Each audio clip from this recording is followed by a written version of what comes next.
so good. That is so good. Have you watched this yet? It's amazing.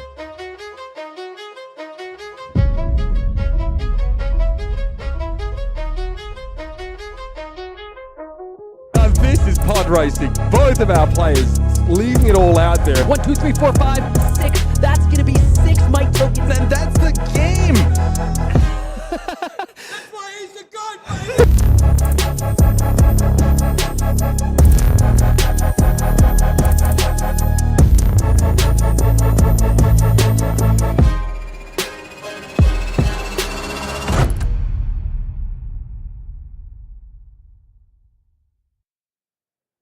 The greatest flesh and blood players from all over the world. 14 grueling rounds of Swiss competition, and it has all come down to this. Perhaps the greatest 2 words in this great game, Championship Sunday. Sam O'Byrne, joined by Pankaj Bhojwani. Talk to me about the energy in this room right now. To say tense would be undercutting it a little. You know, we spoke about how yesterday it was very electric, people vying for their position in the top 8.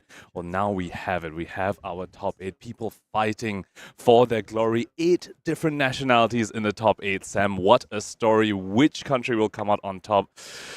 That's what we have today for. Let's take a look at our bracket. Yeah, looking down the list here, we talked a lot about the dark horses. We talked a lot about how wide open this meta is. But, my friend, the cream rises to the top, and we are currently seeing perhaps there are some of the best decks in the room that can be defined, and we're looking at them right now.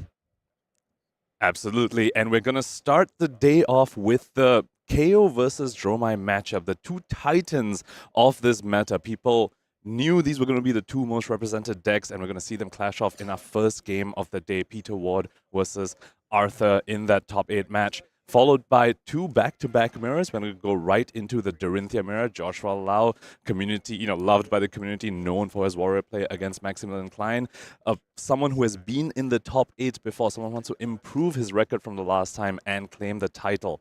After that, we're going to go right into a Kayo mirror, the most represented deck in the room. We're going to see them fight off against each other and end off with the explosive Kayo into Kano matchup. Absolutely, and if I'm not mistaken, that Kayo mirror, not only are they playing the same hero, but I believe they were testing together in the days before this tournament, if social media is to be believed. But we have to, I know, hard in today's day and age, but let's go ahead and take a look at the right side of your screen there and really get a sense of what these players are playing for. 5th through 8th, you're going to get, of course, that $6,000 USD, the gold foil black envelope with the legendary and the PTI, and then you get a little bit of a bump when you get up to these semi-finalists with the 13,000 USD, the gold foil and the legendary black envelope plus the PTI. If you manage to get 2nd place here at the Pro Tour Los Angeles, $20,000 for your trouble. But the champion, my friend, when you look all the way up there at the top, $50,000, the gold foil black envelope, the PTI, and the incredibly unique, valuable champion prize card. You came all the way to the Pro Tour. You have joined a very, very small list, and for your troubles, you get a card unlike any other in this great game. And something unsaid for all these prizings over here is the clout, the love, and the admiration from the community for having made top 8 PT Los Angeles. When, we always speak about this, the competition is getting fiercer and fiercer the more of these premium events that we keep having. So all these top 8 players have already achieved that, the clout, and just a lot of respect from everyone else. You could imagine a bunch of these players are going to get all these text messages asking about advice on their lists and maybe invitations to some teams as well. Yeah, and also looking down this top 8, there's a bunch of heroes that repeat. Or we're seeing some Kayos and we're seeing some Dorinthea, but these are players from all over the world. These are countries battling it out to take it home for the homeland. You've got players from all over the world represented, and no 2 countries are coming together. So at this point, we're going to go ahead and take just a brief break. We're going to get our other esteemed co-casters in here to bring you that first round, because it's time, folks. Championship Sunday. Do you feel it in the air? I feel it. I know you do too. Let's get down into the games. Don't go anywhere. It's the Pro Tour coming right up.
time has come, everybody, for our players to embark on their final gauntlet here at Pro Tour Los Angeles. It's top 8 time, folks, and we have an incredible matchup on deck for you already. Mitch Leslie here with Brian Gottlieb.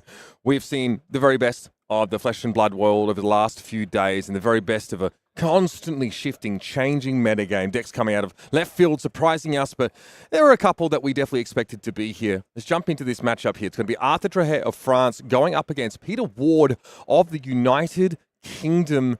Two of these players already featuring on stream up until now. We know they are no slouches. Yeah, and I think exactly the matchup that was set to define this metagame. It is the Dromai Kayo matchup, the two most represented decks in the field, the two decks that everyone was testing for, everyone was preparing for. They said, you know what, you can prepare for us all you want. We're inevitable. We're here in the top 8 now. Let's talk Arthur and a little bit about his background here. 7-0-1 through Classic Constructed. A little bit of a difficult draft to start things off. Going 1-2 in draft. It's not a tournament ender by any stretch, especially when you can turn it around the very next day with a 3-0. Fifth at French Nationals in 2023 and a top 64 placement at Worlds in Barcelona.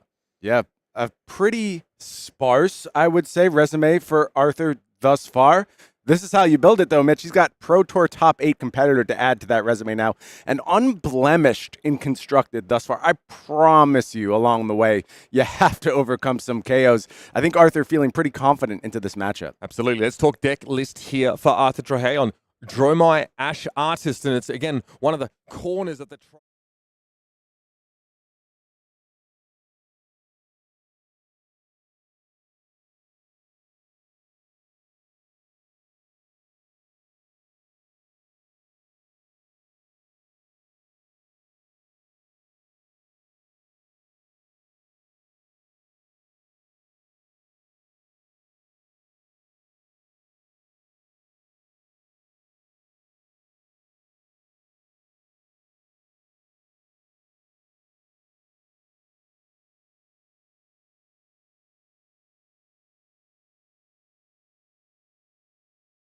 Here, both good for returning Mirror Guy to your deck and making sure you have access to that Phantasm turning off ability, and also being able to bring your Tomes of Imperial Flame back in the mirror. Not something Arthur's going to have to worry about here, because let's move on and talk about his opponent. Coming in, of course, from the United Kingdom, it's Peter Ward on KO. 7-1 through Classic Constructed and a very solid draft. Getting a little bit of KO and a little bit of Kasai action in there as well. Third at Leeds in 2022, calling Utrecht a second-place finish, and at Pro Tour Baltimore in 2023, making that top 32 finish. Peter Ward, again, part of a contingent of top UK players. Expect to see him really work to put them back on the map. Yeah, Peter Ward, good mates with Matt Falks, 2-time Pro Tour top 8 competitor, and, you know, Peter's got kind of the same laissez-faire approach to testing as his partner does. Yes. Didn't really put in a whole lot of games, but is thoughtful, is a great deck builder, great deck selection person, and just knows how to play this game. That battle-hardened Leeds where Peter took 3rd place, that was the day after he learned how to play Flesh and Blood. A natural card gamer, just has all the skill in the world. Let's talk Peter's deck list here as our players are almost ready to jump into this matchup. And again, up against the Dromai, your concern is being able to clear the board effectively or just put a lot of threat in front of your opponent here.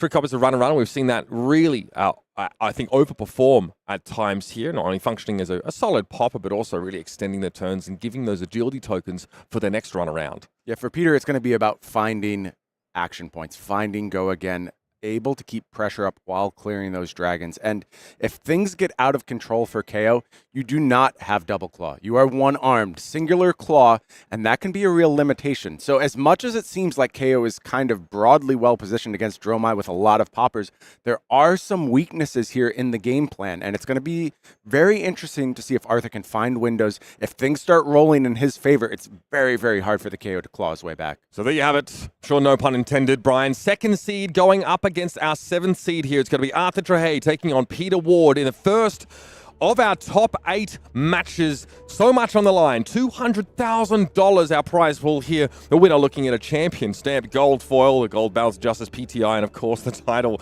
of the Pro Tour champion. Do we see that Pro Tour honor returning to Europe once more? Well, if either of these players have a say, that will be the case. Yeah, Europe, the most represented region in this top 8. Kind of a rough go for the APAC Oceania region. North America, not bad. A couple slots. South America. I know all Yes. those Brazilian fans in chat. Very excited to see their boy Filipe. Don't worry. He's coming on that Kano deck list. For the time being, it is Arthur versus Peter to kick off our Pro Tour top 8. Peter with that tunic counter, so definitely our first player here. Opening up with a mighty wind-up, making sure you just establish some of those tokens here. And again, getting to double down on the value because of Kayo's ability. And let's open with a cast pose and a cheeky grin across the table. Peter knows exactly what he's doing. That is the turn 0, Mitch. That is exactly what you were looking for. And there's going to be a miss among these cards. We have the Blood Rush Bellows. There's already 2 might tokens Correct. on the table. So again, as long as you have 6 or more might tokens, you'll get that agility token. Let's see here. Looks pretty good. Just the one miss, the Blood Rush Bellow. Now Peter has to decide how will be... Again, he has to sort of put them back in a random order. So he knows Blood Rush is on the way here, a lot of 6 density, but that does mean there's a miss at the top of the deck, potentially. Potentially. There's also only a blue here, so it depends on the texture, what's left in Peter's hand, how many cards will be filling this out. But you want to have a big turn. You want to go ahead and take the initiative right off the bat here. And Peter showing the power of Cast Bones. You know, a lot of talk around this card for the weekend. Some players leaving it out of their KO list entirely. Some players saying you only play it when you start. And I kind of like that approach. That's where I'm leaning these days. I think it is just too powerful to ignore when you get starts like this. Sam Dando, for example, tweeting he feels like it's a bad idea, or potentially so, and even offered a Cast Bones list deck list for those that want to have a look at it over on his Twitter at Drip Drop Dando. Yes, Sam, not alone in that analysis. That was pretty common. And I do think Peter is able to keep a blue in hand for this turn cycle. So going to go ahead and decide how he wants to defend on this turn, but we're expecting a big clap back from Peter with the perfect setup on turn 0. I love the look of this hand. A Light and Strike, Command and Conquer. Again, some of those larger attack actions can be more challenging to deploy here. And Dromai rarely has access to some of these more disruptive options. Generally, she wants to further her own game plan as much as possible without messing up the opponent's one. So I think this is a really interesting spot for Arthur already. That Command and Conquer possibly offering some reprieve from what's going to be a very big turn from Peter, but not efficiently played. You do have to go ahead and pay for this. But it looks like Arthur is comfortable with that proposition. Going to go ahead and pitch 2 cards, 2 reds. Of course, this Dromai deck flush with red cards. And that's going to go ahead and get the action moving. Command and Conquer is the play. Importantly, he also generates 2 ash from this because he's not the first player. He doesn't have the option to cheaply generate ash, whether it's like by a gold token blowing up or anything like that. So he probably wants to spend into a non-zero cost attack or non-attack here to get that train rolling. And it serves the dual purpose, of course, of saying, Peter, give me some of those cards, shrink that turn down a little bit. Let's just slow the game up if possible. And I believe I just saw Peter take a glance over to that equipment set and start thinking, is it actually time to go ahead and shove some of this? And I think Peter's going to come to the conclusion that you could just give up too much value if you were to do a pure equipment block. It looks like we're just going to sort something out at the table here. We'll take a moment to get that all taken Someone care put a of. whoopee cushion on his chair, Brian. Yeah, that's unfair. Peter's got a lot to focus on. Out of line. Just going to get a few things sorted with our view here and make sure everything looks pretty for you folks at home. The consideration for an equipment block here it makes sense. Peter really needs to keep card density in his hand here, especially if there's like a dearth of blues that might be coming off the top. The thing is that obviously the more efficient way of using Apex Bonebreaker is to turn a 6 with a disruptive on hit into a 7, right? Send packing, Command and Conquer. Those are great turns before which you would offer up an Apex Bonebreaker to give yourself just that 1 might. But Kayo creates those might tokens almost by accident sometimes, incidentally. So there are lots of ways to do that even without Apex Bonebreaker if Peter decides to serve it up here a little early. We are back to now facing this Command and Conquer. Peter having to think, looking through the defensive options. Looks like Enlightened Strike, Bare Fangs.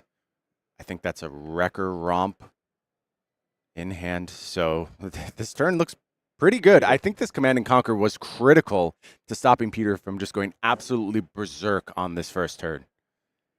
And again, while Command and Conquer in the KO deck doesn't benefit from the buffing effects of Blood Rush Bellow, for example, it still will be benefiting from the might tokens. And a lot of strong turns look like, Command and Conquer for a large amount with Go Again from an agility token. A runner here. A very reasonable way to kind of open a turn that you have an agility token already, right? Sort of guarantees that you'll be able to keep going wide on the sort of following turn. But in terms of how it fits into the cost curve here, there might be some concerns for Peter. So divesting himself of this card on defense might be the prudent choice. I feel like this is the Command and Conquer story, Mitch. Every single time you face down this card, you agonize, you suffer, you think, you try and figure a way out, and it is going to be Chad. all the equipment. And like I said, Peter's hand is absolutely juiced. This is a extremely unorthodox use of equipment, but I love it here. I think Peter going for gusto on his first full turn. He's absolutely going for it. Of course, the Scowling Fleshbag here is just for block value, as Arthur was not going to follow that Command and Conquer up with anything substantial, I'd suggest. So we'll pocket that last card, draw up, and Peter is ready. The floodgates already open now on the second turn, I guess, of this final. It's going to be runner coming out of the gates here. That will benefit from that +7 attack. It's 13, creating an agility token. It has Go Again, and there's more where that came from if you've seen that Bare Fangs in hand for Peter.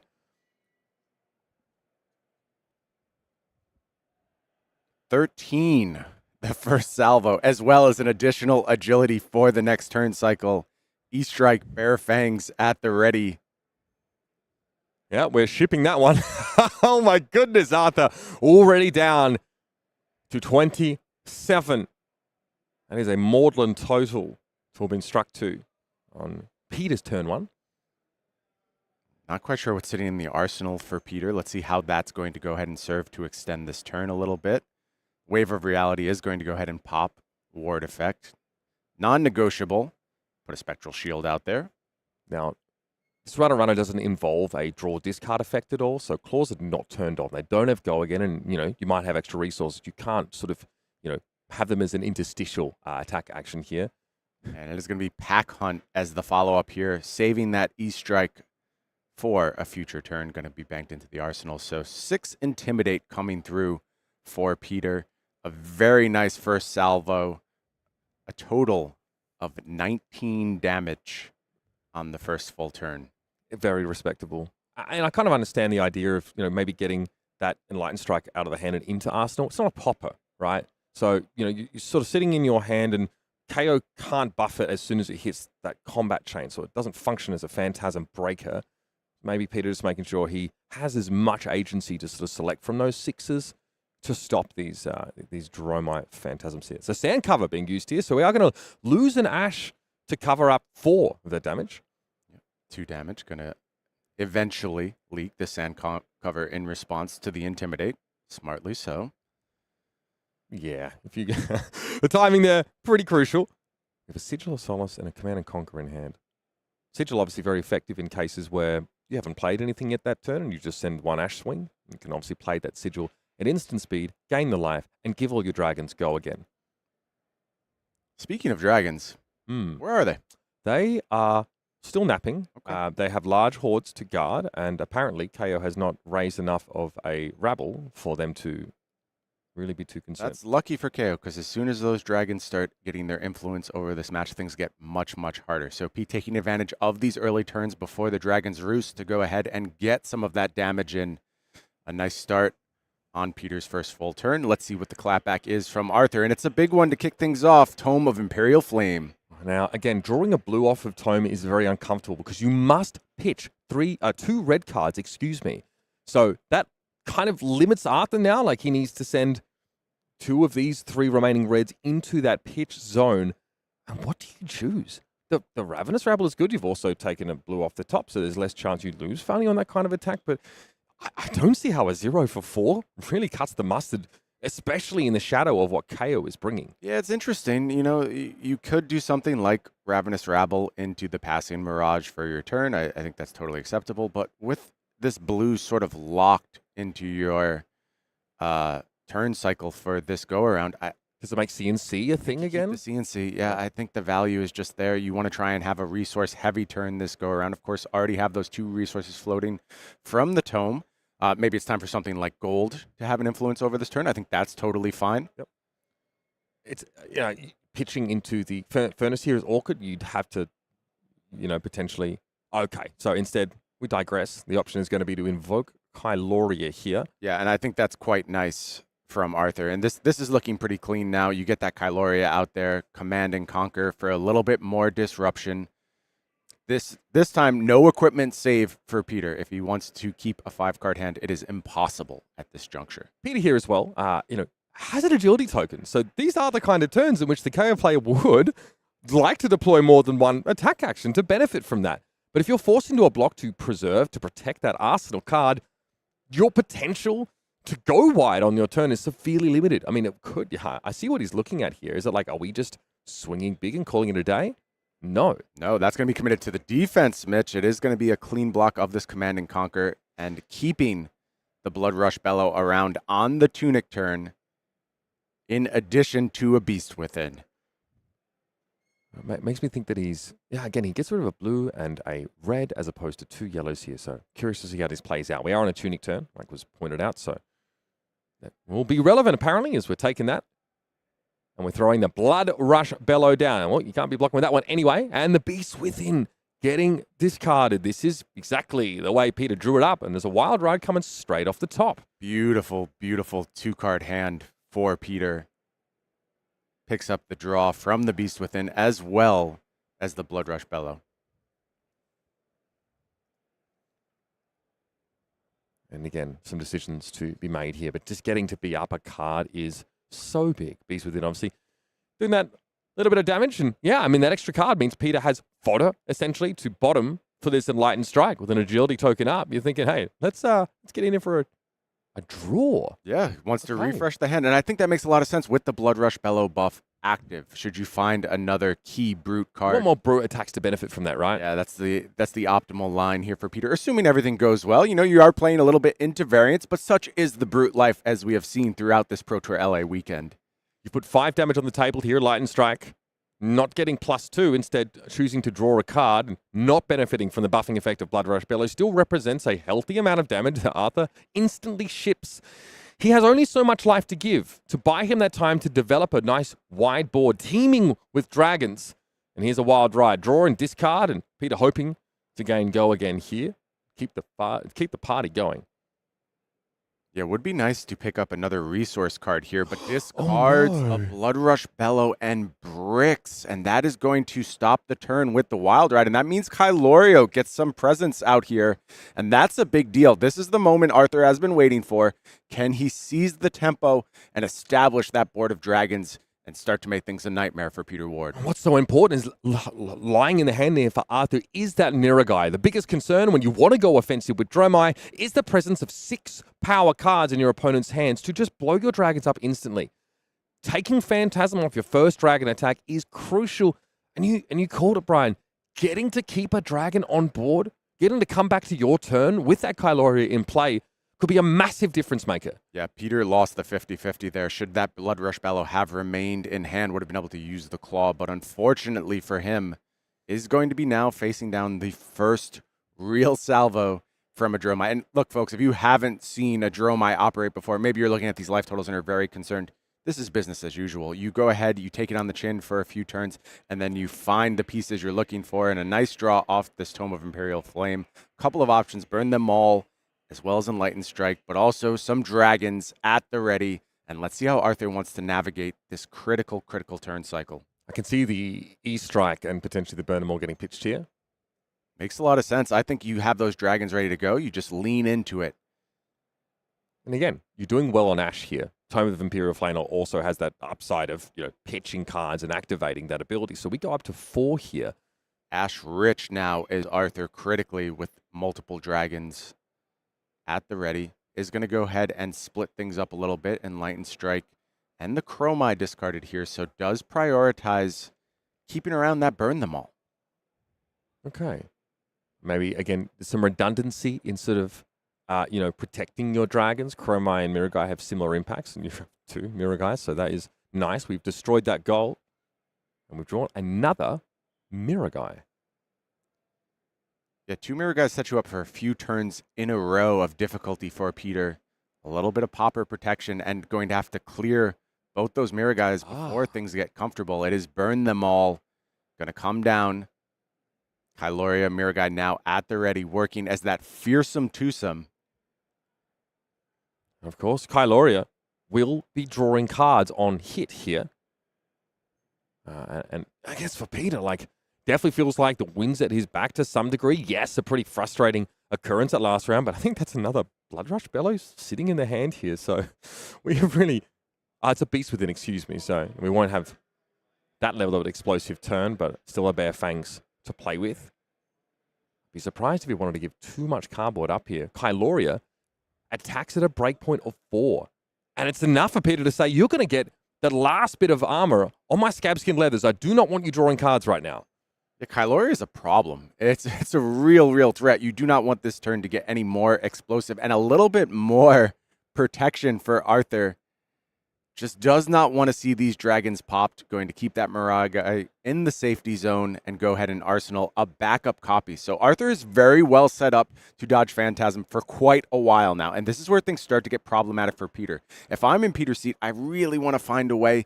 Like, is it already time to abandon this dragon plan? This is the problem with facing down a Dromai. You are forced to decide at all points, do I pressure life total or do I have to clean up these dragons? And if you just ignore at this point, I think you're going to get caught up with. You're going to get overrun. So Peter's going to have to absolutely try and trim this horde of dragons to get back into the driver's seat of our first match at Pro Tour LA. The problem is he needs action points in order to do this.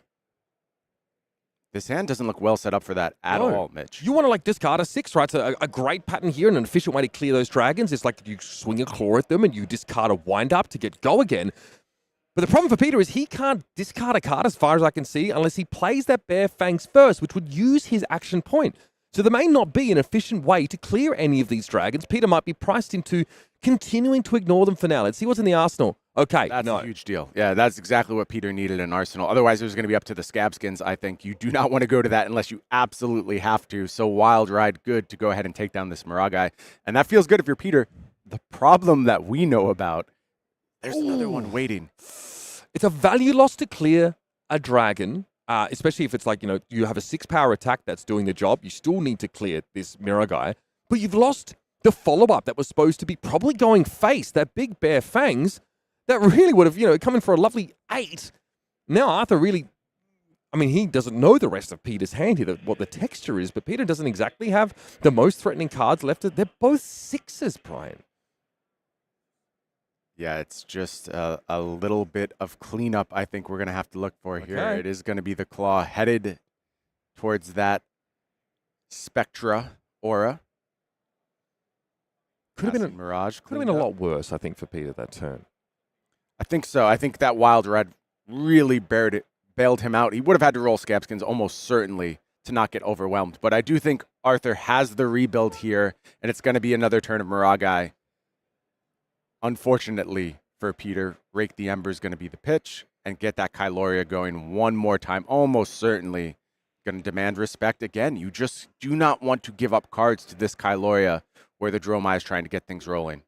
Peter's been playing aggressively, offering his equipment up quite often to cover up these attacks, to deny value, but he is running out of the capacity to do that. Eventually, Dromai is going to find a way through.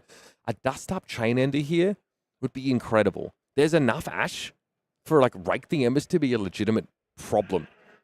Yeah, great time to look at this. We can start getting really wide in Arthur's seat now with that Rake the Embers, and that's how you close down this life total gap.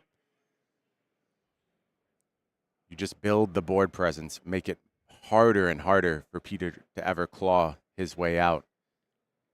That said, it's a 20-point life lead for Kayo. You mentioned that quite often. Dromai is going to use her life as a resource in order to establish a board presence. That it's still a buffer for the Kayo player. Peter having a think here. Those noise-cancelling cans really lock yourself in your own head sometimes. But that's exactly where he needs to remain. Yep, we are doing it. You have to. I think you just have to. Cannot afford to give up that value at this juncture. Drawing Trying- cards in Flesh and Blood, Brian, so is powerful. so Kyloria will be stifled for yet another turn. Ooh, are we sure we're going for Rake the Embers here? One more think. It's a dust-up pitched, very efficient. Yeah, considering that An flame ender. scale furnace, it is going to be used here. Get some more ash, and that's going to play well with this Rake the Embers. Go up to a even larger ash total and convert 3 of those into those annoying ash wings. They are so annoying. There is no efficient way for a brute to clear these. They just, it's virtually, from a value perspective, it's virtually pointless to do so. But this is where the poppers get used. And there we see Beast Within. The first pop of the match. Phantasm triggered. Beast Within clears out one of those ash wings. Peter keeping 3 cards, 2 in hand, 1 in arsenal to come back on this next turn. 2 might tokens critically at the ready. Let's see if it's Kyloria cleanup or is it offense. Notice here that the Command and Conquers are being removed here, and Arthur going after the attack actions first, Yep. just in case there's a nourishing emptiness Yeah, that comes setting up, up. or at least he wants to imply that there are 3 copies of that card in this list. Arthur definitely leaning on them for some value. And here's a Claw to Mirror Guy, pretty straightforward play pattern. Yeah, it's nice to be able to use the mites to go ahead and enable the claw to clean up Mirror Guy. Usually an awkward break point for the brute player, but I think a little bit of value gained there on the back of a mite token. And just going to go ahead and set up one of those windups and be ready for the next turn cycle. 5 cards at the ready. Again, another critical juncture for Arthur. Thankfully does have that Kyloria around, but is vulnerable to poppers on this go around. Arthur might have a Chromite here, so having Kyloria popped won't end his turn, but he will still lose that very threatening dragon. Well, Chromai, a big pickup for this turn. Ravenous Rabble going to kick things off, revealing Sink Below. 4 is the offer here from Arthur. This is exactly how you start to claw the life total back. Present very undesirable cards to block from Peter's perspective. This is virtually a vanilla 0 for 4. Starting to claw our illusionist player back into the game.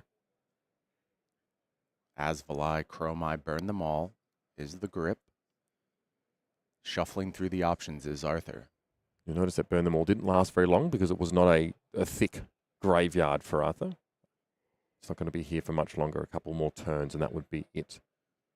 Doing its job, though, clearing the way of those attack actions and getting some extra damage. Those little pings really matter over a long game. Potentially getting to a nourishing emptiness at some point. That dominate now, extremely relevant as Peter has exhausted all of his equipment block. Just the tunic remaining. So Arthur, but essentially guaranteed to gain an intellect bonus when he swings down that nourishing emptiness. Sometimes they're uncomfortable to sort of throw at your opponent because they are 2 cost attack actions. But on turns where you need to generate some more ash and where you need to put some pressure down, they are completely reasonable. Asvalai sitting in the hand. And something that, of course, our Draconic Illusionist player is tracking is that ash. Really don't want to get starved of that. You need to keep yourself with a surplus of it at all times. Especially in cases of, Rake the Embers, for example. That can be quite ash costly, even though it generates 1 itself. Arthur really having to think on this turn. A very, very important moment as far as he is concerned. I think he's counting. Blood Rush Bellow, perhaps? Surely not counting 6s. That is a Sisyphean task. Yeah, it seems absolutely a little premature to have to worry about number of 6s left, but it is just going to be a second Burn Them All deployed here, and Asvalai going to convert one of those ashes. There's a lot of arcane damage. Both of those instances of Burn Them All, lending 1 arcane to the first dragon swing, and Asvalai also will ping you. And down. Arthur seemingly looking to tighten up the life spread a little bit here. Over in Peter's seat. You pop here. Yeah, but for Peter, it's a question of how much damage do I it's worth taking before I start deploying these 6s to pop? Because the issue is, of course, many of those are part of Peter's offensive game plan as well. And Arthur might just see a non-pop here and not risk the Kyloria, knowing just what density of 6s are in a KO deck, which is all but 6 normally. It's a really interesting line taken here. Arthur, assuming that the popper is coming, as you often should do, as KO, willing to give up the Ashwing or take the free point of damage, does get the free point of damage, and it's going to be a second Ashwing as well following that up. You know Peter has made the decision. That's not worth my popper, and now Arthur has to decide, do these other dragons join the fray? So many of these other instances of damage, these Ravenous Rabbles, these like little Ashwing attacks, like they are just not going to command a whole lot of respect from Peter, but eventually, heads up, it already has 11 points of damage that they have totaled. And it is going to be the Dromai coming down, and I love the sequencing here from Arthur. Was very deceptive in the way he approached this turn. That Dromai now going to go to 2 action points, and that renders the popper that could come after something like this Asvalai much less effective. Yeah, again, I mean, there's often no reason to deploy all your dragons at the start of the turn. You only need to play 1 red card to give all your dragons go again. So hold the Dromai back, bury the lead, so to speak.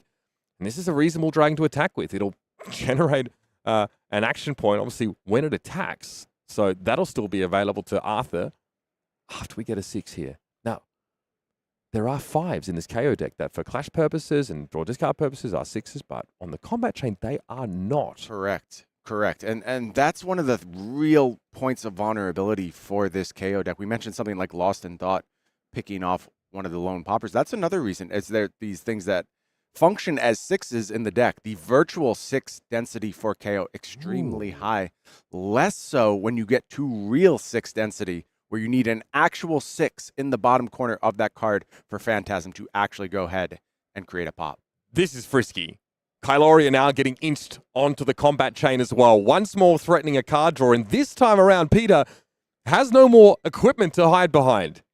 He says yes. He gives the thumbs up, and Kyloria is going to connect. That's going to yield a card. It's the sink, I think, off the top. For Arthur. Yeah, defensive card. So let's see what's the Arsenal play here. It is going to be Sigil. Okay, very clean, and lets that sink go ahead and head to the Arsenal. He's ahead now in life. Arthur has clawed this game back after being beaten black and blue in the first couple of turns by Peter's onslaught. Now starting to find a footing here. The Dromai player clambering into the driver's seat. Not only finding footing, but also with a lot of arcane damage available. So should that not change for a period of time, Pete's going to be facing unpreventable damage as well. Did not pack any AB for this matchup, as you would usually expect, and that's a really, really tough position to get into as that life total creeps down. But let's not get ahead of ourselves. Big hand here for Peter. Has might, has agility at the ready. Kicks things off here with the Clash of Agility coming in for a healthy 7 to start the turn. If you're Peter here, are you just racing now? Are you off the clear the board game plan? Is that even viable? It's so hard, Mitch. This is the problem with playing against Dromai. It's so hard to say when that's the moment. I think you still have to hybridize a little bit here. I do not think you want that Dromai to be available on the next turn. That's the one that really stands out to me. Anything that can kind of play around a Phantasm pop, you really do have to deal with. So ideally, Peter will go ahead, offer some offense, go after Arthur, and then maybe end the turn with clearing out that Dromai. First, though, it's 6. Well, the Might token makes it 7.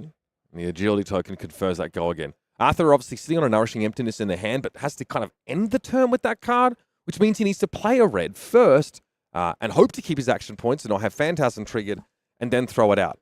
Maybe a simple Nourishing Emptiness play, while it might get around the lingering 6s in Peter's hand, may not be the kind of value he's looking for to stay in a commanding position. This agility, this Clash of Agility is at face, though. And we know Arthur's sitting on 2 defense reactions. 1 in the arsenal. He's drawn 1 up here. He opts, though, to put Yenderai in front of the Clash of Agility. Yeah, and with a friend. Just looking for clean defense here. Covers up all 7 points. Going to get a sink as well. Filter that hand a little bit. So Arthur is now at the point where this board operates very well off of just a 1-card hand, something like a Sigil or Solace or a Ravenous Rabble, and you're off to the races with your dragon. So going to be able to deploy that Fate on defense, use another card defensively should you want to, and then also be able to have a nice offensive turn. He sunk away that Nourishing Emptiness. I think it wasn't the time for it, Mitch. Powerful card, but it has its windows right now, not the moment you're looking for that. So it is going to be Wild Ride here. It does mercifully connect this time for Peter. That would have been an absolute disaster should another brick have shown up. 2 resources floating, threatening Mandible Claw to potentially clean up something like that Dromai. Arthur going to go ahead, let this Fate Foreseen come down, get a little information about the top of the deck. And let's see what the cleanup is here from Peter. Is there another card from hand, or is it just Mandible Claw, Yeah. and it is going to go after that Dromai as we expected? Peter, much like the Arden Wild Rider, really straddling either side of this bucking boar here. Not only going face, trying to pressure cards out of Arthur's hand, but also get a claw in here, get rid of the most problematic dragon, and try and slow Arthur's, what feels like, relentless approach. Arthur feels good, though, probably about sitting on this hand. The Ravenous Rabble represents a Looks clean nice. 4 damage that Yeah, isn't fun to block, and then, hey, dragons get in. It's not your ceiling turn, but this looks like a totally clean turn. It is a Ravenous Rabble 4/4. Does reveal a red, as is often the case here. So some damage that is unpoppable, and then you can kind of pick and choose with those dragons. You fish for the popper a little bit with something like the Ashwing.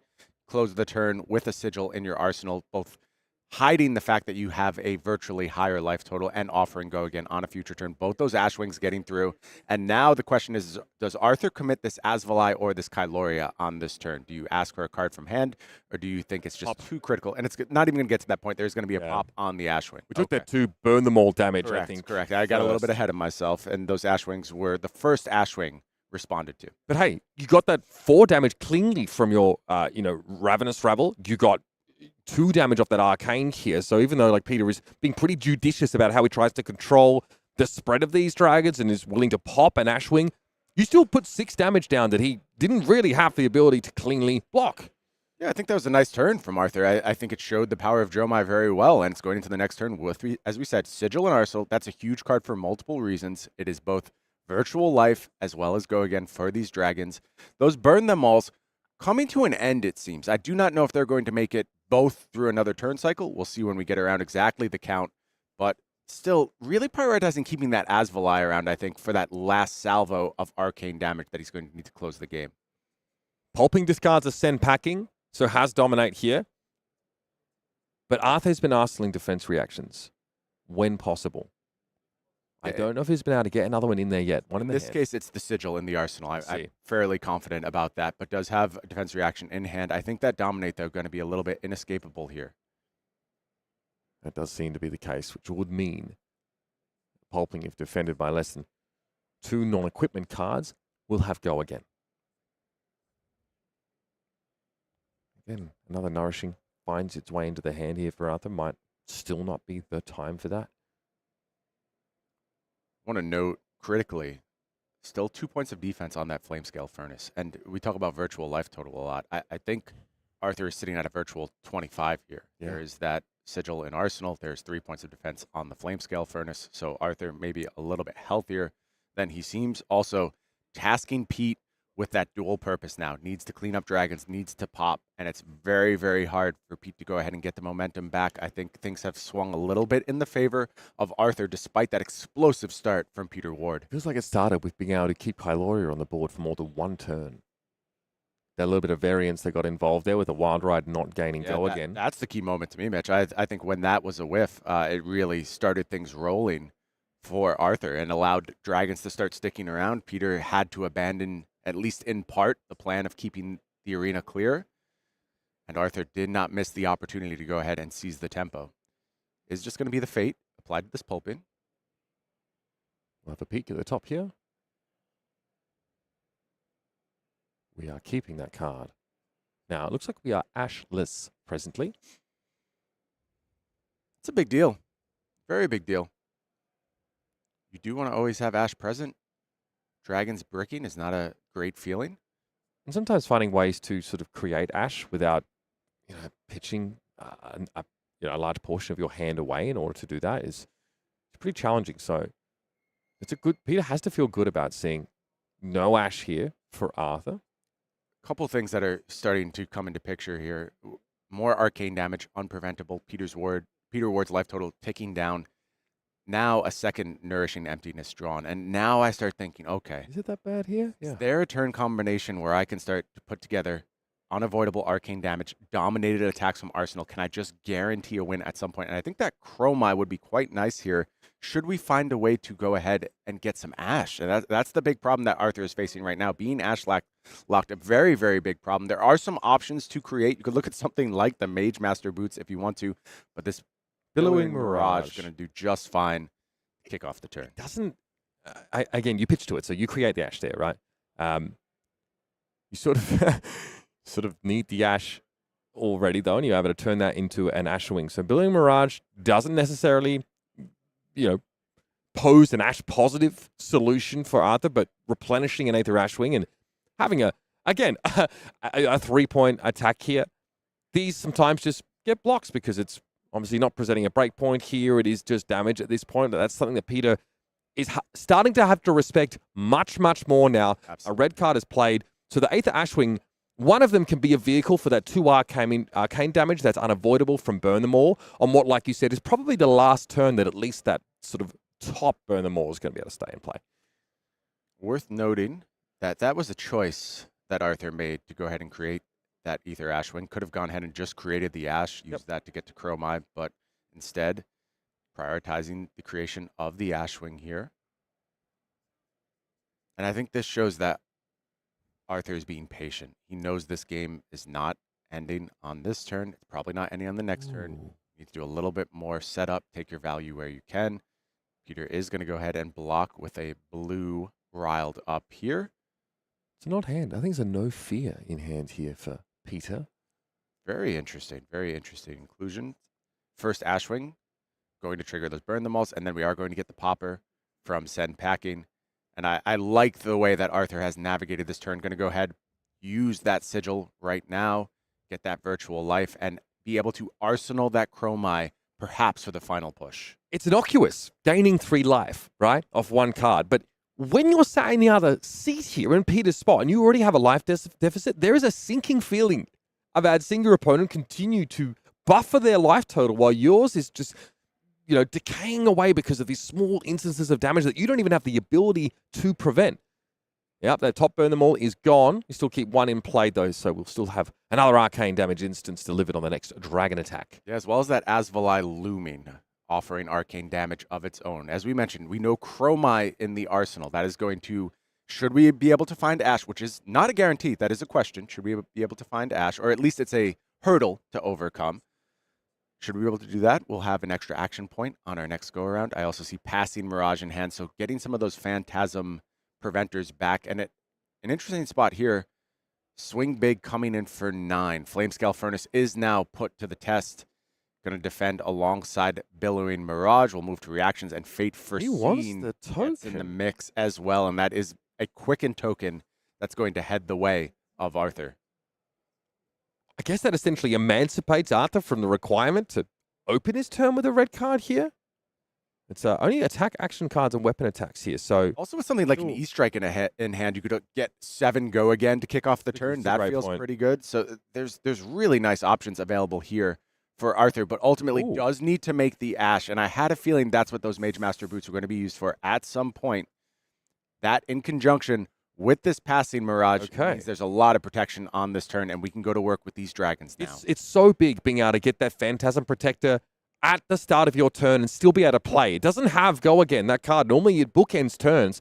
And initially we saw Dromai players bring the Mage Master boots into, play with Tome of Fyendal and do some fun stuff, draw cards, gain life. But here it's just very honestly trying to get a passing Mirage onto the board and be able to do stuff to benefit from the effect on the turn it comes down, which is a rarity. It is time for that Asvalai to get involved, and that means more arcane damage headed the way of Peter Ward. Ticks down to 9, has an Asvalai without Phantasm right now, coming in for 2. Becoming very clear to me why Arthur has made this top 8, has made beautiful sequencing lines, plays, strategies throughout this top 8 match thus far to claw his way back from an explosive start by Peter Ward. So deliberate. Never seemed to get in his head after taking 23 damage to start off the game, or ridiculous amount from Peter's first turn. He was down for like 27. Be able to live that life as a Dromai. Have to be able to take those hits and not get flustered. And again, it was brick by brick that Arthur had to develop his board, much of which he's maintained for a number of turn cycles, and that's where the value of those dragons goes above and beyond the sort of printed rate or expected rate of an average flesh and blood card. And tricks like this, not only the Asvalai is there, the Chromai is just frustrating, returning that action point to you. And Asvalai going to get in clean. Ashwing comes down as the follow-up. And for Peter, Dromai generating an action point on attack. Could be relevant here, but it's more likely that this just eats a 6 out of Peter's hand, shrinking it down. Is going to take the pop here is Peter. And we're just going to move that, burn them all up. It's still active. One more turn of burn them all, meaning 2 guaranteed arcane damage out there on the table. Again, talking virtual life totals, Arthur's often higher than it seems. Peter's kind of lower than it seems with that Asvalai out there. Of course, at some point you can consider maybe sending a claw after that Asvalai. And I do want to note, Peter has kind of cleaned up the arena here. There are not all that many dragons. There's no Ash. A lot of the equipment is worked through. And I wonder, a hybrid turn here could be very, very impactful, where he offers a little bit more threat, clears up that Asvalai, and maybe we're rolling again where we force Arthur to reestablish for a few turns. So I think this game's still very, very close, Mitch. But this is the part of the game where the dominate attack of Nourishing Emptiness becomes a little more relevant here. It is a clear turn. And what this tends to mean for the Dromai players is that they get to play off a full hand here. Start to return some of that value to the board. But Peter really having to eat crow and just clear out that aura, clear a dragon. Means that Asvalai now no longer has carte blanche when it comes to throwing this arcane instances of damage in Peter's direction. Yeah, 3 big dragons sitting out there in Arthur's hand, as well as the sink below. This is far from over. Going to kick things off with Asvalai to start the turn. Arcane damage being offered. Peter Ward going to fall down to 5 here. Critically, 3 dragons found for Arthur. You know what's missing though, Mitch? Ash. I mean, he can't. Ash. He can't deploy any of this. This is a big problem. This hand is stuck. Arthur's game plan, the train that was really starting to build up ahead of steam, may have been derailed here. No way to give Asvalai go again. No way to add any density to the board. This is, for all intents and purposes, a complete brick hand. Wow. Things have swung dramatically once more in this match at the worst time. 3 dragons and a sink below. Peter has to know that something has gone wrong in the engine room here for the Ash artist. He's maybe expecting at instant speed, like a sigil to justify Arthur just sending a dragon at the start of the turn, but that's not going to come. It doesn't make a lot of sense, frankly, because the Phantasm Popper being available here, I think Peter might be able to sniff this one out and understand what's going on. If he reads this for a full brick, I think Peter's in a nice spot. But going to go with Blue Smash Instinct, meaning no pop here, just a defense of the attack. Oh, and a my huge goodness. IP penalty for Arthur. 3 cards unleveraged on this turn. Burn them all gone, and this game has been completely reset. Peter is positioned to capitalize now as well, up on a tunic counter, keeping many of these cards in hand. Arthur has a huge life buffer, has put so much pressure down. Let's see the hand here. Enlightened Strike. We, of course, have a Bear Fangs there and a blue. Depending. This problem didn't get any better for Arthur either. There's no answer here. This hand is still almost completely bricked, and Enlightened Strike going to kick things off here for Peter Ward. You have to have a huge defensive turn here because there's nothing you can do with this offensively. You need to empty your hand. You have to get these cards out so you can draw ones that actually make this remotely functional. First, the sink below thrown in front of the Enlightened Strike. This is a good starting point. You can go ahead and try and get something that unbricks this hand, allows you to use these dragons. It's an Asvalai. Another dragon. Still no Ash. Still no way to get out of this position. One of those Nourishing Emptinesses right now would be absolutely fantastic for Arthur. Yeah, and clean that Asvalai. I agree, Peter. That is the approach you want to take. Get this board absolutely clean, and when the turn passes back to Arthur, watch your opponent do is nothing. Going to be the just He's pass. passed. Just He's pass. passed the turn. This is unreal. In Arthur's first game of top 8 here. Okay. I think he's actually taking priority here from Peter. Correct. Played a Here's red what happened. card. He has played a red card. He has played the sink below. That means Flamescale Furnace is on. That means we're going to get an Ash on the next turn. So some odd sequencing, but critical sequencing. And that means that Ash is going to go ahead and be available on this sequence. And in fairness, Peter didn't have the hugest of turns there. Cleared the board, saw an opportunity, but there's still a 12 life point deficit here. Yeah, and okay, things were bad for Arthur. They get a little bit better. This Yenderai perfectly costed dragon here. That means another Ash can be created, and that Ash stickiness has been somewhat ungummed, and it's been ungummed with a decent dragon. Obviously still very vulnerable to Phantasm, has no Phantasm cleanup right now, but Yenderai can go ahead and enter the arena. Difficult Okay. dragon to clear, and I assume we'll just see Arthur go ahead and, well, I think it's actually a tough decision whether you offer this up, whether you ask for a card from Peter because you don't want to face the onslaught, or you want to save this to try and get to your next turn cycle and offer a little protection towards this Yenderai. It's a tough proposition, though, to offer this Yenderai up because popping it is honestly the only efficient way to get rid of it. Attacking into it is a little bit difficult. That being said, with 6s, Peter can answer that. Instead, it's a discard of a wind-up, Brian. Yeah, and this gives the option again for Arthur to reconsider whether this Yenderai is supposed to go ahead and rumble. And with a card out of hand, maybe it does become more attractive now because you know you were holding Peter to a 3-card hand. And now Right. Arthur back in the tank. Take a look at Peter's hand. We see a blue, we see a swing big, so good offensive output. Nothing that I think is going to quite get to the point of threatening lethal yet unless there is a surprise card in Arsenal. Of course, something like a Blood Rush Bellow could totally change the math out of nowhere. But I do think this is another tough moment of decision. And after a moment where everything in the match felt like it was rolling Arthur's way, to have hit that Ash Trough and just had no access to your hand whatsoever. Very, very tough run of luck for Arthur. That being said, the waters were murky. Navigated, though, with a relative degree of aplomb by Arthur to get a dragon on the board and start to see a bit more variety of cards in hand here. He does not offer the Yenderai up. Needs a staging ground here to mount his final offensive. But first, it'll be up to Peter. Savage Feast thrown out first with Go Again. Discarding the swing big. Create a Might token. Draw a card. Not a bad start to the turn. Just going to go ahead and offer up that annoying amount of damage with Go Again.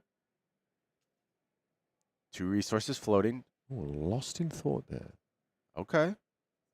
Now, we talked about the utility of Lost in Thought potentially coming after a key popper. We also have this Miragai with an Ash available, so things are starting to get rebuilt for Arthur. Critically, though, has lost that unpreventable damage that he had access to for so long with those Burn Them Alls. An undeniable amount of value, though, accrued via those Burn Them Alls. That's what has gotten the life total, in part, to where we are now. Arthur's turn looks very strong, Mitch. There's a lot of good setup coming. The question is, what is Peter going to offer here?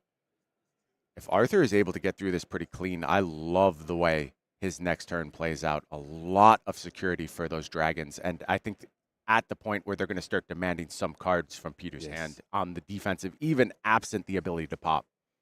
The question, though, how low do you go in order to have a turn that could threaten Peter to that degree? I'm not even sure you have to go that low. Like, despite what the attack is here, Sink Below is ready to get into action. You can get away from something like that Command and Conquer, which I don't think is where your game plan lies now.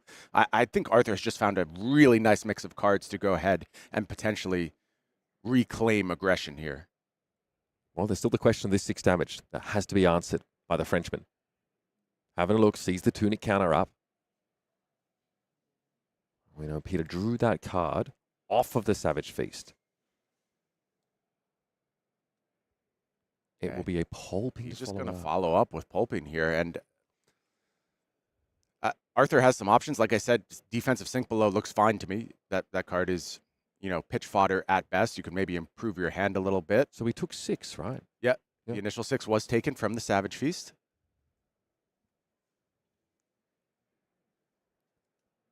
Pulping the draw discard there. So Blue Smash Instinct.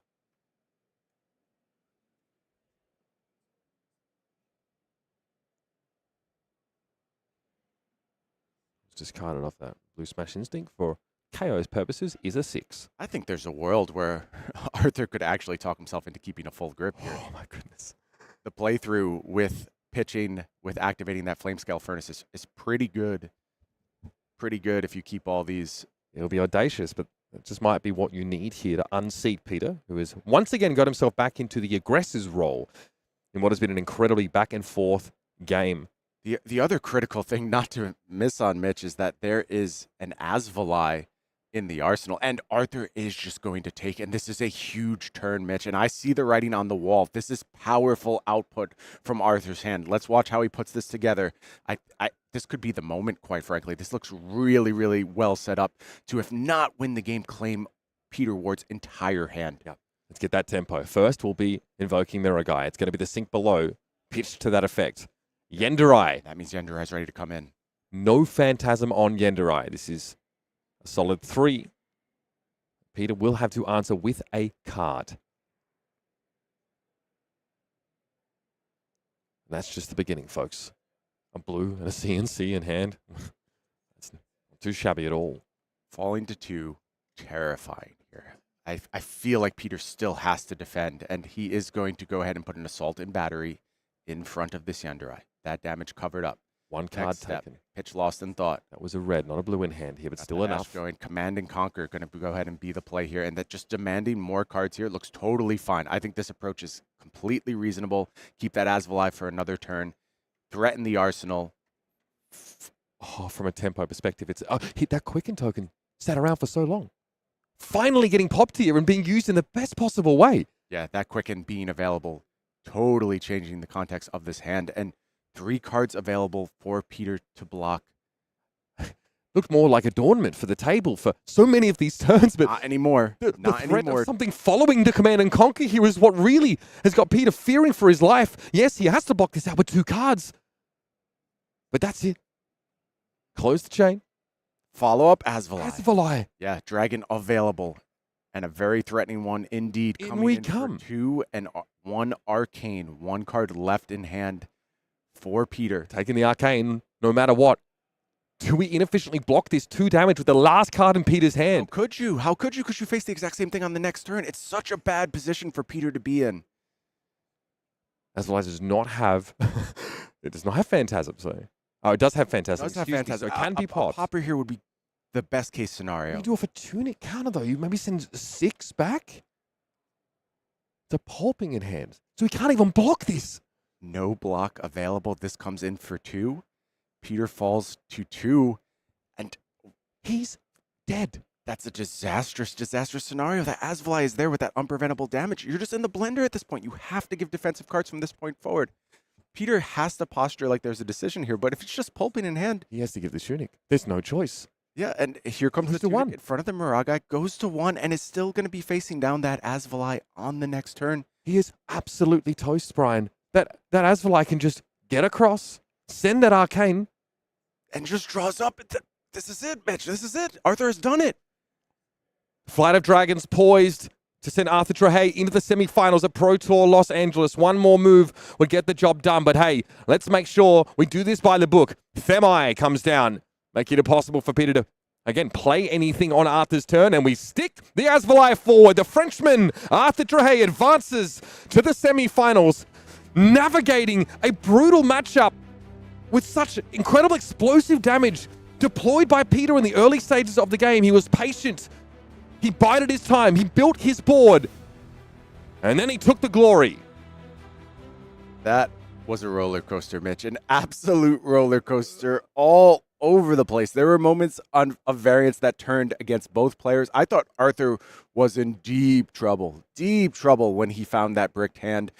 Skillfully navigated the way out, used his Sink Below in combination with the Flamescale Furnace to find the Ash needed to unbrick, and then drew almost a perfect hand for the moment when his life total was still high enough that he could go ahead, take a whole bunch of damage, and have the perfect return set up along the way, and caught Peter with the no block in hand as well to further cement that damage. And it was the pure efficiency that Arthur was able to obtain with sending these 0-for-4s and these instances of 1 damage from those Burn Them Alls. That's what gives you the life buffer to just ship 12 damage to the face to make sure you can make use of your entire hand.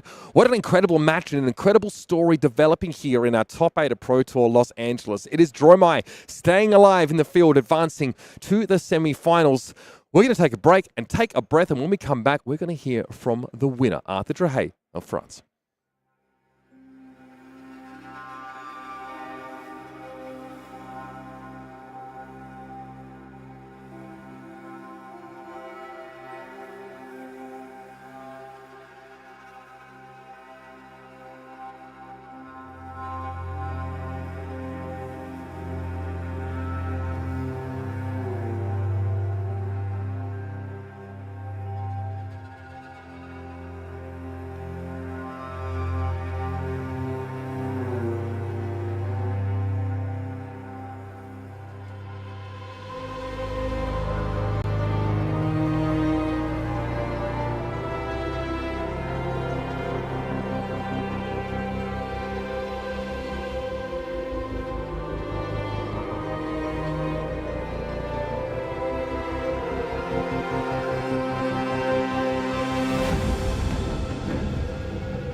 I'm joined here in the commentary booth with the victorious Arthur Trehet of France after a masterclass on Dromai in that first match of our top 8. Going up against Kayo can always feel unpredictable, can always feel uncertain. Arthur, you had to watch Peter play that cast bones on turn 0 with a mighty wind-up. How are you feeling already about the game at that point? Because that feels like a tough way to start. Yeah. So I don't have the toss because I'm lower on seed, and when he chose to go first, I was like, well, this is fine as long as there's no cast bones. But then he played cast bones with mighty wind-up. I was like, okay, well, this game is probably over. So at least I had no stress anymore, and I was like really focused, and I could play. What is the game plan from there, right? You know it's going to take you a fair while to get back into the game or feel like to get back into a strong position. What are you telling yourself outside of, the game's probably over, but what is the game plan to get back in the game from there on out? Honestly, I don't think there is much I can do about it. Like whether there is no cast bone or a cast bone, I don't think I can change my game plan. So it's always the same. I have to grind out. And there was a thing that made me think that he would have more time in the game. It's when he discarded a Blood Rush. So he only had 1 left in his deck. Yeah. And then I was... this may be made up for the cast bones turn 0. Sure. So this made me think I could have the time to actually... and get then back in the game. And then you do find your way back into the game, right? You're able to chip some damage. Those 2 burn the moles are really impactful. You find Ravenous Rabble, just things that Peter doesn't want to block. Yeah. And then you find yourself with a handful of dragons and no Ash and no way to get these cards out of the hand or to play a red. What are you thinking in that moment? How crushing is it to see that as such an important part of the game? Yeah, it was very bad. I think I took more risk than I needed to. Okay. I did have a quicken, so it gives me a lot of more outs in my deck to be able to play a hand. So I thought I was fine with this, but in the end I wasn't. And maybe I probably didn't have to take the risk because I was way ahead in HP. Life, And this was probably like the only way I could lose the game at this point. So maybe I probably made a mistake there. Okay. And I got punished for it. Look, this is, you're here in the Pro Tour. You are in the top 4. What an incredible achievement already. Yeah. How does that kind of feel for you? How does this result sort of stack up against the rest? And how are you feeling about the rest of this bracket going forward? I'd just love to know what it's like to be in your shoes. I'm sure a lot of people who'd love to be here as well would love to know that too. Yeah, well, first of all, I'm super happy to have made it this far. But I'm quite happy about the bracket too, because I get to face a lot of Kayos, and I brought a list that I think is good into the matchup, at least for my playtest. I was fine into it. And yeah, it's the matchup that I practice the most, so I'm confident, and yeah, that feels nice actually to face the matchup that I've trained. Absolutely. Yeah. You heard it here, everybody. Arthur Trehet ready to take on the rest of the field, making it into our semi-final round with a masterful showing on Dromai Ash Artist. We look forward to seeing much more from you, Arthur. Thank you so much for joining me here in the booth. Ladies and gentlemen, there's more to come from this top 8. After the break, we're going to be jumping into our next quarterfinal game, so stick around. That one, too, is bound to be explosive.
Still much more to come here from the feature match at Pro Tour Los Angeles. We have seen one of our quarterfinal games here in the top 8 with, of course, an incredible showing from Dromai advancing in the hands of Arthur Trehet into our semis. Now we must turn our attention to the next matter. As is often the case for Valiant Warriors, they must face one another. They must face themselves before they can face Glory, or of course the rest of the bracket. We have a Dorinthea head-to-head. We have a mirror in our coming match between two players that have been incredible proponents of the Warrior class over the years. Brian Gottlieb joining me here in the booth. Maximilian Klein from Germany takes on Joshua Lau from the USA.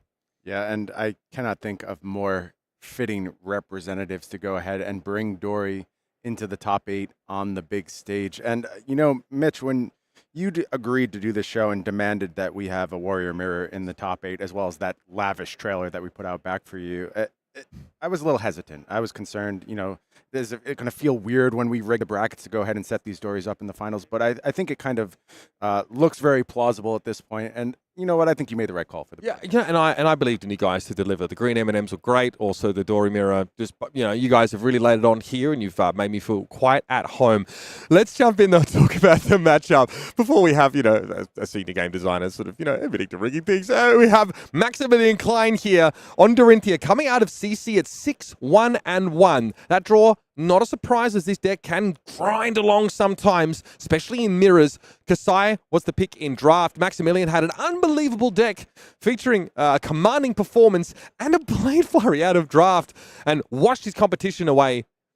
Then we have Kayo in that second draft. Max getting a respectable 2-1. We are talking a runner-up in German Nationals in 2021, winner of Battle Hardened Utrecht, and in 2023, 4th place in those German Nationals here. But there's one very key piece of information missing from there, Mitch, because Max's accomplishments do not fit on this display. Pro Tour top 8, back-to-back Pro Tour top 8s for Maximilian Klein. Did so with Lexi back in Baltimore, now picking up his beloved Dorinthea to go ahead and get a Pro Tour top 8 once more here in LA. Worth talking about the deck list now for Maximilian Klein, as we are on a Hatchets Dorinthea build. You notice no other weapons here in the sideboard. Maximilian has been heavily on this plan, and I mean, it shows in that record. So much value available here to the Hatchet story. A couple of interesting picks, I think, here in the deck worth looking at. The one of Ripple Away is extremely troll, especially against, you know, the Goblets and the Smashback Alehorns, the beverage cards, right, used to generate those tokens. But there are other applications for it. In a pinch, it also functions as an acceptable attack action card here. And we have plenty of, you know, tech to deal with. You know, Kano, for example. We've got, of course, your Oasis here. A one of Red Steelblade Shunt. This is a tunic build, a Final Spring tunic build, so you can deploy that defense reaction fairly comfortably without tearing your hand apart if you have that at the right time. Lots of tech in this deck, but realistically, Brian, it's all about trying to find that elusive triple hit turn to get ultimate value. We're talking like a 2-card 12. Yeah, I think you call out this tech wisely, Mitch. It is telling the story of why Max was able to make it this far. There are so many innovative, thoughtful choices, things like the 2x Nasty Surprise in the deck, 3x Amnesia ready for those Katsus that may be encountered along the way, but they don't really matter too much in this match. This match is all about a Warrior showdown just straight up, and I think a lot of those cute cards probably hitting the bench here. And what's going to be really interesting too are the points of differentiation between these two decks, and I think the biggest one lies in that chest slot. It is Feyendell's Spring Tunic for Maximilian Klein. When we get to Josh Lau's list, we're going to see something a little different. Yeah, let's not waste time. Let's move across the table here to our United States representative in this matchup. Representing the card, guys, it's Joshua Lau, perennial Warrior pilot, 6-2 through CC, an Olympia draft here, 3-0. I think there was like some incredible tech picked up over the first couple of packs that put Josh in that direction, and then over to Kasai in that second draft here. Top 32 Worlds San Jose. In fact, I think exactly 32nd, exactly 64th at Pro Tour New Jersey 2022, and Battle Hardened in Charlotte with a strong showing. You'll always see Josh on Warrior. He's a big fan of that, of course, and has definitely created a reputation around it. But the deck list, we're going to talk about it. You can actually see the glaring difference on your screen right now.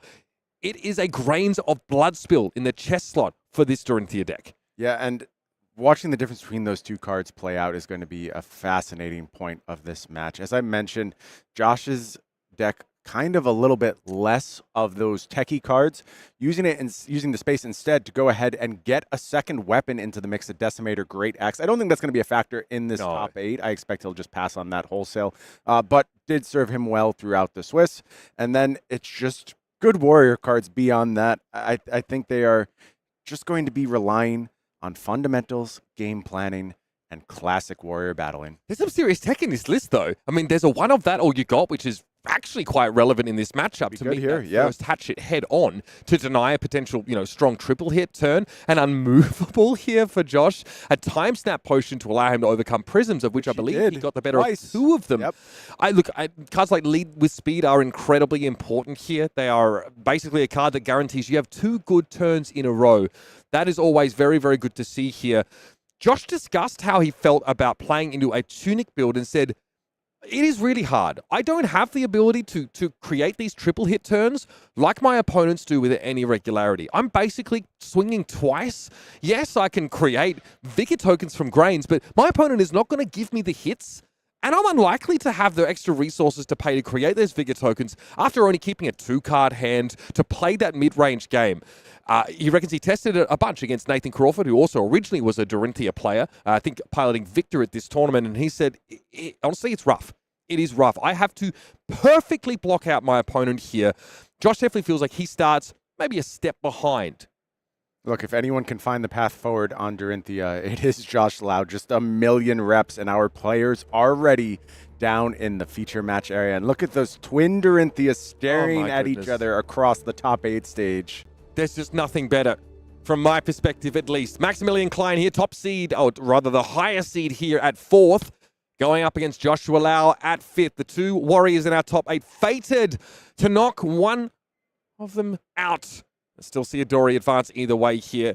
Josh may opt to maybe filter a little bit here as a runner does get deployed with no agility token up. Worth noting that these Dorintheas, whomever wins this match, moves on to face the Dromai. And what that means is the possibility of a KO mirror to decide this event. It's gone. Can't happen any longer. It will be either Dorinthea or Dromai in the finals of PTLA. Wow. Who saw it coming? That is... Oh, excuse me. They may be on other sides of the bracket. I may be incorrect about that. We'll get clarification. We'll figure it out. Make sure we know exactly how these brackets are going to pair as we move through. This is the Kano and Kayo side of the bracket. I mean, so one more Kano for the Dromai to overcome should it advance to the finals, because there is a Kano mirror on the other side. That would be incredible. Yeah, the Kayo mirror. Yeah, Kayo mirror. That would be incredible. Who named these heroes so similarly? What a terrible idea. Asking me to keep track of that. Come on. That is a lot. I'm not going to lie. Just the 1 letter different. My goodness. We have the hatchet opening here from Maximilian Klein now on turn 1. Josh has to block this first hit more often than not. We'll block Remember, attack for 3. Yeah, can't risk getting triple hit. Just always very respectful of this first hatchet. Dorinthea can give 1 hatchet the opportunity to attack again if it were to hit. Josh is fat decking in this matchup. Every card in his 80 that he can play is in that deck because he has to respect the first hatchet much more generally than Maximilian needs to. And here's your bread and butter, the play pattern. Not only does Maximilian get go again with the Quicksilver, he gets a free card for it. That reprise effect is triggered and will often be in this matchup. And then the red hit and run to give the Hatchet of Mind go again and +3. This is where it's most effective, getting both modes turned on. Josh is... Yeah, he is already on the back foot here, having to throw a fair bit in the way, and the Balance Adjusters already seeks to get involved. Yeah, worth noting, just not a ton of attack reactions in these decks. Yep. And it's very non-traditional from what you may expect from a Dorinthea. And here's a nice close to the turn for Max Klein. It is Command and Conquer. There's nothing better, actually, than following up like a warrior turn, bookending it with a Command and Conquer. Normally, you sort of don't bring too many of these attack actions in as your weapons do most of the talking. Oh, and you see a problem here for Josh Lau. It is double look at the react in hand. No options here. That Command and Conquer, certain to hit, certain to clear out that arsenal. And I wonder what's present in the arsenal. That seems like a potential huge loss for Josh Lau, depending on the card. We'll take 6. Josh said at the start of this game or beforehand, I have to defend perfectly here against Maximilian to have a chance. But he let him through. He had no choice. Yeah, A man. yellow hit and run headed for the graveyard. Gone. Disastrous start to this match for Josh Lau. Max, though, obviously sees the no block. He knows what's hiding in Josh's hand. He knows the only cards that can't block there for Josh are defense reactions. So much information just got gained by the German here.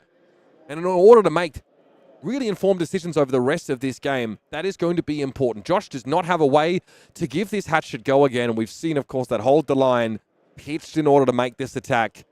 Max can guess with a relative degree of certainty what else lingers in the hand for Josh, and it's not particularly threatening at all. Yeah, I think he can gamble a little bit and just ignore this first hatchet if he wants to. It depends on the texture of the hand. And he is going to go ahead and pass over to Josh. Does have Taken on the He chin has available. reacts, yeah. Damage. No damage, Mr. Lau. Take it on the chin. Maximilian happy to square up here against that first hatchet and get himself an agility token. This is a core component of going for that triple hit. Being able to not need to spend another card on go again means you can do that off a small hand. Maximilian, there's no reason to hold on to the take it on the chin. That is what it is made for. That exact exchange. Denying the first hatchet and getting value. Here comes Max. I feel like Max also gets to go into this turn with a fair amount of confidence as to the texture of Josh Lau's arsenal. That is almost certainly a D-React. All signs point to that being a D-React. That's valuable information when you're playing the Warrior Mirror. 4, go again, dominate here as Spill Blood. Gives that +2 to all axe attacks this turn. And you really want to try and angle for the third hit when you have that card down. That's when all of a sudden Spill Blood is unbelievable value. We need that +6. Again, Josh thinks much about trying to stuff this first No axe blocks. swing. And instead opts to let it through. Josh knows he needs to do something. He needs to sort of create an opportunity for himself here. Blocking efficiently is what is going to allow him down the road to take a little bit of damage, leak something, and come back with, a decent-looking hand. But he is the defending player right now. He does not have tempo. Uses a D-React to cover up that hatchet. Second hatchet coming through. It is Hatchet of Mind, getting 2 buffs in this instance. That's a lot of damage. Yeah, 5 dominate on the back of that Spill Blood and the buff from the Hatchet of Body. Now, the thing is that because Max is not in a tunic counter, to give go again to this Hatchet of Mind at reaction speed would cost him 1 in most cases. Unless it's a Shift the Tide of Battle, which is fine, but there's no resource available for that third swing. So he doesn't quite have everything he would need to make that dream happen. But he does get a power card out of Josh on blocks there. That's a Spill Blood from Mr. Lau being put in front. Josh going to leak a little bit of damage here, and Max going to move to Arsenal. Turn passes back to Josh. What do you think about the decision to go ahead and use up a Spill Blood on the defensive side of things? Is it just more important that you have access to go again? You want to get wide. You want to demand multiple cards. It's less about going tall, more about going wide. Spill Blood is a stretch goal for Josh at the moment here. His Kickstarter needs a little bit of work. Makes I sense. maybe recommend getting it out on social a little bit, maybe generating some hype around it. For the time being, he just needs to adhere to the bread and butter, swing, give go again, swing, block with those 2 cards, wait until you have a hand that's really hard to beat here. But Max has seen it all. He has seen it all from this Hatchet story build, and both these players will basically know exactly what their opponent is holding in their hand based on how they pitch and how they posture. Yeah, Max is going to get the value from the Dynamo here. Not worried about covering this one up. No risk of a triple attack turn here, really. And it's just going to be the follow-up from that Hatchet of Mind. This one coming in for a juicy 6. Definitely no risk at all of that. Josh here can't even really afford to pitch to Grains to create Vigor tokens. He just has to, again, look down a very, pretty attractive sort of 8 damage from this small hand. Go ahead. Yeah, and it just is about where and when to let the damage through. Use your cards efficiently. Take small wins. Get yourself ahead. That's going to be the name of the game for this Dorinthea mirror. Yeah, and this build of Dorinthea sort of, we are, again, no cards drawn here by Josh. He won't be drawing cards, but both players might just be using all their cards here. So that Makes a lot hold of the sense. line, which is more relevant, against Kayo, for example. It's just here to offer that 2 block and, add some more deck density. Yeah, these builds of Odori don't have the explosiveness, right? So it actually can be hard to get out of a weaker position in this matchup. You don't always have the cards to really blow your opponent out here. Josh has to do it incrementally. That against a player like Maximilian, who's so seasoned, such a deep understanding of this deck is that is a true task.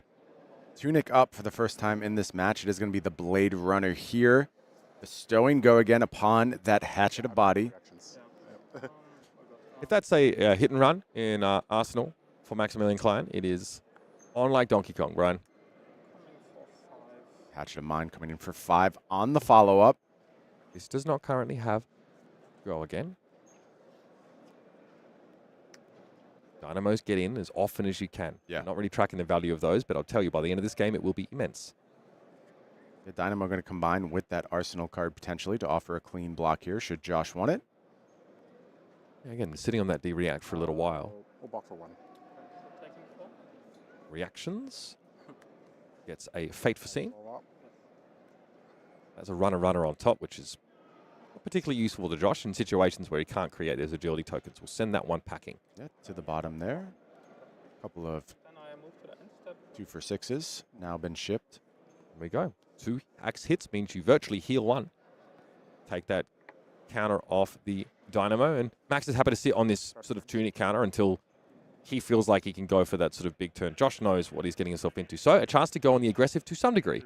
Spoils of War here. +2. Go again on your next attack, and you'll generate a copper, 2 copper rather, for each hit.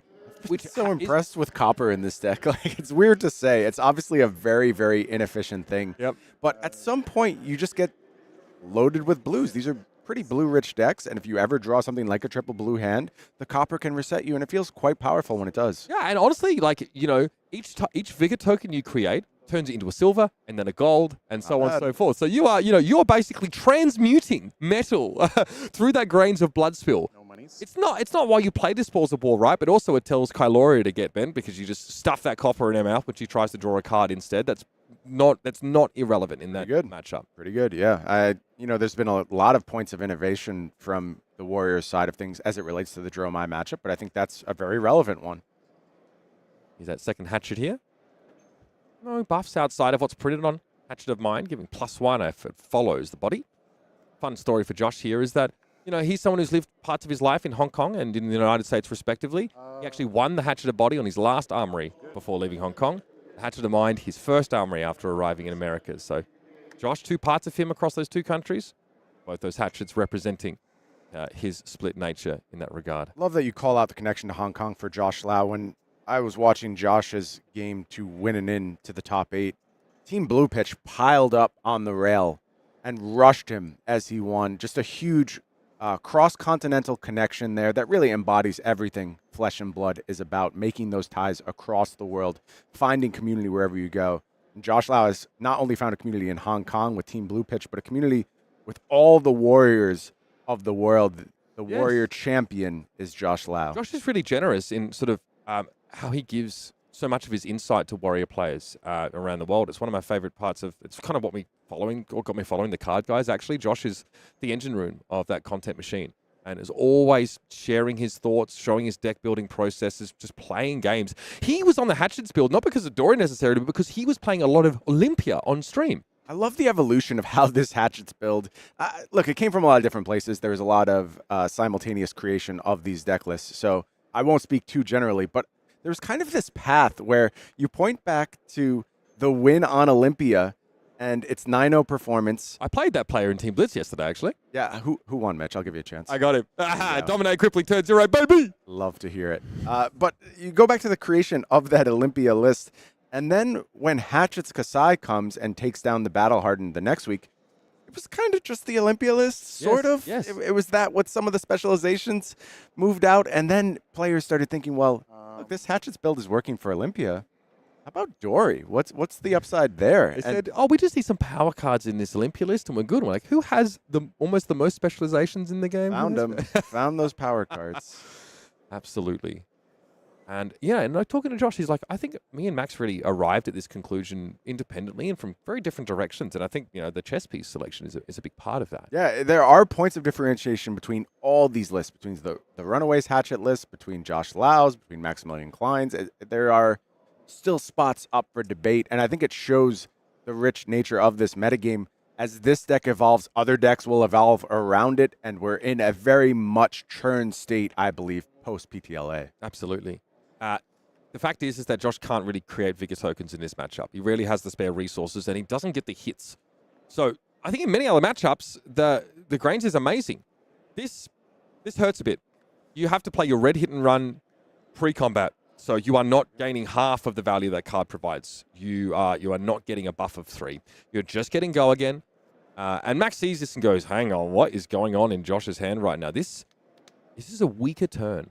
I might have a chance here to go tropical, potentially.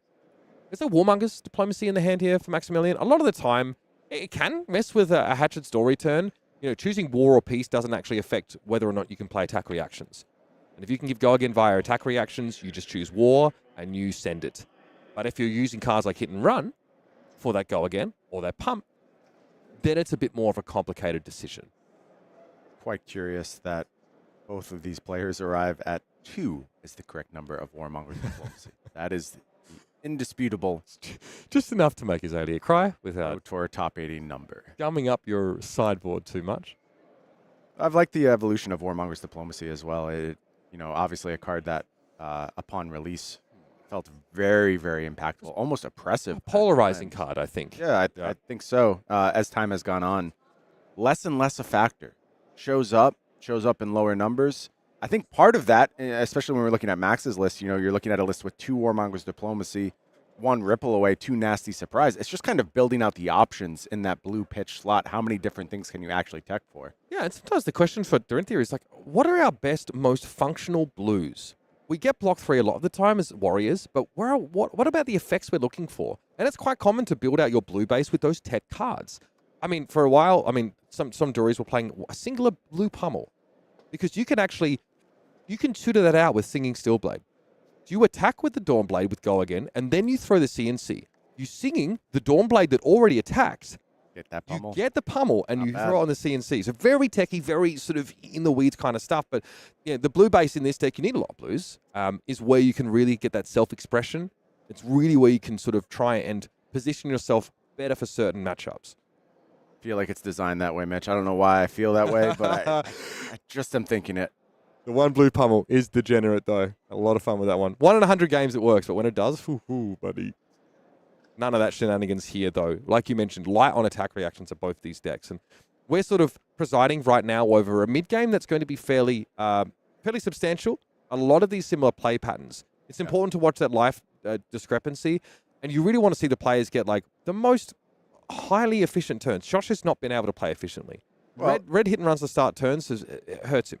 It does, but it was a little point of upside for Josh on that last turn. We did see our first grains of blood spill able to go ahead and create that vigor, which I think is going to be a rarity in this match for sure. And I want to suggest that it's been as good as Max's tunic in that sense. I don't think Maximilian's been able to use it. Has not used the tunic counter yet, correct. So we are even on free resources in theory generated from those chess pieces. And Josh was concerned about that difference. He really felt the tunic gave Max a huge, huge edge in this matchup. And look, maybe that will manifest as time goes on. It would not shock me if that is true. But thus far, keeping pace. Those Dynamos getting ready. You're going to see a lot of Dynamos move forward in this matchup.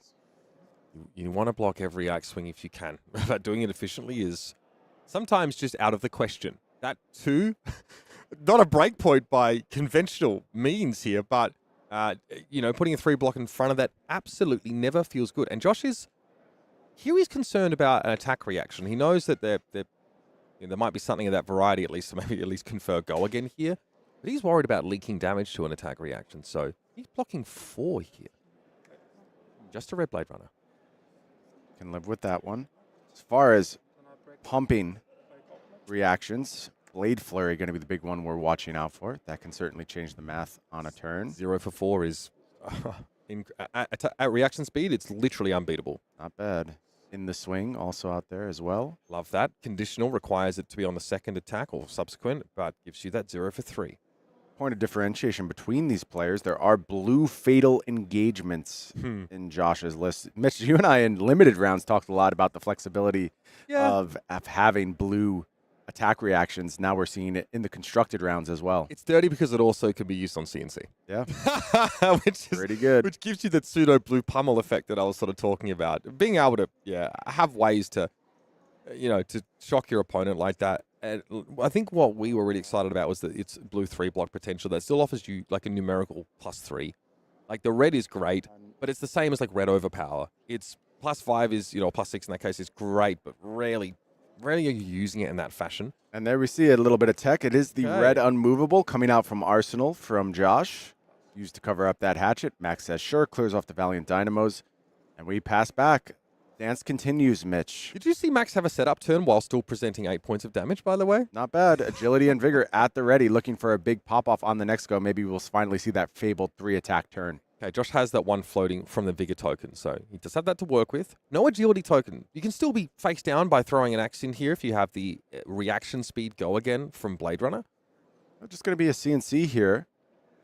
Fine play. I think this is a good moment for a CNC with that Vigor and Agility at the ready. Nice time to go ahead and offer that disruptive effect. In this kind of matchup, Max is pretty accustomed to offering, 2 cards a cycle. I think one of the biggest differences between these decks is we actually see a Crown of Providence here for Maximilian Klein. That's a big deal. That first CNC effect can be kind of shrugged off, but does he want to take 4 damage in such a grindy matchup? He might offer a card with it too. Yeah, it may not be the point where you do want to do so, but having that option available to you, and it is just about how you're assigning those inventory slots, what you want to prepare for. Having access to this Crown of Providence for Max gives a little bit of flexibility, does have the balance of justice as well for the matchups where it's actually good.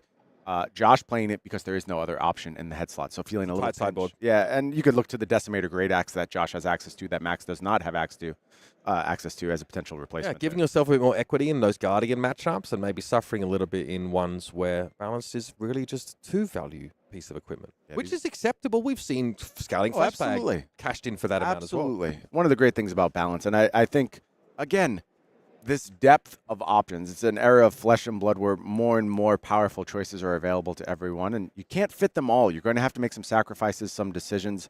Here we're going to look just at a full block of this Command and Conquer. Not time for that Crown of Providence quite yet. We don't pummel each other in. That's amazing. So firstly, no Dynamo refresh because we're not attacking twice, but Josh says, we're warriors, we have honor, we don't pummel each other because Max has his deck list, but Josh was theoretically representing that with a bigger token. Maybe a little posturing. See, no honor amongst you assassin players, but us warriors, we play by a different code here. Spill of blood.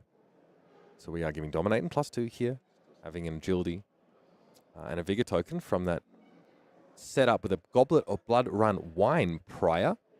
Yeah, and I could see that lack of Valiant Dynamo on this turn cycle being a little bit problematic. Obviously offers a clean block on something like a Dominated Axe, but now a potential to maybe leak.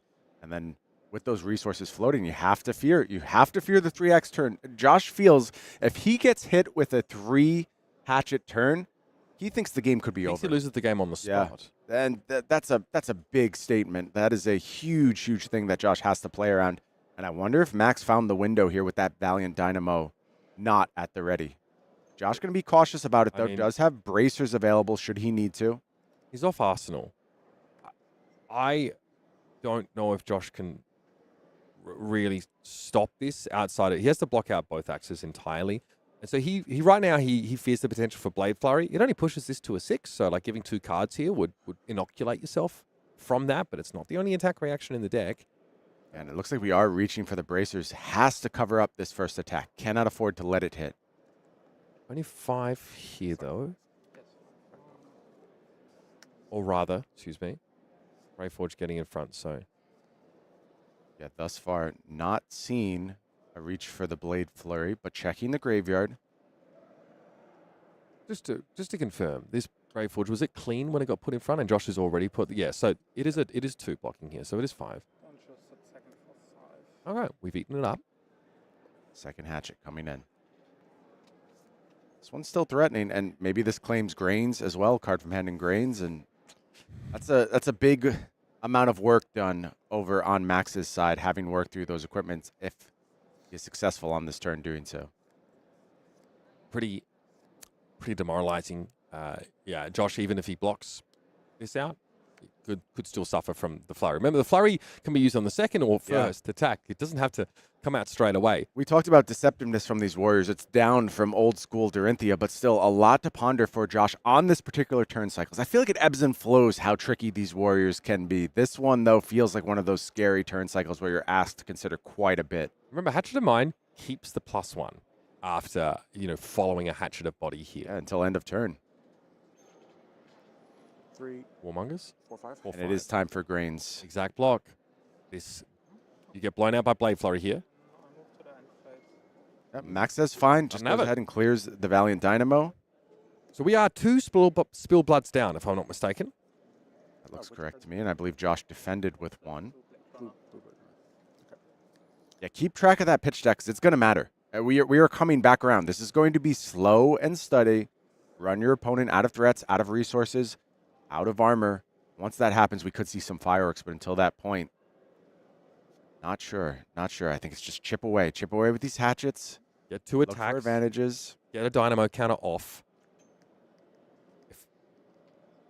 Josh hesitating on this leads me to believe that's not a go again card. So he's like, I'll take 1 damage. Maybe he spends the rest here on Grains. Yeah, that's honestly fine. If you can't get that Acceptable. sort of 2 hatchet attack, then all of a sudden, by the way, you've actually made more resources than Max has from the chess piece. This is a prolonged problem, but it is a problem for Josh. And I want to actually recant a previous statement we made. We kind of said Josh has offered at parity with Grains of Bloodspill to Fayendel Spring Tunic thus far. I actually don't think that's true. The problem is that Tunic resource is always there. Yes. And what that means is Josh is forced to respect that first hit. Meanwhile, Maximilian can go ahead, just use Valiant Dynamo on the first hatchet and feel pretty good about it. I don't think Josh has that luxury. He has to always play around the triple axe turn, and that means that Max is actually in a position to run Josh out of cards should this current pace of play continue. Josh, with grim resignation, counts the number of spill bloods in Maximilian's graveyard and realizes this is the last one. It's not the end of the train of threats from the German, but it would close the book on the Dominate chapter at the very least. It would feel good to have that behind you, but critically, on the last turn, again, no Valiant Dynamo reset. So for the second time in a row, that Valiant Dynamo not available to cover up these breakpoints. And again, that Tunic at the ready, offering triple axe turn. And Josh here just has to give it. He has to give it as much as he can. The possibility of him really being able to do too much more than swinging back with a hatchet on his turn is not high. If he can do more than just use a Vigor token to swing hatchet a body, then that would be phenomenal for him. But Max is still holding 2 cards, right? He just saw that. He saw the axe come his way and only gave the Dynamo. So this is about as scary as it could get. Maximilian is representing a blowout turn here. Yeah, and we haven't seen a Blade Flurry yet. You know it's coming at some point. At some point, things will turn against Josh. And for Max, you're trying to suss out where are the D-reacts? What do I have to worry about stuffing up my turn? But if Max gets through with this triple axe turn, we know the problems it presents Josh. And again, you see Josh forced into covering that first axe hit. It is going to be Blade Runner as the follow-up here. So just a juicy Hatchet of Mine coming in on the second chain link. It is big. Oh, buddy. 6 damage, or even more than that, excuse me. Spill Blood being active here. We're going to count it up. 1, 2, 3, 4, 5, 6, 7, 8. Dominate. You can't, without a defense reaction, rather, you can't really stop this. And even in doing so, you would have to lose your Grains of Blood Spill to eat it up. That seems pretty awful. Something like a Shift the Tide of Battle from Arsenal right now could be absolutely backbreaking for Josh Lau. Max has none floating. Tunic at the ready. Yep. And Arsenal, though. So giving this go again at instant speed for free, it's Shift the Tide of Battle. If he was going to have a triple hit turn in any other way, it would have to be a hit and run before this attack. Correct. With what he's representing now in terms of his resources. Correct. So that, unfortunately, for Josh, he can't do anything about. Cannot stop that whatsoever. And if you can't fully block this out, you're giving a potential agility token. That's the one like true path here to the most devastating turn possible. What is it, Max? Max taking a look. Says no reactions. Okay, he lets it Allows go. Josh to react, and it is a sync blow. He's giving up his Grains for this. He's giving it all up. Has to. I feel like he has to.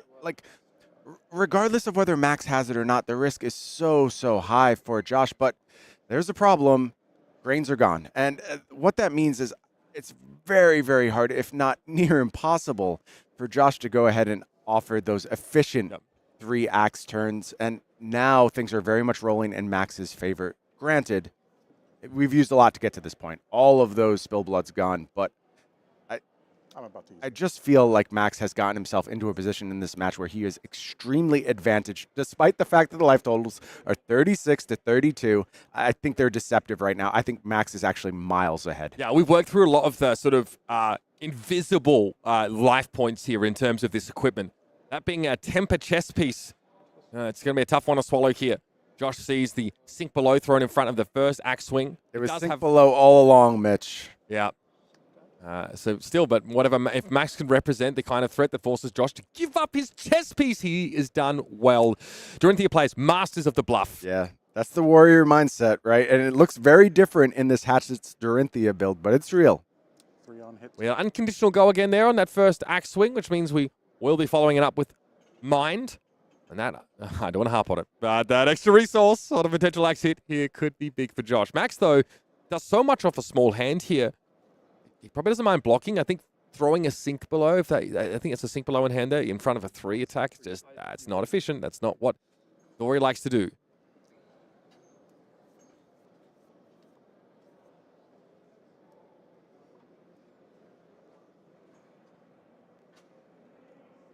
This Hatchet of Mind,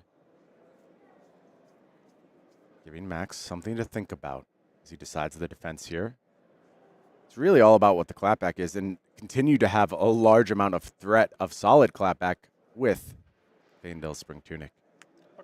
Still sitting on that, hey? Just hatching that extra resource. And like I said, I recant my position. I actually think that is the most threatening thing that Tunic can do, is just every single turn cycle say, think about this one resource. What does it do to your plan? Maximilian reaching for the die. It's time. We're cashing it in, Brian. After all this time, we are ready to use it to play a Command and Conquer. Just good efficiency here. And again, it feels like a moment of shift in this match. Max says, this Tunic counter has done what it needed to do on those turn cycles. I have gotten those critical pieces from you. Now I can go ahead and use it as a proactive way to clean my hands up, go ahead and deploy this Command and Conquer. And Max didn't use Valiant Dynamo on defense on the previous turn, so there's no concern about trying to find a way to get a double axe hit if you need to. This, crazily, represents like a quote-unquote off-turn for Dorinthea. And it's worth pointing out as well that that Fatal Engagement tech with Command and Conquer is not relevant in a matchup where there are so few attack action cards to satisfy the condition of that reaction. So yeah, it basically has to be Command and Conquer, defending Command and Conquer at this point. Which in some edge cases does happen, but it does, yeah. Less common. It's more likely you block with 2 and send a Command and Conquer of your own to try and have comparable turn. Deck count going to be very relevant as we work our way down the stretch here. Valiant Dynamos can be committed here. You got to get value with it where you can. Yeah, you assume you're coming back with double axes, and these Valiant Dynamos will be providing value all over the place. It's because of the take it on the chin in the hand. This sort of makes a pretty elegant block. Yeah, you can full block this out if you want. Oh, passes on it. I mean, there's no relevant on hit here. This is basically vanilla damage, so I get it. I think that card could probably better serve you as, 1, both a bluff piece, 2, an arsenal for a few. Yeah, I like the idea of sort of, sitting on if you maybe just don't need that agility token badly. Most of the time it's more relevant off like the big sort of dream turns that Josh has already said he's not really going for. Yeah, that card only makes its way into Josh's list if he's fat decking. There's a time snap potion in the pitch zone. 5 p.m. the day before. I actually like your time snap potion as an emergency button. Yeah, exactly. Max is a fan. Yep. Enjoys the time snap tech. Prism, it never was relevant, but never was relevant against Prism, but an action point sometimes is still good. It's an action point, and if you can bookend a turn here by sort of deploying that with that remaining action point, then these players are something, man. Playing for 50K. Let's take a little break to talk strategy, deck building. Why not? Why don't we go ahead and sort that out? We'll plan it for our next tournament. Yeah, I mean, seeing them, they had a brief chat out the back here as well. You could see they really respected each other's opinions, absolutely. Even if they sort of ended up on, some different looks here. Both of them have been aware of each other for quite a few years now. Us Dorinthea players tend to keep tabs on each other and see what we're up to and, exchange some ideas. I know Josh because I just harassed him and asked him questions about his deck building. And again, thankfully, he was very generous in sort of imparting his insight to me. Yeah, I think it's a emblematic display of the Flesh and Blood community. That's how things work around here. We love our heroes. We love our game. Want to teach, want to tell people about our tech. Yeah. Josh emblemizes that very well. Yep. Has always been a source of 3. technology, That- tutorage. Yeah, I mean, and he even, every now and then, he'll upload a video of one of his coaching sessions. Yeah. Those are incredibly insightful. And a lot of players come to him with similar issues as I've sort of faced in sort of constructing my decks, or also just putting together the most efficient turns, with Dorian. Josh is very, very good at sort of asking you what you think and having a discussion with you as you sort of plan your turns out. So it's I mean, if you have an opportunity, if you're a budding warrior player, to take advantage of this tutelage, I absolutely recommend it. It's really worth your time. Spoils of War to kick the turn off. Going to be offering 4 go again on this first attack. Maybe a little copper. You can sort of see here how we had a draw for one of our sort of Dorinthea players here. Is sometimes, especially in this kind of mirror game, it's so marginal. Every turn cycle, can I squeeze 1 point of extra value to my opponent? Finally, that Blade Flurry makes its appearance here, and it's going to get full value. So pushes up by 2, and the next weapon attack would be there as well. But I take it on the chin, finally finds its home.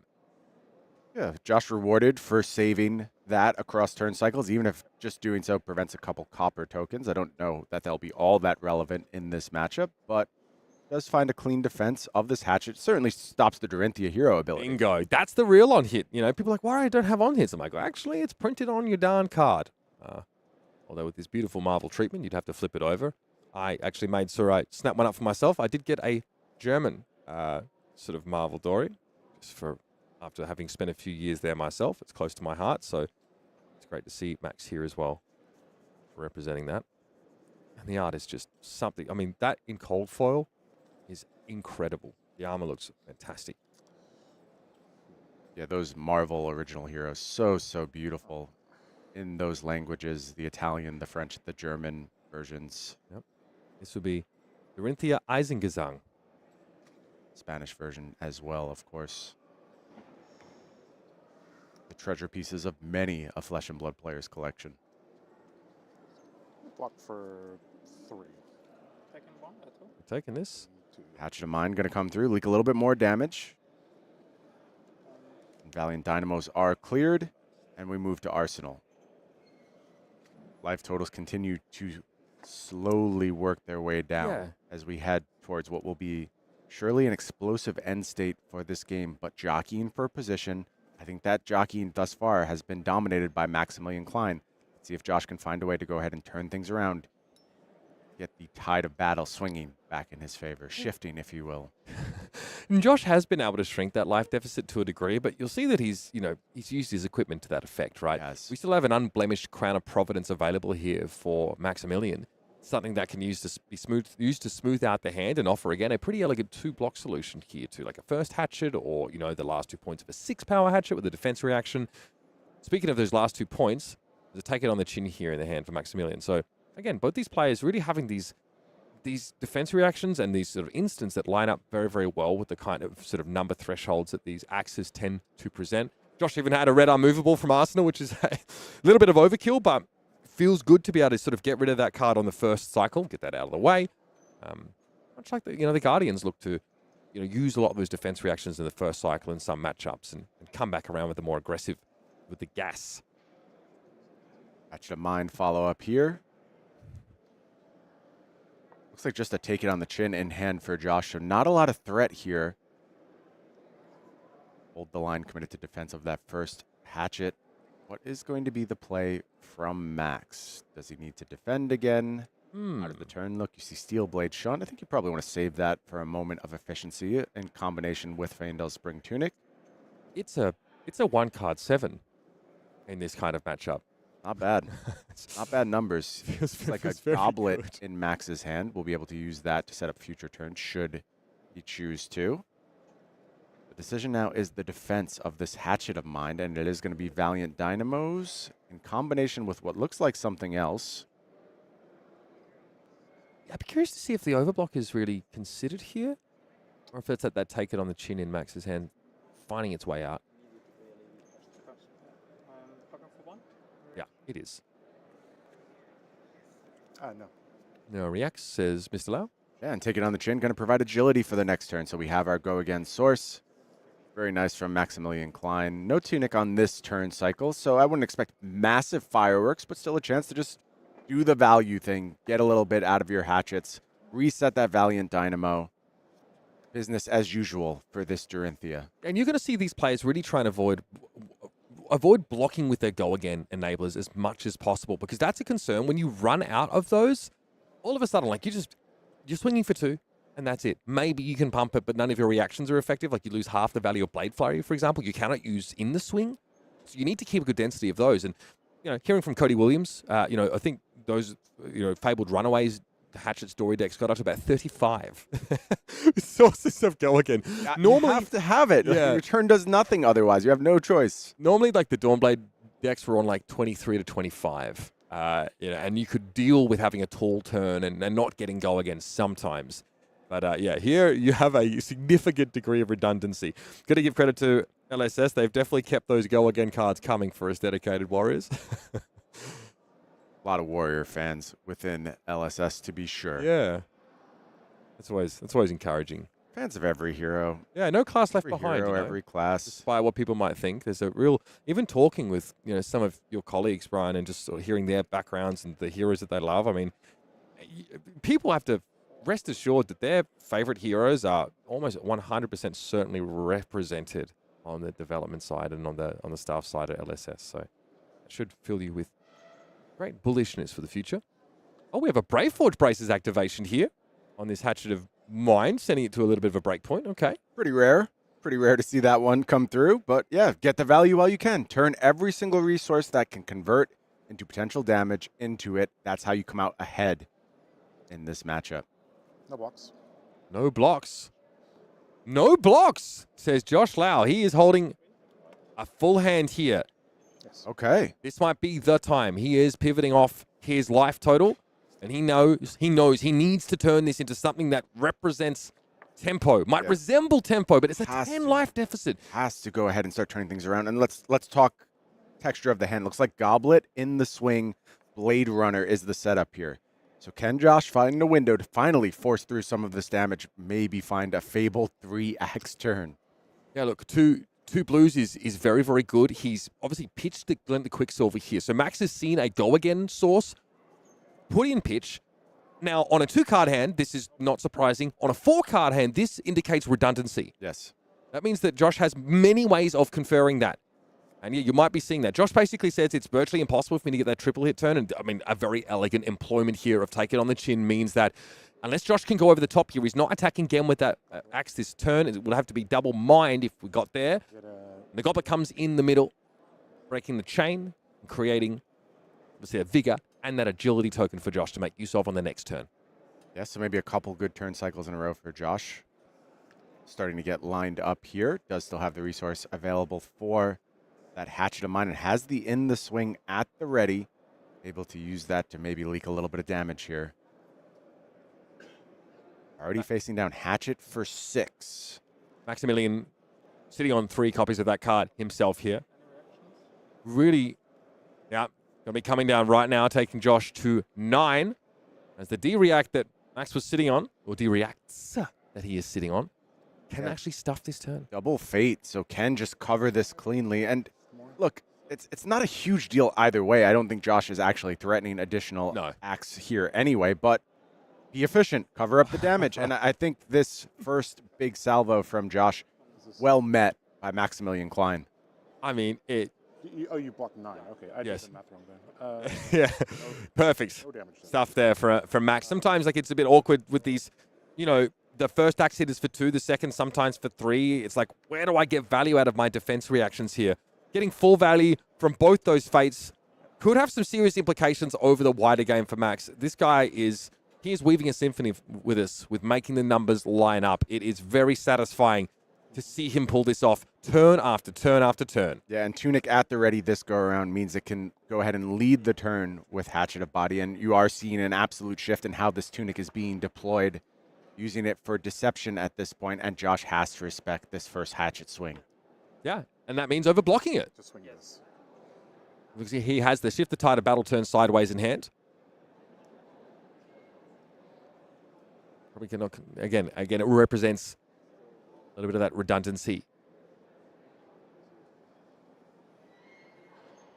Josh thinking hard about this defense. Looks like Command and Conquer in hand. Trying to save that for the next cycle with the agility at the ready. Shift the Tide is going to defend. In the swing, sends the second hatchet. Just a 3. It would have been a pretty inefficient turn without that Tunic. I think maybe a little bit of trouble. No Valiant Dynamo reset, so Tunic critically used to just maintain tempo here, keep things moving forward, keep them moving in Maximilian Klein's favor. Keep an even keel. Make sure you're always sending something your opponent's way. And with Josh already at 23, almost down to half, even the smallest of axe swings has to be given respect. Deck count here still looks pretty healthy for both players. Yeah, I think we have a way to go, Mitch. We're not near the end game yet. Still just jockeying for position. As mentioned, Maximilian navigating early turns very well. Feels like finding a bit more efficiency thus far. Yeah. Josh looking to put together a big turn perhaps the next go around with the help of that bigger agility and a Command and Conquer in hand. Block 3. Yeah, and, you know, in that longer game, though, there is definitely a question of, like, how many cards down I am from my opponent.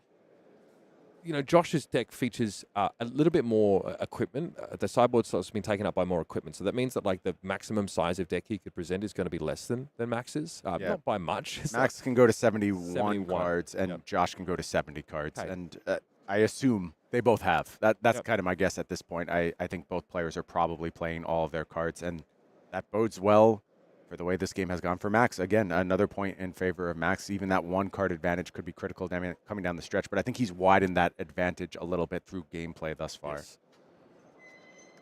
2 go again. Vigor and agility tokens allowing Josh to launch off this attack without showing anything else. Many of those take it on the chins have already been expended here. Use them early and often to make sure you get that agility token and cover up these 2 attack swings. Yeah, fat decking, as we call it in Flesh and Blood, you know, by throwing basically your entire sideboard in, can give you some awkward hands, and Maximilian might actually be experiencing that right now. If he's reaching for that Crown of Providence. Yeah, it's very interesting just on this hatchet, maybe trying to reset something like the Arsenal or a card in hand, and especially knowing that Josh does have Command and Conquer. I don't know if the other card is a card that he can pitch to play that Command and Conquer. Not quite sure what the second card in hand is, but could be an interesting decision here from Max should he choose to use that Crown of Providence in this moment. Reaching for all of the equipment. Can't decide which one of these pieces he hates more. It's going to be Crown, ultimately committed to the combat chain, uses the ability, and it does not reset the arsenal. So when we come back to Josh, is this Command and Conquer available now? I wonder what he got off that. Okay, there's definitely some gas in. Yeah, blue available. And there is the Command and Conquer. Look at the face of Max. Very well timed by Josh. A small win here for Josh. We don't pummel each other, but we do play Command and Conquer. Absolutely.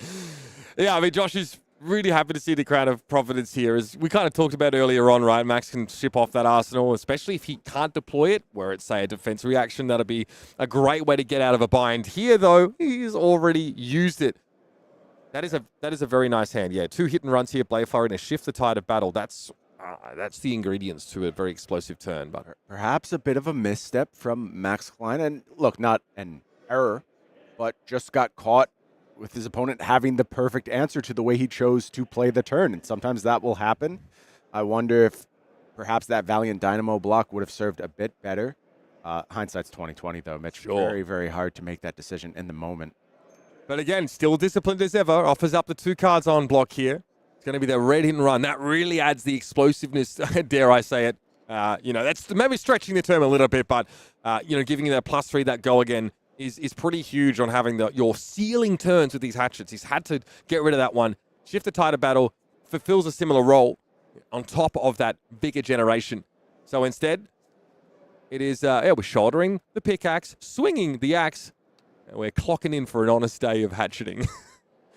This currently does not have go again. Yeah, no use for that Dynamo on this turn either. Could end up being good. Maybe this is a turn that is just hatchet. Obviously not very exciting, but can happen.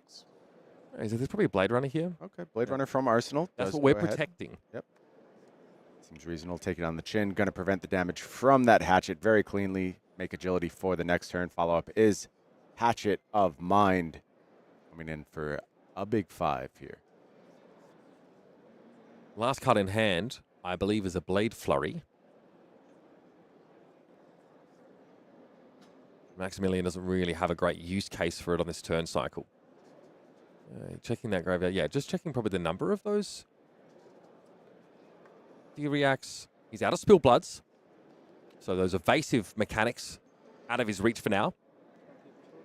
1 point of damage is going to leak here over that Valiant Dynamo combined with card from hand block. And the turn will head back to Josh. 3 cards in hand, blue at the ready. Let's kick things off with Hatchet of Body. 2 resources floating. Go again, already imparted. Another shift here. Looks like 2 Blade Runners and a hit and run for Maximilian. See the stanchions behind our players starting to fill. Passerby are seeing 2 true heavyweights of the Flesh and Blood and Warrior worlds, respectively.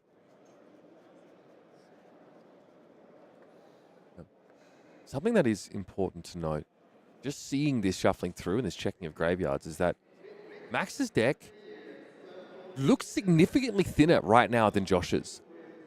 I do wonder if some of the sideboard pieces are left out. For Max's deck, there are some quite bad cards. Things like Amnesia.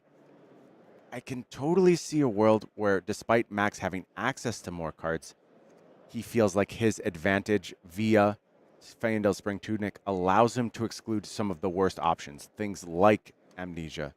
If that is true, I think there is an alternate path to victory for Josh Lau. I think damage is going to be a very, very hard thing to win on. Yes, at this point, yeah. However, if the deck is fat, Max's isn't, and Josh is able to just go ahead and force defenses over and over and over and find the moment to go ahead and try and seize the tempo and force Max to respect those triple axes multiple times in a row, maybe there is still a path forward here for Josh.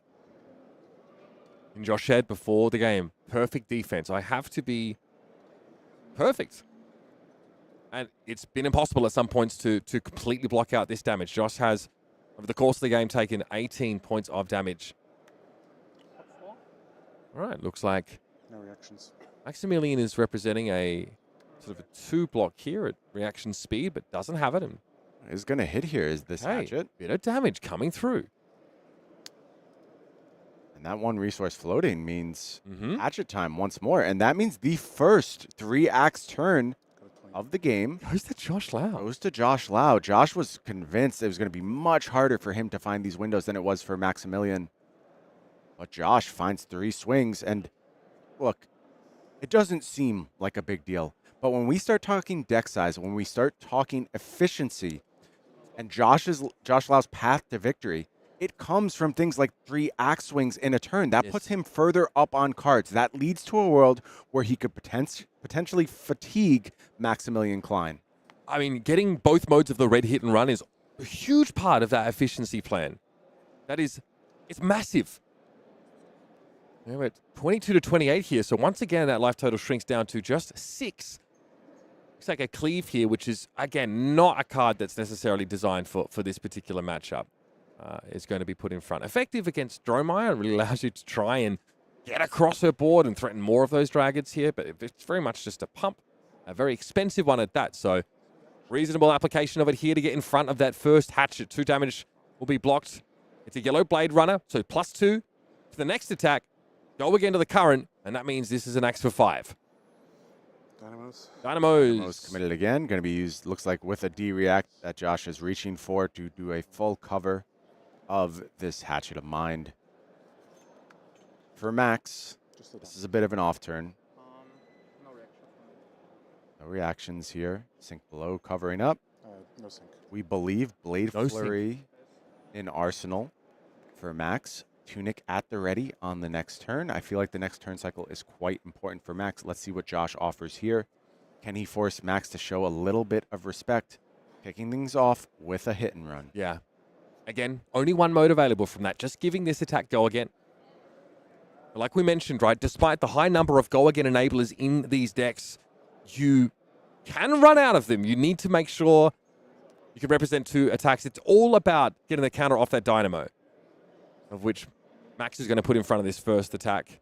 We leak some damage here. There's just, once you're out of those take it on the chins, there just isn't a good way to block 2. Also, Max doesn't have to respect this turn all that much from Josh Lau. The output doesn't seem all that potentially high. Now out of resources with this Hatchet of Mind, kind of face up. There is small pumps you could do here.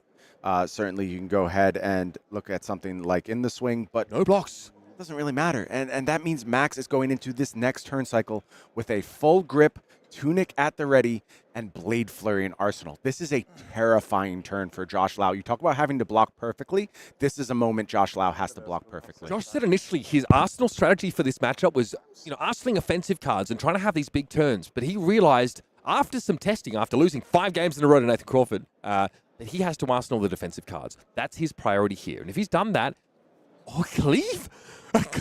Okay. In this economy? Cleave kicking things off here, just going to offer a front pump, along with a second front pump here in Spoils of War. Tunic now used, and a sizable Hatchet of Body to kick off the turn. It's a +4 and then a +2. This is a hefty swing for 8. Go again. Pretty good. As we mentioned, we know that Blade Flurry is available. So maybe not a 3-axe turn, but maybe just a big axe turn. Maybe that's what we're looking at this go-around for Max. Or maybe that Blade Flurry doesn't actually play a role in this turn. It's just about good, efficient numbers on this turn cycle. I mean, finding a way to actually use the Cleave offensively is technically higher value. It's only costing you, obviously, the 1 to deploy that. So 1 for 4 is fine. After the game, we should talk about this card. Oh, they want to have a chat Yeah. about the card after the game. Interesting. Be a fly on the wall for that. Be chatting about Cleave. Mitch will be hanging out over their shoulders. It'll just be a nuisance, like a bad smell. 3 copies in Josh's deck, 2 in Maximilian's. And a Blade Flurry getting in on defense here. This should tell you all you need to know about Joshua's mindset about this turn cycle and what he's facing down.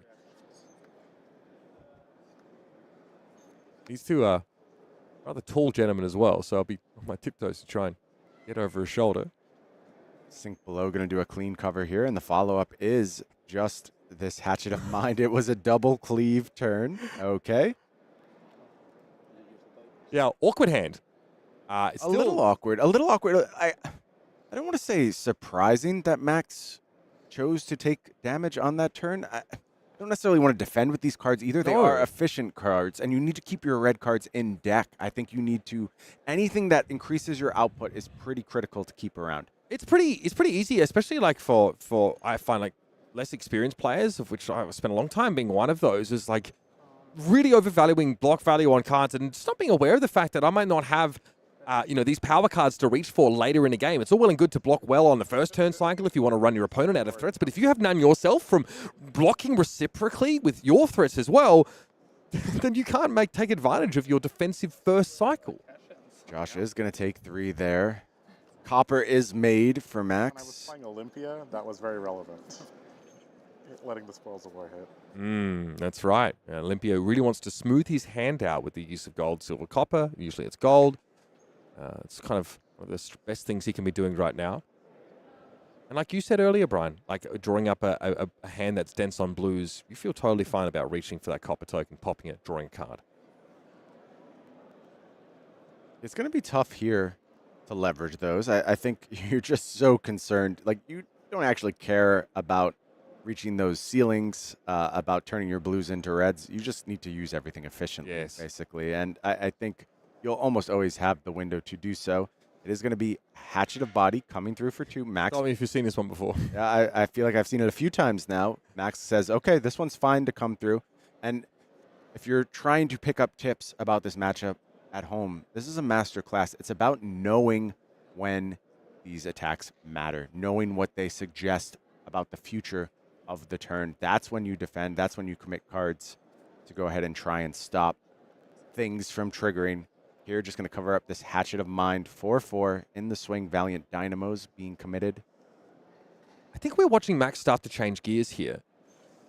And maybe under threat from his deck size dwindling. Deck, as I said. looking now to actually start to put a bit more pressure on, keep a few more cards back, leak a little bit more damage Yeah. because of that that sort of. And I was completely Life wrong. lead. Max is going to go ahead, cash in 2 blues to pick up a new card from that copper. 2 resources It's floating. another blue. Yeah, it's a goblet here. And now we're looking at double Blade Flurry at this point. I believe 1 in arsenal, 1 in hand, if I have tracked things correctly. With no go again enabler. Interesting spot here for Max. We have 2 half blade flurries virtually on this turn. Oh, it's It's pretty bad. It's not, I mean, I'll be Pretty honest bad with turn. you. Yeah, I'm going to give it to you straight. This is horrendous because Max took damage to basically bank on pulling a go again enabler off the top. At least that seemed to be, that's ostensibly what the plan was here. I get it. High percentage of hitting one of those go again enablers, but missing for the first time here. I think a fairly sizable moment in this match. Now, Josh does not know that. With this hatchet represented, let's see how he commits to the defense. Texture of his hand going to have a lot to do with that. Yeah, exactly. Max is still representing a Blade Runner, right? So Josh, on the turn cycle, seeing Max take a bit of damage, you know, just looking at that, he could say, I could take 2, and I've actually won the turn cycle. I mean, okay, technically your opponent has created some value via those tokens here. But if I just ship this and come back, all of a sudden, If I am the captain now. On the side to represent how many cards are in his deck. You can't update it because that would be considered note taking. So no. Okay, that's considered note taking. Yeah. Cards in deck, 20 cards for Maximilian Klein, 23 cards for Josh Lau. It's close. But here's the problem. In the late game, Maximilian, with this Final Spring Tunic, and they run out, both these players run out of cards, Max deterministically wins the game. Correct. Every 3 turns, he gets an axe swinger, which Josh cannot block, and you play out the logical progression of that process, and it's a win for Maximilian. So Josh has to find a way to avoid that. It sounds ridiculous, Mitch, but it's a real win condition. And I will further point out cards in deck at 20 and 23, but it's actually a little bit further in Josh's favor because Go again. You got Max it. has only 2 cards not accounted for right now, whereas at that moment, Josh had 5 cards not accounted for. So if you want to talk raw cards still left, we were talking 28 to 22 at that moment. That number going down a bit for Josh right now to 27, but I believe 22 total cards for Max Klein, 27 total cards for Josh Lau, going to matter a ton as we come down the stretch. But they're about 40% thereabouts, you know, of probably those go again enablers in this deck, and we are going to keep track of that deck count for you here. 2 cards I didn't account for Max Klein in that count, the 2 cards in pitch. So actually 24 total cards Okay. to Josh Lau's 27. Rough count. I'm not 100% sure. I tried to count along with the players, but that is my rough estimate at this moment. And that deficit likely has dwindled actually over the course of the game. If Josh was truly fat decking it and Max maybe wasn't, not including cards like Amnesia, because to our mind, we saw Max win out on a lot of the value trades sort of early on in the game. Yeah, and that's what I was banking on. Like in that moment when I was declaring Max so far ahead, it was very much rooted in the idea that they were presenting decks of similar size and Max was winning the value proposition. He was clearly throughout the early stages of that game. However, with disparate deck sizes, I think the equation becomes far more complicated, and I think this game is far closer than we initially let on. Okay, another Blade Runner here as we head back to the combat chain. Josh is serving us up his signature dish. And again, Max is opting not to block that. So a goblet of Blood Run wine here once more for Josh. So both players making use of their warrior beverages to refuel and have a bit of a quasi-set-up turn. Josh is still going for it, though, of course, because that, yeah, you did break the chain, but you had go again on that first axe swing, so we still get to get in for 5 here. This is frustrating for Max. You can see that he doesn't, at this point, like he's probably worried about deck size and doesn't want to come in with mopey turns anymore. Yeah, you have to be efficient. A lot of blues in hand for Max. Like the one of Warrior's Valor in this list, like it doesn't do a whole lot here because it is a conditional go again. You need to hit with Warrior's Valor, the weapon attack, to get go again, something that is hard to do when it's so face up to your opponent and you have so few reactions, attack reactions in your list. Dynamo reset. It's all rote learning at this point. Dynamo reset there for Josh. So feels pretty good about getting to threaten, 7 damage and, get value via those tokens. In this deck, that agility token is often worth like 3 points of value. It sort of sets up that second swing on its own. Big turn coming up here, Mitch. Agility, vigor at the ready. 4 cards in addition for Max Klein. A lot of potential damage being represented here. We know a fairly blue heavy hand. I still believe that Blade Flurry is in Arsenal, though, and there could be some fireworks if Max has the right combinations here. He's been so patient this whole game. We've Absolutely. seen those firework hands at times, and Josh has put a Command and Conquer in front of Max, and Max has said, okay, here's 2 cards. I'm going to respect this. I'm going to block this out. I'm going to bide my time. We might be getting close to Maximilian choose to take the opportunity to blow this game wide open. And those opportunities are few and far between, and you need the planets to align. Back to the graveyard once more. Let's have a check. Yeah, we're checking for very specific things at this point. We want to know how many go again enablers out there. We want to know how many attack reactions we have to account for. This is Flesh and Blood played at the highest possible level. These players are counting for everything. They know the pitch decks. They know what's coming around in this second cycle. We have to see who can find the path forward better. Yeah, like I mentioned yesterday, uncommon for Dorinthea players to have to think too much about their pitch stack. Now it's absolutely relevant. And hey, Lever Speed, an amazing card, but also one of the few 2 blocks you're running here. Would have been great to get in front of that hatchet, but finally the Blade Flurry makes its appearance. +2 to this first axe swing, and it'll be +2 to the next. Yeah, and Josh, however, was patient with the that all you got, is able to cover up this first axe swing. That card was in Arsenal for quite some time. Josh just sitting on it, waiting for the moment where it would account for this pump from the Blade Flurry. But there's a second Blade Flurry from Max Klein, and that is going to push it to a 6 break point, and you see the nod from Josh Lau. Yeah, Josh's eyebrows threatening to traverse into That his is gonna do hairline it. That is after gonna that hit. one. That you got? Nope. He thought he got him. But that's all you got. But a second Blade Flurry here not only gets his attack over, but is going to give a +4 buff to the next axe swing. And we still got cards to play. We're sitting on quite a lot here. Plenty more for Max to do. This hatchet does not have go again yet. Yet being the operative word. Is it going to go ahead and get committed? I think the answer is going to be no. I think this is going to be a second efficient hatchet, perhaps. Looks like the Brave Forge bracers are going to be activated. Warriors Valor. I could be wrong here, actually, Mitch. I think this does line up quite nicely. It's counted up. That's, oh, buddy. Again, that's an extra 5 damage from those cards to the left of the Hatchet of Mind. 8 on offer from this hatchet, and that Hatchet of Body ready to attack again. An additional time with that resource floating, and what I believe is a glint in hand. Yep. That agility token to start the turn off. So huge. So massive. This is the moment that Max has been playing towards the entire game. Absolutely all game long, waiting for the opportunity to pop off like this. And just as Josh finally got the life to even here, a lot of work over a lot of turn cycles now. Again, it threatens to blow open once more, but we'll get to it when it is relevant. But a lot of those big threats now for Maximilian have been exhausted, so he needs to make sure this turn counts. Getting to draw another card off of the glint, that might have been why he was checking graveyards a little bit, trying to speculate what he could rip off the top, whether it would actually make a difference. It's less likely that's the case. More likely it finds a place in the arsenal here. Getting those 3 hits, that is the jackpot as far as Hatchet's Dorinthea is concerned. Here's the glint on it. Josh didn't block. Looks like no blocks. Yeah, no defenses from Josh. I Plays think around reprise. But I think that might be good for Max. Like, I don't think it actually matters all that much. You're totally happy with not picking up the card there.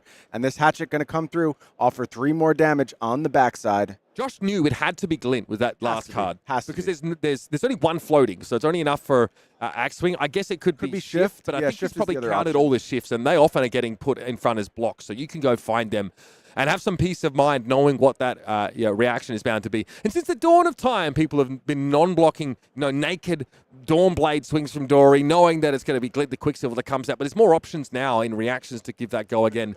Josh just has to go for it. Yeah. He has to make something happen here. I understand why Josh didn't block. There has to be some kind of output on this turn. And with that spill blood, with that hatchet, with that agility and vigor ready, I understand why this is the moment for Josh. But I don't know exactly what he can line up here that looks as impressive as the value that Max just got on that last turn.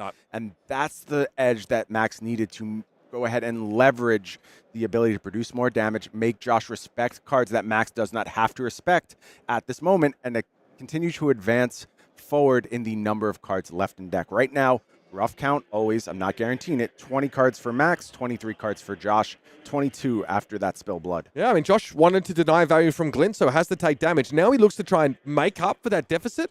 That's a pretty good card to do it. Blade Flurry here means you probably get over on this attack, but you don't have any way of giving go again to the next axe. So at best, it's 2 swings. He's face up now.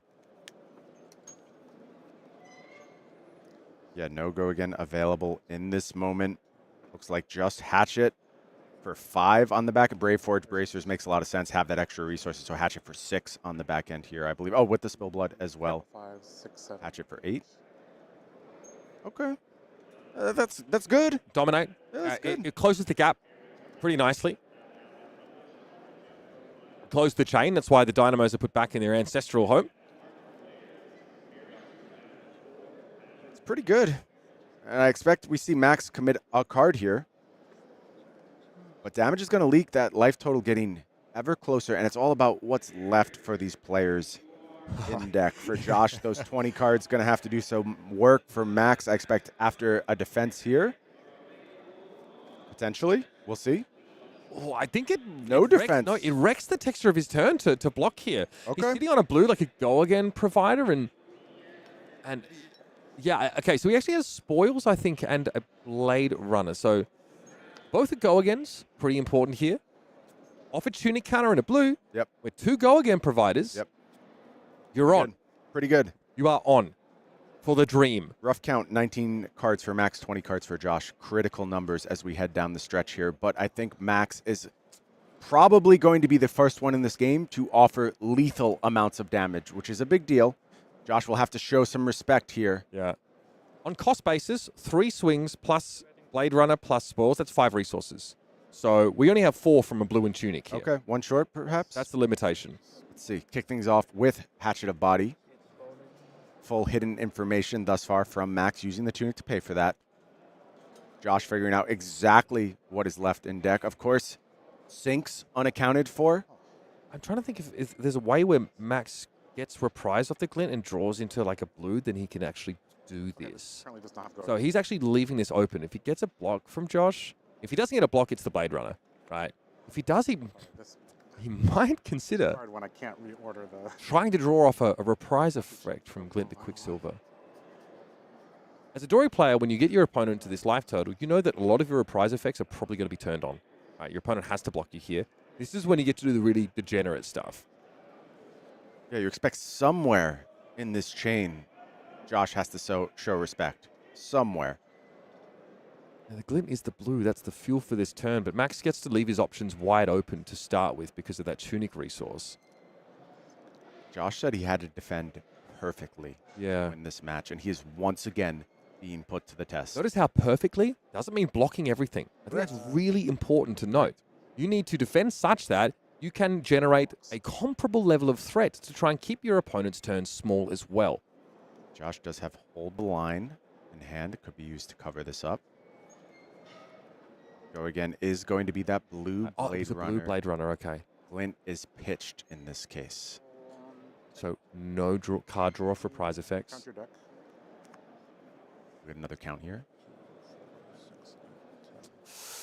16 cards for Max. You Did not see 17. Josh's numbers. He said 17, I believe. So 17 in deck plus 4 in hand. That brings Josh to 21. I think this is a braces. This is a braces swing at Arsenal. If that is a spoils, I think it's probably the best way that Max can use his resources here. Okay, no braces. Just the swing with the +1 pump from a blue Blade Runner. We're not 100% on what that last card is, but maybe the case here. I do want to see Max sort of use this last resource. Otherwise, the Tunic counter unfortunately kind of goes for nothing. 3 and 4. Then end step, removing the counter. Okay, so we end the turn with a resource floating. So Max definitely had plans for this turn that involved using sort of all those resources. Just with the way that was sort of blocked out, I think That first axe attack was blocked out. I think that just didn't really become viable for him. So, CNC. All right. Simple command and conquer here. 1 card leaving Josh's deck. Going to ask for 2 from Max's deck. Seems just like a fine trade to me. Absolutely what you want at this point in the game. The hand is again. Okay, that red hit and run. If that is a spoils in Arsenal. Could be pretty powerful. Again, it's an issue. It's a question of resource base here. That is spoils. And a blue. Yeah, more efficiency here. Spoils kicking things off. 4 is the attack on this Hatchet of Body. Go again, already available. No, we have the follow-up at the ready. Should have 1 floating here. Yeah, so, I mean, I guess Max has 2 options. You throw down the red hit and run, get the front pump to the second axe swing, or you just swing with it naturally for 3. I think that tells us a lot about how he values his cards and, like, the kind of turns he's trying to generate now with that deck size dwindling. Josh gets in there with what has to be the last take it on the chin, surely. Oh, absolutely. Okay. We are being a little bit more conservative, making sure that it's not just the +3, but the go again that's relevant on that hit and run. Have to be at this point, Mitch. Rough counts, 14 cards left for Max, 16 left for Josh at this juncture. However, that Tunic trump, if these numbers stay exactly the same, they run out of cards around the same time, Tunic wins. Tunic is able to go ahead and carry the day. But again, if Josh is able to have, all he needs is 1 card in deck. Just 1 card. Just cycle that into axe swings. He just has to have 1 more card than Max. That's it. And that might influence blocking decisions once these decks get very thin. Josh thinking about this Hatchet of Mind very carefully. Does believe he still has to protect the life total here, it looks like, and is going to give a card. You're playing around, like it's a 0 cost if you're concerned about the chip damage now from attack reaction. So you are playing around like a second swing, in swing, excuse me. I guess a Blade Flurry, but you know, like it's pretty surprising to see it being used here for only half of its effect. That's kind of what keeps it remotely balanced, I guess, is that you know, if you want to get full value out of it, you can't be using it that late in the turn.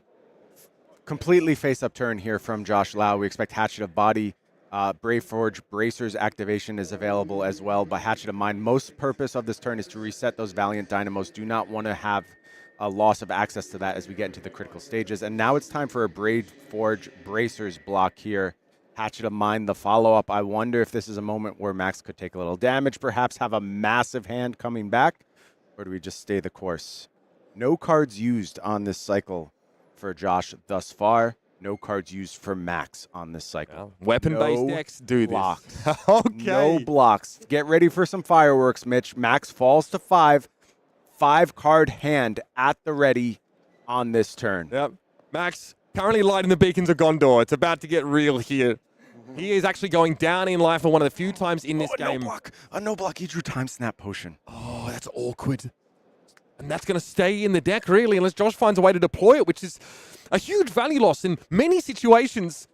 Still plenty to block with in this hand, and he very quickly reaches for that fatal engagement. Choice. Dead card in basically any other scenario here, unless he's pitching with it. The red Blade Runner. That's a premium for Maximilian. That +3 for that next attack. Go again on the first axe. Josh now, his blocking options are limited. It's going to be followed up by a red hit and run, so we are pumping. We are absolutely pumping here. 9 coming through for this Hatchet. And go again, and we have resources. And this is going to hit, Mitch. There's nothing Josh can do to cover this. Well, it's not just hitting now. It might be hitting after this as well. This could be the end of the line. Only 2 blocks available in Josh Lau's hand. And he can't stop this. And then he knows, Josh knows exactly what's about to happen. Max has the surplus of cards. Mitch, this is pitch stacked by Max Klein. This is set up. This is played towards. This is purposeful. And he also knew when that Time Snap Potion was pitched. He could have tracked both decks perfectly to get to this point. Josh, I believe he understands where this is going. That sigh of resignation, I think he realizes that he has lost this game. On purpose. You designed it that way, I'm pretty sure. Yeah. Designed it that way. Balls You out are the right. pitch stack. Game recognized game. Josh Lau. Giving a nod to Max Klein here. In such a long game to put together such an intricate pitch stack is incredible. The amount of awareness, capacity, and patience that this takes. That is unbelievable stuff. So Josh blocks this. He takes 2, goes to 6. There's another axe hit coming in after with God knows what else accompanying it. Josh has to take almost all of it. There is, of course, 1 point of block left on those Valiant Dynamos. Drawing up the time stamp potion. It's heartbreaking. Oh, sorry. 2 damage going to leak. What else did Max pitch stack? I think the hand is Steel Blade Shunt unknown. Yeah, he's showing him the Yeah, time he stamp potion. knows We are face up. the jig is up. No way! Swing. What a diabolical brew Max has concocted here to force feed to Joshua Lau. Yeah. Now 4th seed and 5th seed here in the Hatchet's Dorinthea mirror, and it's about to come to a head. Max sees 3 free damage in his hand right now, an opponent who cannot block any subsequent hits. And he can wait, because that brew, that's a dish best served cold. Josh gonna fall down to 6 here, and Max sitting there, moving the Hatchet of Mine forward, pitches the Steel Blade Shunt, The triple swing. gives the in the swing, and gets the fist bump. Maximilian Klein has done it. That One of the most brutal hurdles how high level. to get over as a Hatchet's Dorinthea player awaits him in the very first round of our top 8, and he gets there. It's not a short game, but it's a brilliant one. Turn by turn, both of these players trying to squeeze every last point of value out of their cards, their pitch, their blocking, their equipment, everything at their disposal. This is what was probably. And see, these two players now have nothing. There's nothing more they want to do than discuss the game that they just had. But look at the look of relief on Maximilian's face. He knew he was going up against a dyed-in-the-wall warrior, Dorinthea aficionado. But Max is one himself and has shown it now on one of the biggest stages in the flesh and blood world, advancing to our semifinals. Look, Mitch, there are moments in that game where the pace slowed down, unquestionably. For a flesh and blood nerd like me, that's the absolute dream. Like, just seeing the intricacy, the thoughtfulness, the pitch stacking, the playing towards exactly that moment when that time snap potion was going to come back around and leave Josh Lau completely vulnerable to whatever Maximilian Klein wanted to do. A master class on Dorinthea play there from Max Klein. Yeah. Moving on to our Proto top 4. Pitching the red Blade Runner, red hit and run, red in the swing all together. That represents an amount of damage that you cannot cover up no matter how hard you try. Brilliant stuff. Deep breaths. Let's reset here and revisit our top 8 bracket here at Pro Tour Los Angeles. We see here that Maximilian Klein has advanced into those semifinals to face, the winner of Daniel Correas or Filipe Cardoso, of course, our solo Kano here. And let us not forget what is at stake for these players. First place is $50,000 US, life-changing money, along with, of course, that incredible champion prize card. None other like it in the world. The lion's share of $200,000, of course, on the line here. We've got a lot to play through still. A Kayo mirror waiting for us down there. Can Filipe Cardoso show us what he's capable of on this solo Kano into the top 8? Remains to be seen, Mitch, but the fireworks are going to be intense. Our buddies Ponkage, Sam, coming back to the booth, going to bring all the chomping action. at the bit. They are absolutely ready to get in. We're going to go to a quick break. When we come back, we'll return and get some words from our victor in that previous matchup, of course, Maximilian Klein on Hatchet's Dorinthea, doing it like no one else can. So don't go too far. We'll be back with that in a sec.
friends. Brian Gottlieb here from Pro Tour LA, and I am joined by our second quarterfinals winner. It is Maximilian Klein. Max, you have put me through the ringer, my friend. That was a grueling match, that Dorinthea mirror, but beautifully played throughout. Tell me when you started getting the inkling that you had taken the lead. Was it when you saw the time snap potion pitch? Were you always playing towards that? So at the beginning, he was the first thing we checked was the deck size. And yesterday when I tested, it didn't go that long, the games. We took more damage and the games ended a little bit faster. Interesting. Then he was telling me he has 70 cards and I just had 65.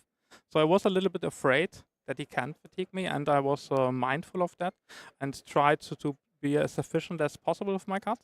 And I knew I had to swing 3 times. I knew I had to do that because when I swing again, then I get an extra card. Yep.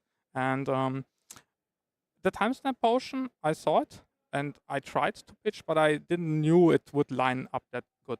I had the hit and run and put it into the ass, and I was waiting for the perfect hand to take some damage and then use it all off his hand. And you found it. You found the absolute perfect hand in that moment. You've obviously still got a long way to go to punch your ticket to this Pro Tour win. This is your second top 8 in a row. And I hate getting ahead of ourselves, but does it frustrate you that, as a Pro Tour top 8er, you don't get included in those great players in the game discussion? Do you think you have to be included after this? I'm honestly, I see why it is the way it is. As an European, we don't have that many battle hards we go to because travel distance is often too long. Sure. So it's not worth it. And there's Ethan is doing such a great coverage job. So there are more eyes on the American players because of him. And it's just that in the mind of the people, the Americans are more present. So I don't fault any of the viewers or the people, but I think with this today, I'm definitely in the mind of more people. I hope so. I agree. You absolutely deserve to be. What do you think about how the bracket is shaped up? How do you feel about the other heroes present in this top 8? Do you fear Kano, Kayo, Dromai? What do you want to be facing the rest of the way? So I tried to make my sideboard as good as possible against Dromai, Kano, Kayo, and the assassin ranger stuff. Sure. So I about the mirror also, I had the 3 amnesia for Katsu. Yeah. Because Katsu was actually a really problem.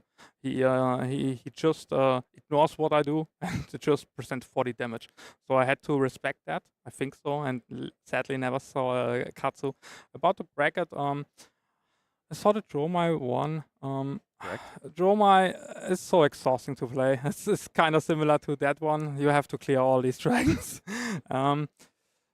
Kayo is fine, but about Kayo, I really don't like that he can high roll you. Sure. So sometimes you can't do much about the game. You just play it as best as possible. But I take it either way. I do step by step. I'm really happy I could proceed to top 4 now. After last year, I got out immediately from the top 8. So I'm very happy with Awesome. that. You're already 1 round better. We'll see if you can make it 2 rounds better here at Pro Tour LA. Congratulations to my man, Max Klein. We're going to be seeing more of him in the semifinals, but 2 more quarterfinal matches coming up, covered by Pankaj and, of course, Sam. Do not go anywhere. We'll be back with more from Pro Tour LA in just a second.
Now this is pod racing. Both of our players leaving it all out there. 1, 2, 3, 4, 5, 6. That's gonna be 6 might tokens, And that's the game.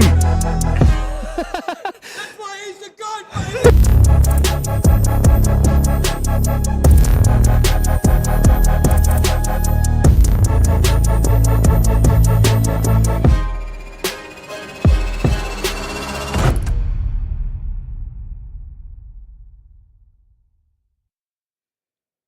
That goes so unreasonably hard.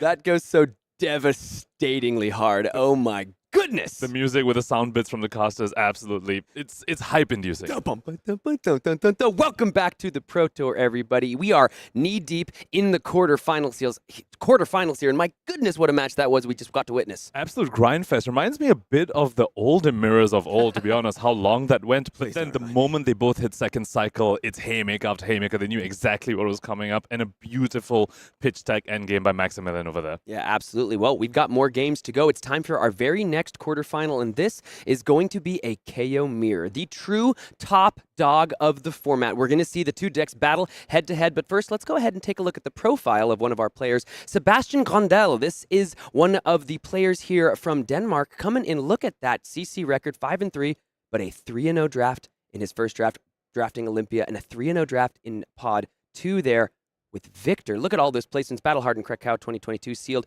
First place Pro Tour Lille, got into the top 32, and then in the 2 nationals there. Look at that in the 4th place and the 2nd place finish, as well as 3rd place in calling Birmingham here in 2023. Local game stores, next level games in the Team Milkshake. Really showing his prowess in both limited and CC, which is exactly what you need if you're going to try and do well in a tournament like this. You know, we really want to see our players perform well in the mixed format. Let's go ahead and take a look at his deck list, and we're going to move through this rather quickly because the players are getting ready to go down and throw down in the arena. But talk to me a little bit about what you see, Pankaj. So first thing I want to point out is 3 off-cast bones. Now, we know that at this tournament itself, a few other members who have brought KO, you know, such as a lot of the Wolfpack, have actually cut down to 0 cast bones. Other KOs are, you know, somewhere in the between the 0 to 2 cast bones, but Sebatian saying, I want all 3 of them. This is how I'm going to, you know, roll people over. Absolutely. Now let's go ahead and check in with our other quarterfinalist here in the match. This is Joel Repta. Look at that incredibly identical records throughout the tournament. 5-3 in CC, but a 3-0 draft into a 3-0 draft. Calling Orlando 2021. He got 2nd place. Team is the Canadians down there, the local game store Chimera. But one thing I do want to point out, even though it's not represented in the teams, these 2 players tested together for this tournament with some very well-known Canadians, as well as Hayden Dale, Tark Patel, Brendan Patrick, you know, that kind of PCG pass team. They all came together, tested for this tournament, Simon Nielsen. So this is the dreaded team kill here in the quarterfinals, but let's go ahead and check in with his deck. So that being said, we totally expect 2 very similar deck lists from these people, and it totally is. I think, so we spoke about the cast bones earlier. Joel only on 2 instead of the 3.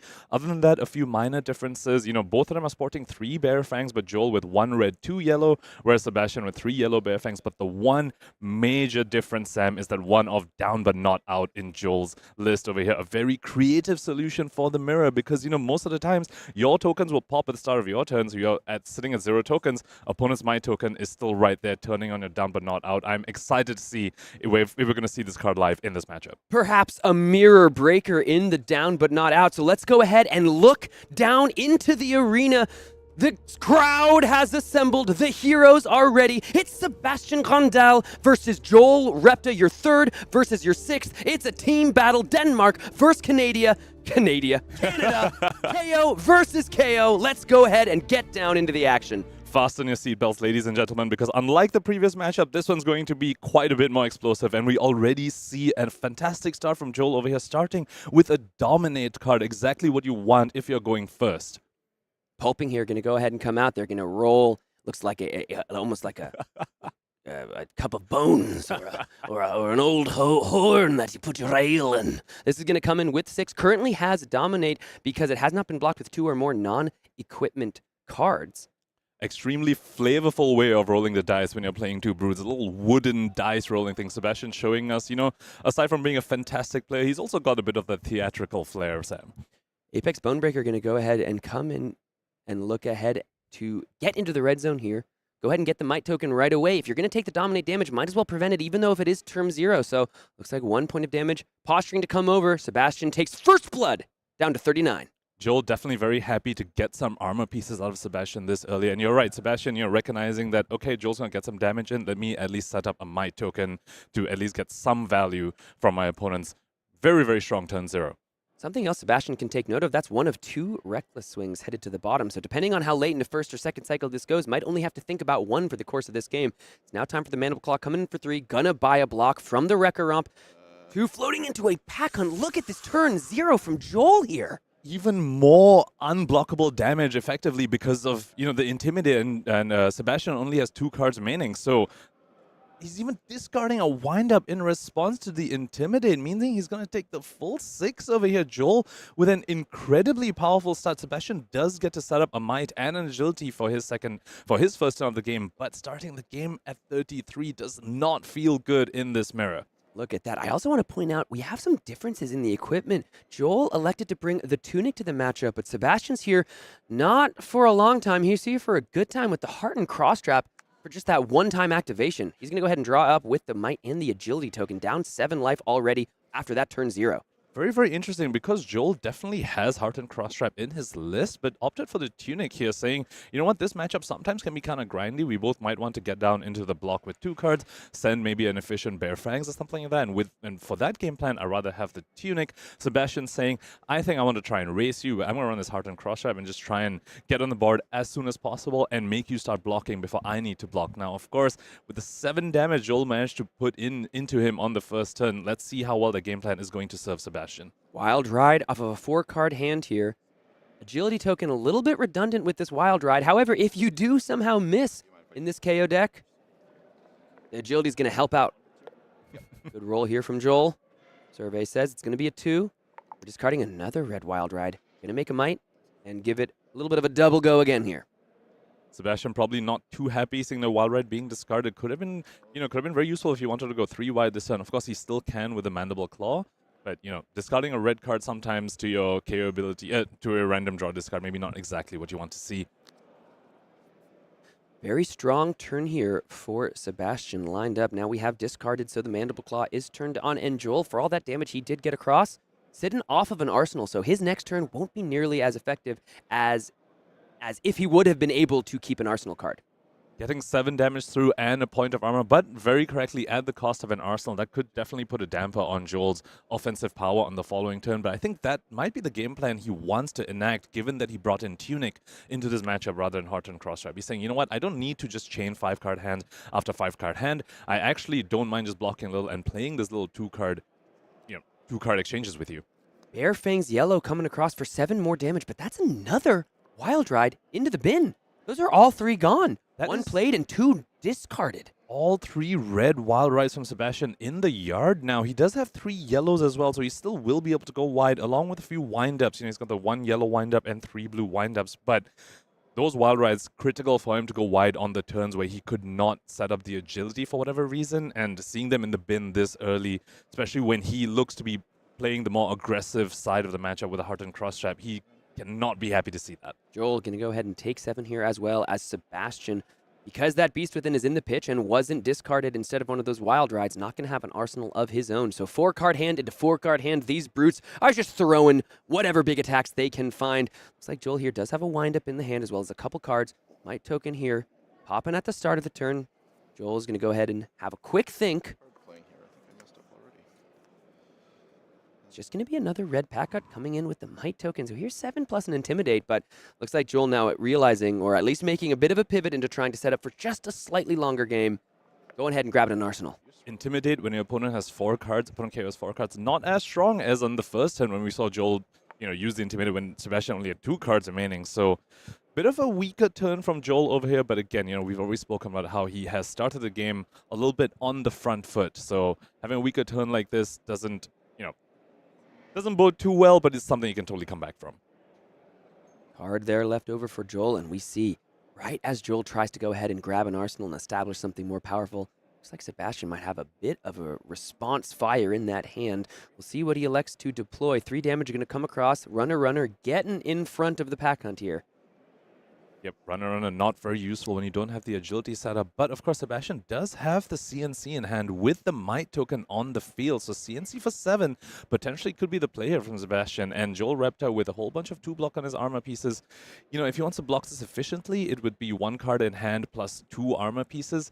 We don't always want to give 2 armor pieces if you're trying to play a bit more of a mid-range game plan. So let's see how he deals with this very tricky CNC for 7. Precisely. This is that return fire we alluded to as we saw the hand.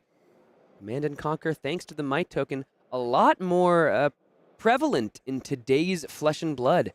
CNC for 7 used to be a little bit of a Dory thing, a little bit of an out for blood reprise, put a +1 on that CNC, but thanks to the Might tokens, Kayo said, you know, anything you can do, I can do better, Madame Warrior. Here's 7 big ones quite often. Especially with the Apex Bonebreaker, you know, you can get on-demand Might tokens and send your CNCs and your send packings as well for 7. Very, very strong arm piece given to the brutes from heavy hitters, and part of the reason why they are such a strong force in this metagame.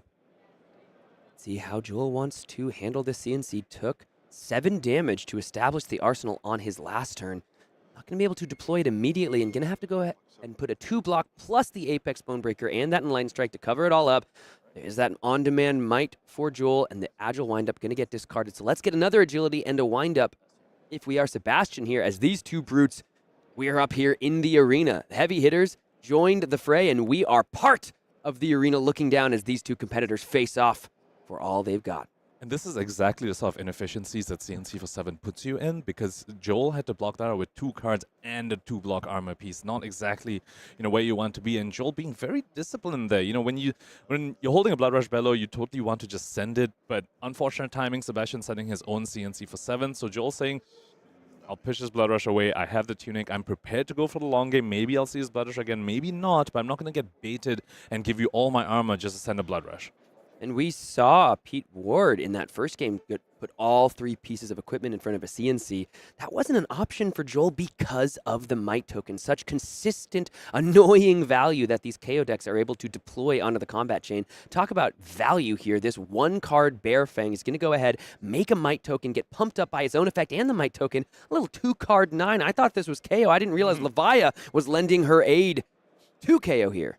Joel asking Sebatian, very important question there, saying, I'm sending 9 damage. If you want to make use of your agility, typically you need to keep, 4 cards. If you don't send 2 big attacks rather than 1 attack plus a claw. So he's saying, I see you with your agility. Here's 9 damage. If you want to make use of it, you're going to need to take quite a bit of the damage. And Sebatian ate that, saying, yep, I'm just going to take the damage.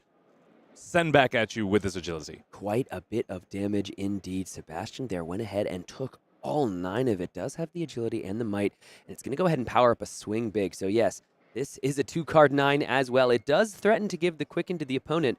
Didn't have to draw nor discard, so no Might token created from the swing big, but do have 2 cards still to work with. If we took a look at Joel's hand on that last little look over his shoulder, a lot of blues and a yellow. This Tunic and his Heartland Crossstrap in his matchup really showing the differences in game plan that these players want to enact, and the life totals show, say the same story. Sebatian wants that shorter game to make sure Joel doesn't get that much use from the Tunic, and Joel wants that longer game. So you see Joel being probably a bit more okay to block a little bit, and Sebatian being a little more okay using his life total as a resource, really trying to shorten the game, because if this game goes long, the Tunic is going to perhaps bring Joel over that finish line. Long, drawn-out drips of value from the Welcome to Wraith staple versus the ability for Sebatian to unbrick a hand on demand. I almost wonder whether Joel's thinking of giving a flashback over here. Looks like he's just going to take the full 9. And this is one of those forks that Kayo puts you in. We've spoken about this time and time again across this weekend. All the arsenal disruption that Kayo has access to. Sometimes if you commit too much block on the first attack and the opponent comes in with a send packing or a CNC right afterwards, you could get incredibly blown out. So Joel possibly playing around that possibility, saying, oh, if I block this swing big and you send an arsenal disruptive attack, I'll be quite messed up from that. So let me see what his second attack is before I decide on my blocks. 9 into 7 is the play for Sebatian. Hasn't been able to establish any kind of arsenal whatsoever throughout this game. So this has just been 4-card hand, pretty face up, 4 cards off the top of the deck. Sebatian not using much optionality here.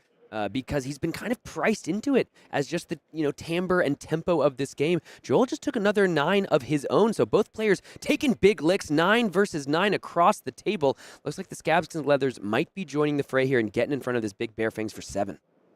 We also have to remember that Joel does have the down but not out in his list, and that could potentially be why he might be more okay going lower in life totals. You critically need to be lower life totals, have fewer equipment pieces, and have fewer tokens than your opponent. And Joel's saying, okay, I have this down but not out. If I want to play into it, I might need to go lower than you. But I also believe he has another Blood Rush in his hands, and that could be why he took all that damage. Oh, well, now hold on. When I said 2 blues and a yellow, I did not realize that yellow was Blood Rush Yellow. My goodness, 2 cards here. One of them's going to get discarded and head to the bin, but you have to imagine both of them are 6s here. So Joel going to go ahead and get those 2 cards. Critically, all the brute attacks are now pumped up for the rest of the turn. The Mandible Claw is turned on. And once again, Sebatian, no arsenal to speak of.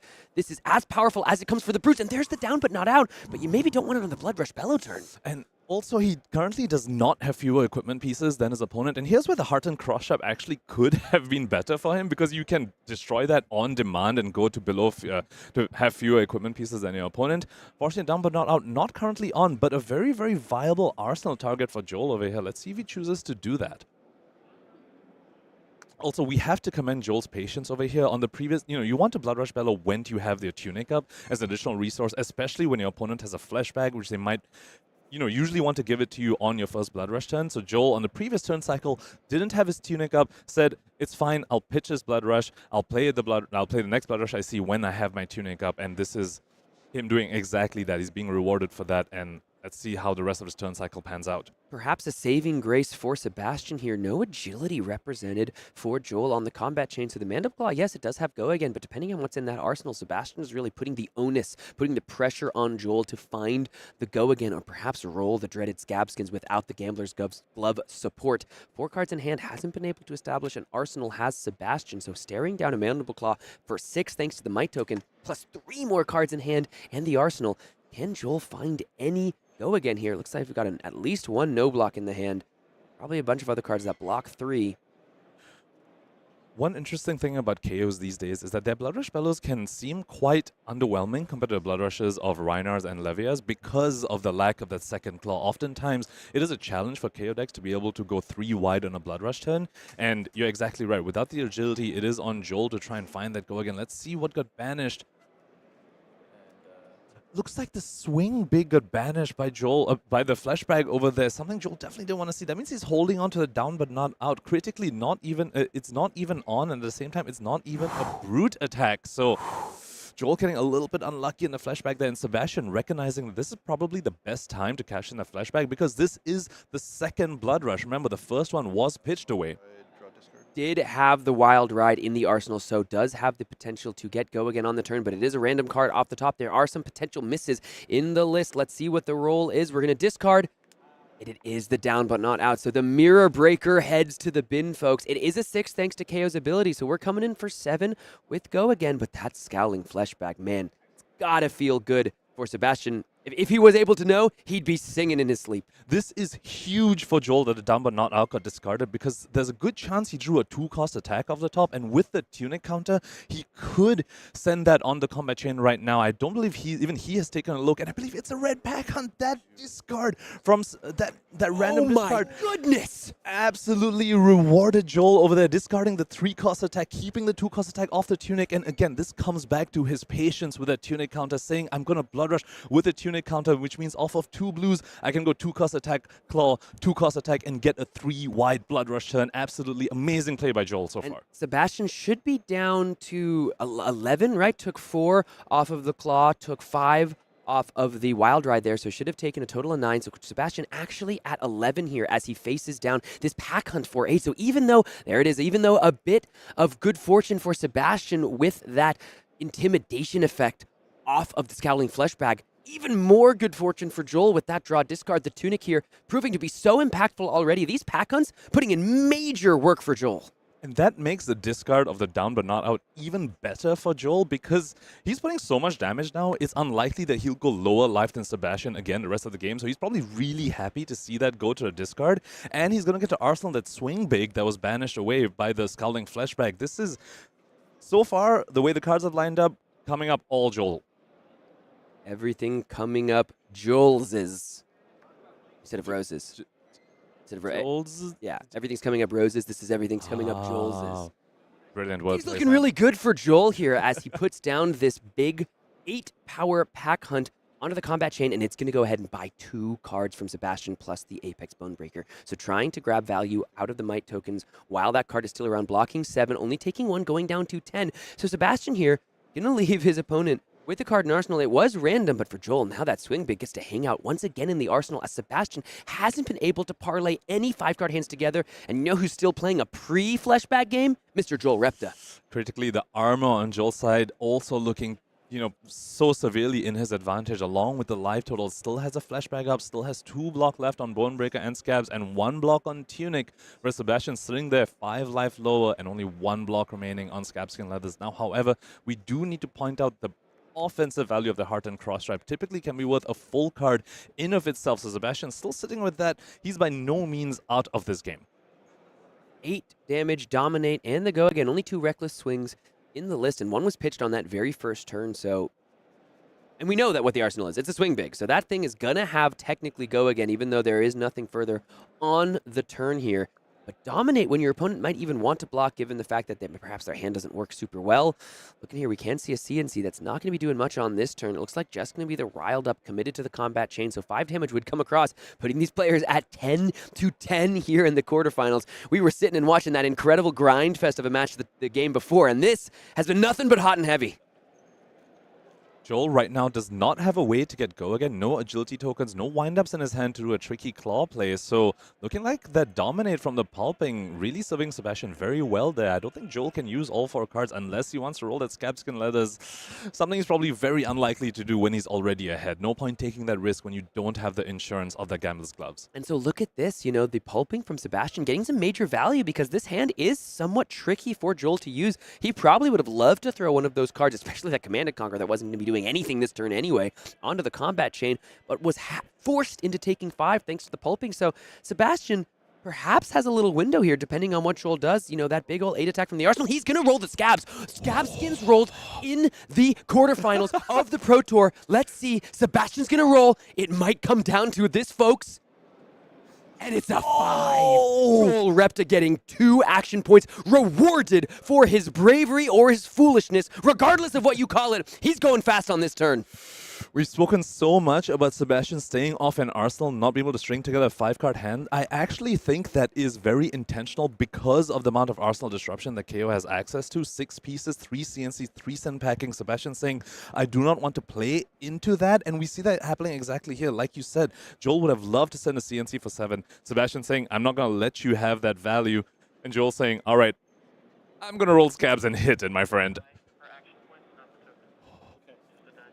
This is precisely what we came to the Pro Tour to watch. Some high-level gameplay and some high-level risk taking. Sometimes with everything on the line, you have to put your fate in the gods of the dice roll. And Joel rewarded for putting his faith in the Scabskin Leathers. Now he gets to go swing big for 9 into most likely just the CNC for damage. Look at how much pressure he's putting on his opponent. I think it's swing big for 9 into another swing big for 8, Sam. I believe. Oh my goodness, he does have swing big in his hand.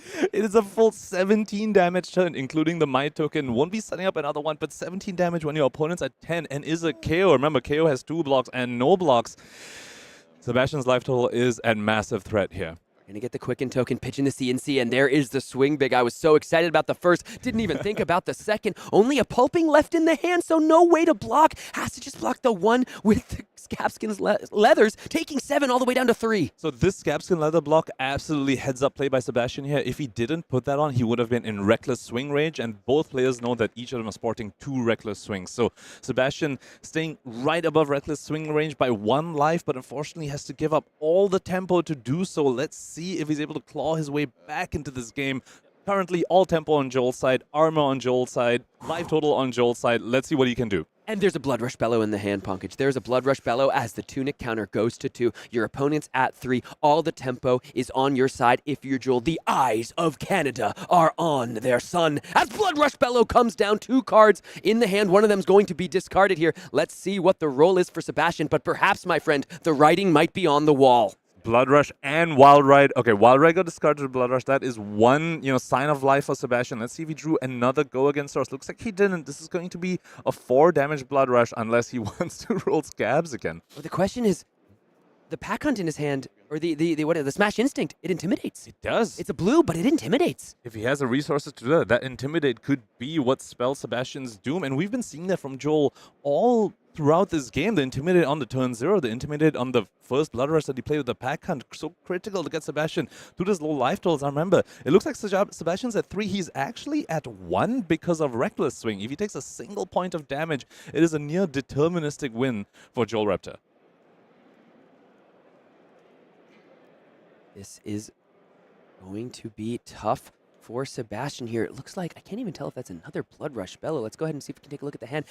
Oh, 2 Blood Rush Bellows back to back for Sebatian, but that might be a Reckless Swing in his hand as well. Oh, that is not what you want to see when you have to block out. Remember, Reckless Swing, while it is 6 points of value across 2 cards, it is only 4 defensive points of value with 2 cards. Smash Instincts comes down onto the chain. This is going to intimidate and get the +2 from the Blood Rush Bellow. If one of these cards gets intimidated like the Reckless Swing, this might be it. Let's see what block Sebatian has left. It looks like it's a Reckless Swing with a Blood Rush. It's just 4 damage blocked. That's the game. Intimidation coming across, and Joel Repta is your winner of the quarterfinal match. Sometimes you have to put your faith in the gods of luck. Joel Repta rewarded, and Canada has taken it over the Danes for this one. Joel, your winner here in the quarterfinals. More than just that Scab Skim's role, we just have to commend Joel for all the amazing play from the beginning of the game. Starting the game, already putting Sebatian down 7 life, giving up an arsenal for it, but down 7 life through that Intimidate on the turn 0. That is what set this game up. That is what set him to win this match. We've been talking a lot about the approach of these new Brute decks and how they take their talents to the metagame. But if we look at really what was the defining factor in this game, it was some old school intimidation, my friend. It was the Pack Hunts to start the game. It was the Smash Instincts to close it out. Kayo showing it's the whole toolbox that Brute has available that is making Kayo so effective here at the Pro Tour Los Angeles. 100%. I think a lot of people see Brute mirrors and just think it is mostly a variance game, and it did look like a bit of variance was on Joel's side, but it was also absolutely masterfully played by him. And also, we have to give props to Sebatian as well. Oh my goodness. It is no easy thing to be sitting there in the Pro Tour quarterfinals, taking 7 damage on turn 0, but you still put up a great fight. What an amazing showing from both our players here. 2 teammates, 2 identical records through Swiss here in the Pro Tour, but only one could move on. So we're going to go ahead and take a short break before taking a chance to chat with Joel. We're going to bring him in for an interview and hear about many things in that game, but I want to know what was going through his head when he activated those Scabskin leathers. I know you want to hear it too, so don't go anywhere. We'll be right back with the Pro Tour right after this.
Welcome back, everybody, to the Pro Tour, and I am here with our winner of our last quarterfinal, Joel Repta. First of all, congratulations, my man. How you feeling? I'm honestly feeling great. Yeah. Coming into the match, I was a little scared, but I'm feeling good about the day now. Yeah, you got to imagine it's feeling a little better now. So I know there's a bunch of things we could talk about. There's a bunch of intricacies within that game, but there's something I simply must ask you, my friend. When you reached down, touched the scabskin leathers, activated it upon the combat chain, what was going through your mind?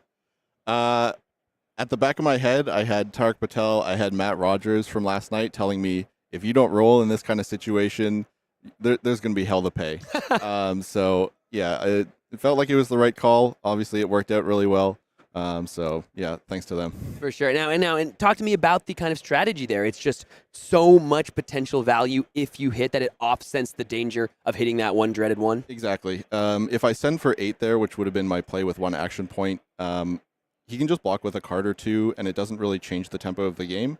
But there's a good chance that if I send for 16 and I'm in an excellent spot, which ended up happening, and it sort of just snowballs from there, so it felt like it was the right choice. You got to find the moment if you don't find those big power cards like a Blood Rush or something like that. You have to find a way to just break through, and in that moment, it was the Scabskin Leathers. All right, interesting. Thank you. Appreciate it. We were all, me and Pankaj were clutching each other as we watched like this. This could be it. All right, well, talk to me about the Tunic versus the Cross Trap. You guys were testing partners, right? You guys worked together before the event. Did you have this different philosophy all the way through Swiss? Were you on Tunic in the mirror, whereas Sebatian was on Cross Trap in the mirror? Or was this kind of like a game time decision for you both as you sat down for the quarterfinals? So we were actually talking about it just in the pregame there that he was playing the Cross Trap. We both felt that the Tunic was a lot better on the play. You get into a lot of spots where you get to Wild Ride and Claw with the Tunic counter off 3 becoming 4 resources, which is really, really good value for a 2-card hand. And you get that extra counter on turn 1. He was playing the Cross Trap partially because I had a Down But Not Out in my deck list, so he was trying to potentially get rid of equipment. And he felt like it might be a little bit better on the draw where you find spots to play around Scowling Fleshbag or just to get some more points in. So it was really close. I still prefer the Tunic, but yeah. Tunic is certainly put in a lot of work in that matchup. All right, so now we've talked a bit about the quarterfinals. Let's look ahead. Your semifinals opponent, Dromai, Arthur Trehet from France, a player that has just been on an incredible run throughout this tournament. We've been talking about it. This is the star-making top 8, right? These are not a lot of like flesh and blood necessarily household names that people are used to getting spotlighted, but all of you guys are now in a completely different echelon of flesh and blood player. You guys all have some incredible accomplishments to speak of. We've been talking about them before each game, but now we're in the Pro Tour top 8, and you're in the semifinals of the Pro Tour here in Los Angeles. So looking ahead at the semifinals, how you feeling about this Dromai matchup? On the whole, pretty good. One of my testing partners, Aaron Shantz, is Dromai extraordinaire. So I've had a decent amount of reps into it. We were playing a little bit last night, and the matchup is honestly really close. So I have some time now while there's another match going on. Gonna get some last nuts and bolts gameplay in just to see if I'm missing any gameplay issues. But it's gonna be a close match either way. I can't deny that. So I'm riding high, but we'll see what happens. And what I will say is the next match is a Kano game, so I hope you are ready to do some speed gaming because you might be up rather quickly, my friend. The Kano games can sometimes go rather quick, but thank you so much for joining me here in the booth. Congratulations again on your win, and I wish you luck in your semifinals game, my friend. Appreciate it. Yeah, all right, we're going to go ahead and take a quick break before we are back with the lone Kano in the top 8. So don't go anywhere. We will see you in just a second at the Pro Tour here in Los Angeles.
My friends, we welcome you all back here to the Pro Tour here in Los Angeles. Sam O'Byrne, Pankaj Bhojwani, and it is time for perhaps for me at least, my most hotly anticipated of our quarterfinals and the final quarterfinal we have for you. It is going to be Daniel Correas versus Filipe Luna Cardoso.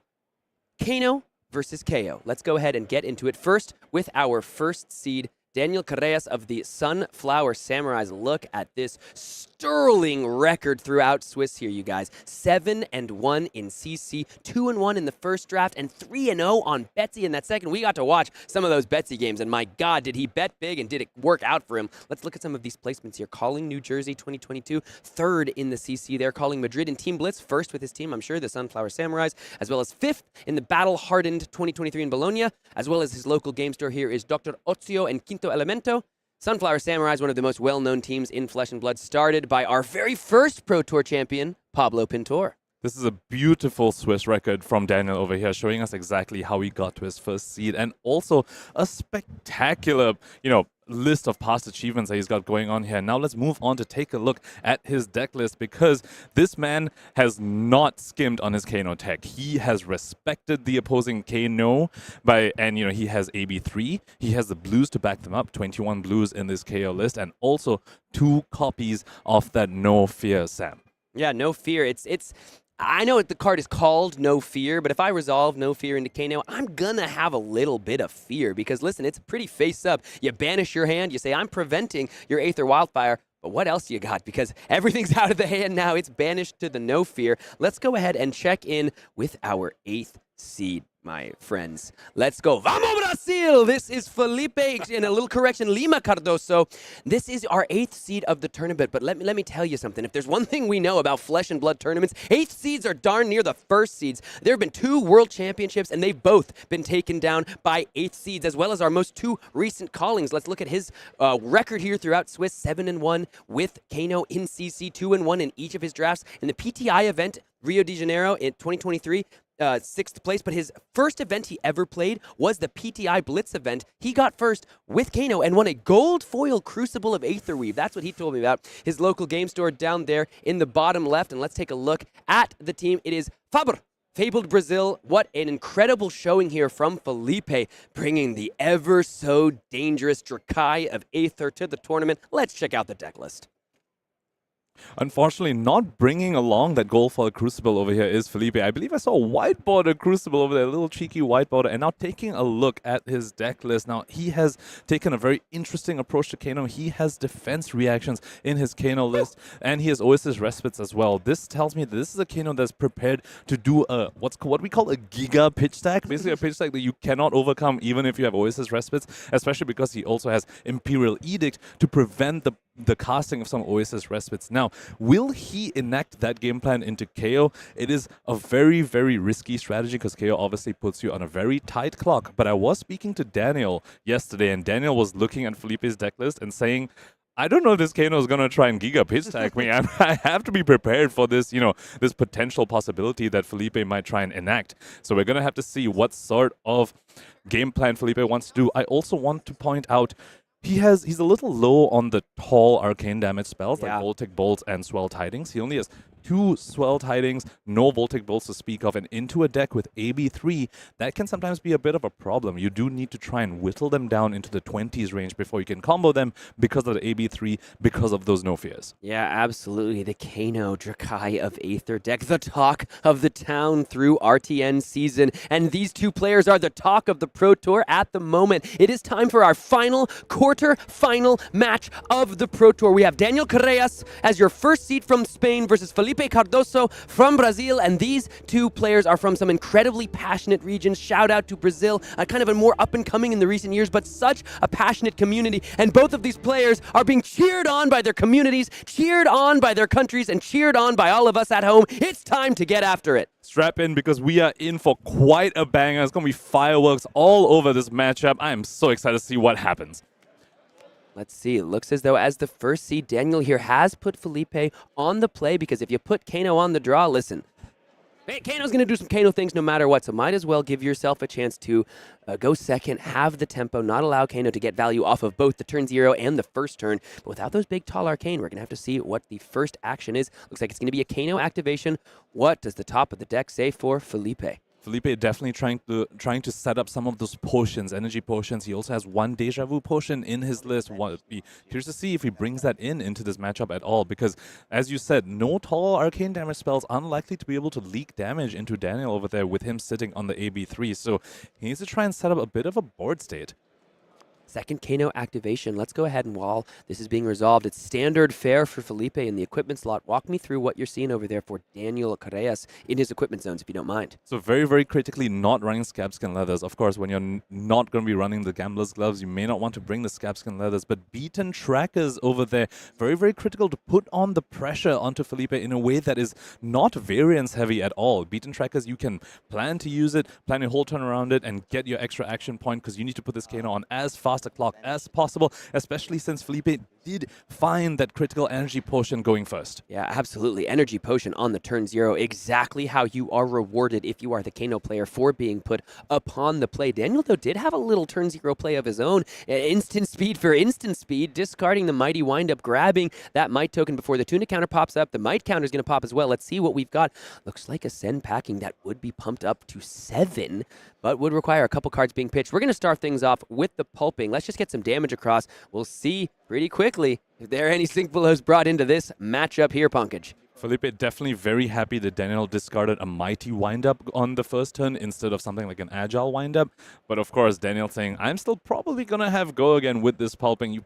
He's taking a bit of a risk. He knows there's D-Reacts on Felipe's list, but it is also very unlikely for Kano to want to enact that sort of strategy into Kayo. So he's taking that risk, saying, I don't believe you have it. And that random discard by Daniel over there, Filipe's very happy to see that, because one of the amazing tools Kayo has in this matchup is Arsenal Disruption. That's been a bit of a story across this weekend. But Kano, a combo deck, wants to play on 5 cards, does not want to give up cards, and critically wants to keep a combo piece in Arsenal. Kayo able to pressure that, but that send packing got discarded right there.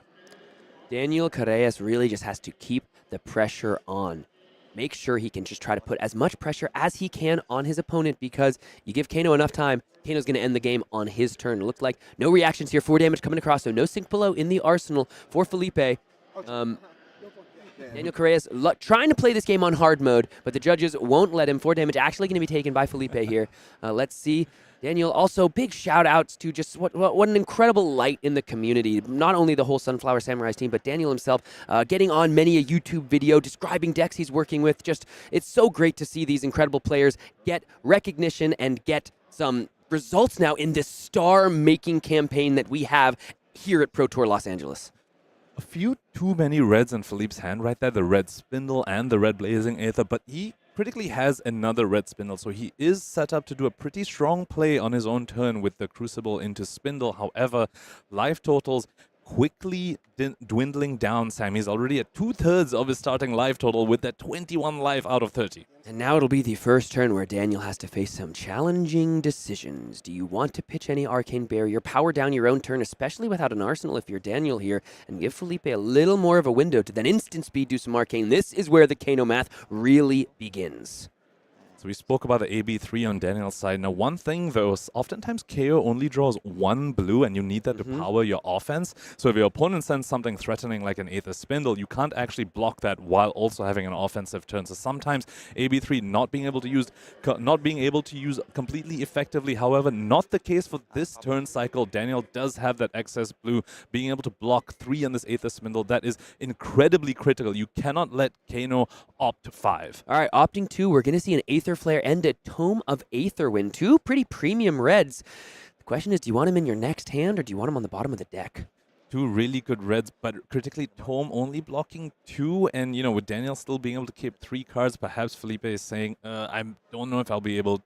I don't know if I need to block a little bit on my turn. I might need to send this to the bottom. Let's see if he sent that to the bottom or the red Aether Flare. Turn now passes over to Daniel. To go ahead and tick the tunic up to 2. Does have a nice big old swing big in the hand, but that would be it. Might token going to go ahead and power up whatever it is Daniel decides to throw into the combat chain. It is going to be the swing big. Daniel swinging for the fences and swinging straight for Kano's head here.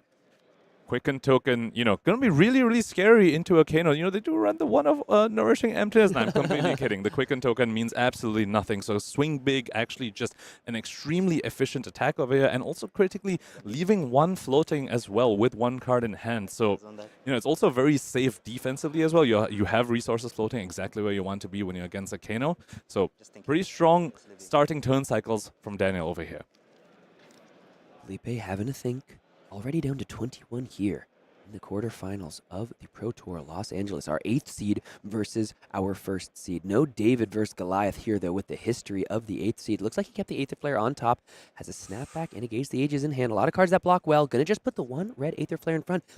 Take 6 here. Aether Flare and Snapback, very, very strong combination. It basically tells your opponent when you put your Aether Flare on the stack, tell them you have to give me a blue here, and they don't know about the Snapback yet. They might think you are just trying to blind Kano and use the Aether Flare buff on something you see off the top, but Snapback gives you the guaranteed +3 damage, another spell to take advantage of the Aether Flare's buff. Let's see if Daniel has the resources to respect this Aether Flare. Aether Flare coming in for a total of 4 here, thanks to the Crucible of Aetherweave. Looking like a white border instead of the gold, as you alluded to. Doesn't make the card any less effective, though, powering up this Aether Flare, and the Aether Flare postures to power up the next arcane damage effect as well. This red Snapback certainly better than a blind Kano off the top. Daniel Correas really has to give this a think. Daniel Correas also coming up on a Tunic turn. Not only is that going to be able to let him fuel on an incredible offensive turn, it can also just be one resource that he can leave on the field to stop something like an Aether Wildfire later on down the line. That Tunic going to be very, very critical in this game.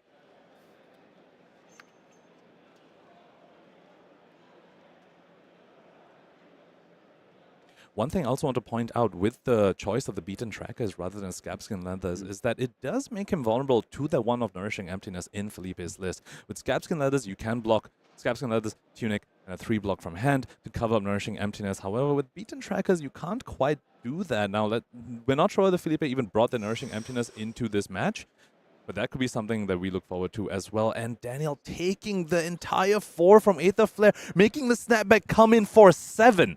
Look at this, a huge arcane damage swing here for Filipe. Daniel, a little bit of a punish for taking all the 4 from the Aether Flare. This 7 damage, Daniel's going to take it as well.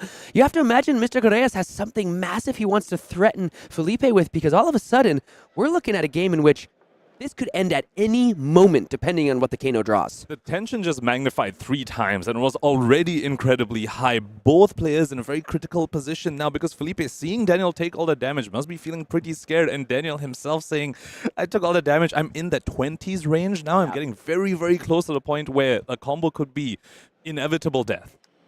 Pulping, going to be the attack once again. Let's get some guaranteed damage across. Yep. All right, now before the draw and the discard, it's time for Filipe to have a think. Now at every moment that Daniel goes to make a game action, it's time for Kano to have the choice of, excuse me, I have a response. Let's see if Kano wishes to do anything. No, we're going to go ahead and resolve the draw and the discard of the pulping.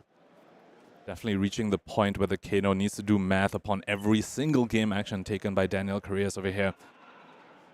A lot rests on this random draw and discard, Sam. If he discards that blue that he so critically needs to power up the rest of this turn, looks like discarding a Snapback once again, discarding that Arsenal disruptive piece twice in a row. Daniel, I think he was really planning his turn around that, not being able to get that off. This is going to be 6 with Dominated, most likely to go again. Do you see an Aether Wildfire there in the hand for Filipe? That's why we're going to have to imagine he's going to be thinking about a lot. 2 blues as well and a Toma Final. Aether Wildfire, the key part of the combo. When the Aether Wildfire hits the combat chain during the opponent's turn, everything goes bananas. Toma Final not in the arsenal here, so not going to get the life gain. Also, this matchup is a little too quick to be able to put Toma Final in arsenal and gain the life out of it. So for now, probably is going to be a yellow in his hand if he wants to combo off this turn, or just going to be a draw 2 on his own turn. Depends what Daniel Correas comes back at.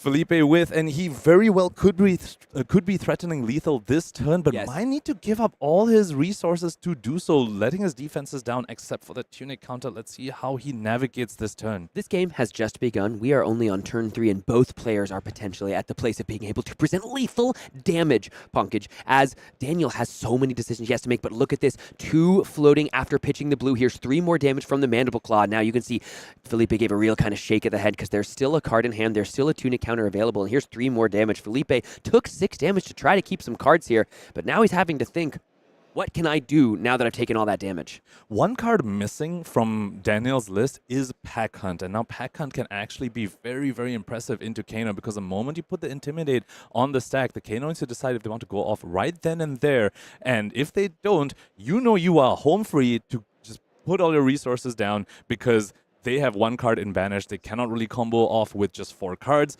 but that Pack Hunt missing from Daniel's list, let's see whether he ends up, missing that card. So now here's the question. Are you able to spend those 2 resources on a card from the arsenal if it is something like a runner-runner?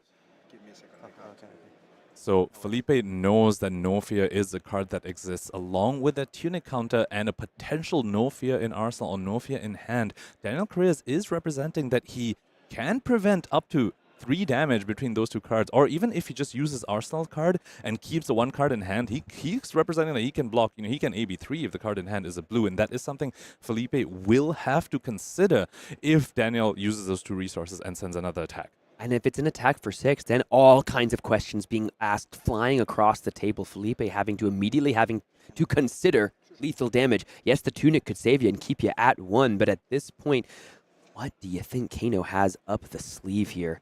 So Kano's this is one of those critical moments for Kano. You need to decide whether you want to go off now when lethal is put on the stack, or you can still block, but on the following turn, it means the opponent gets to put lethal back on the stack while holding more cards in hand, while holding more defenses up. So Filipe is pretty much in that tough spot. However, Daniel is still deciding what he wants to do. And we think it is a big old 2 for 6 in the arsenal here, so Daniel facing a real choice. Yeah, runner. That's what we think it is. So Daniel really facing a huge choice. You can put the lethal on the stack. Your opponent has already postured that they want to keep all of their cards, taking 9 damage to go all the way down to 6.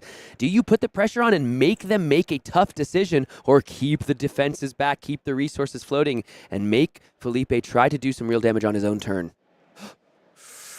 2 resources grabbed. Runner from the arsenal. Lethal is on the stack. It's time for the questions to be answered one way or another, folks.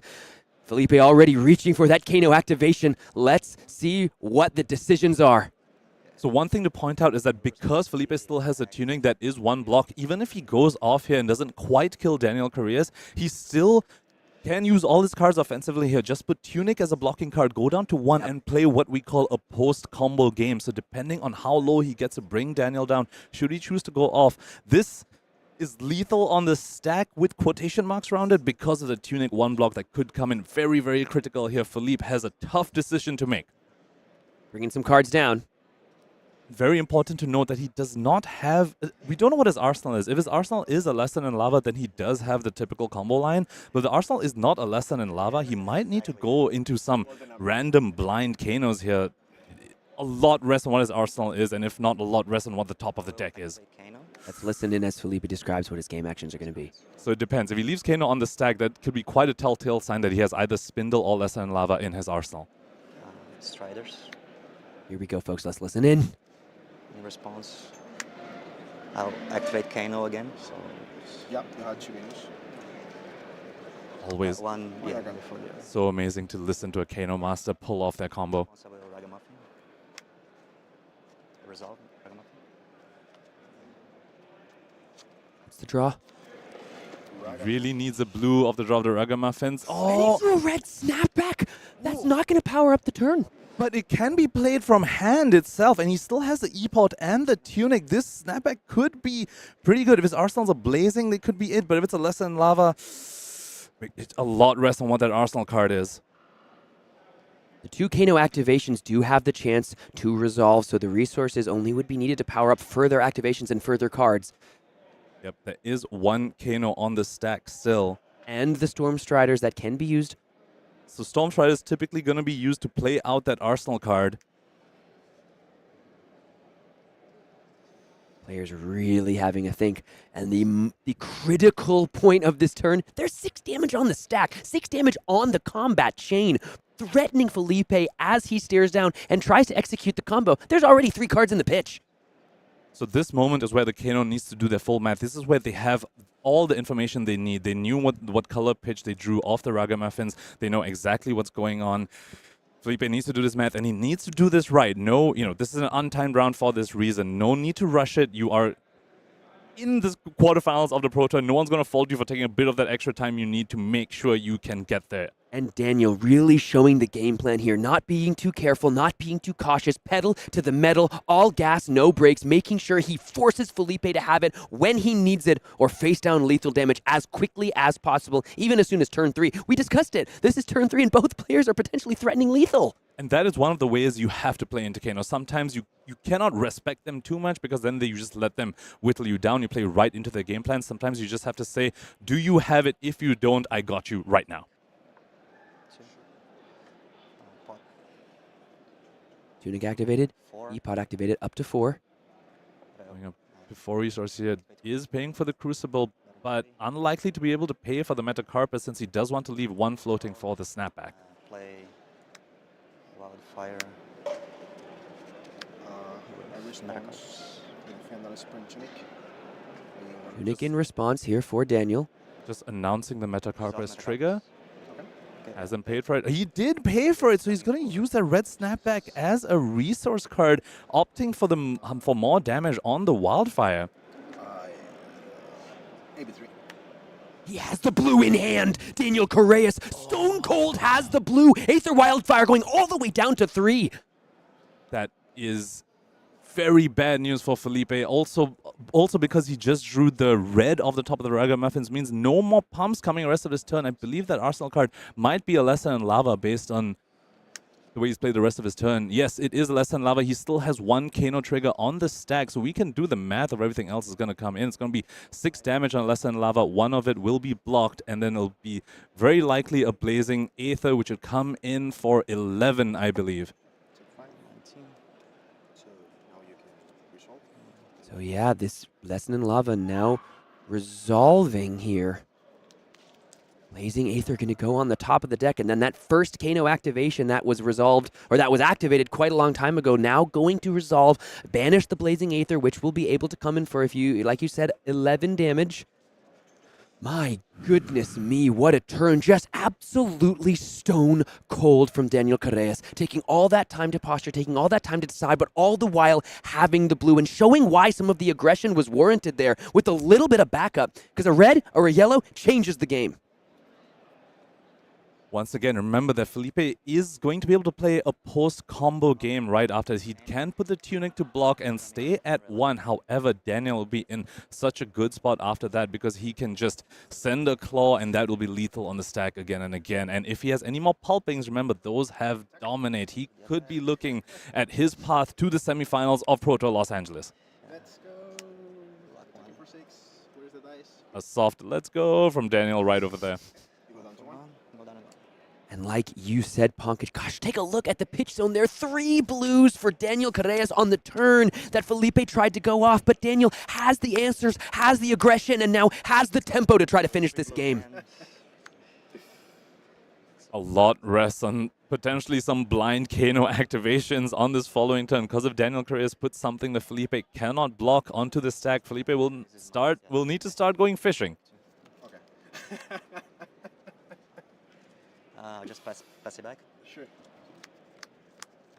Okay, no agile windup from Daniel's side at the end of Felipe's turn. Could be a good sign. Actually, he is holding a Blood Rush Bellow. Let's see if he just throws it down to try to resolve it and make Filipe go off. 2 Aether Wiles in hand and a no block in the energy potion. That can be pitched into Kano, but that's looking like it's going to be tough. Blood Rush Bellow hits the combat chain. All Filipe can do is Grimace. Might token end the Blood Rush. Are we going to allow the discard to resolve here? So this is a scary part. Blood Rush Bellow, unlike the Pulpings, is an additional cost to discard. So the discard has to happen the moment you put it on the stack. There's no priority window before discard happens, but there's a priority window before the draw happens, and that is a blue that just got discarded. So Filipe right now has a moment before Daniel Correas draws any cards of this Blood Rush Bellow. Does he choose to go off here? Does he choose that he just needs to wing it? Because with that no block in hand, with a 2 block and a Toma Fandel, will he even survive? But look at this. Filipe has to allow it to resolve with the reds in hand, not the resources necessary to just pump into Kanos just to see what happens.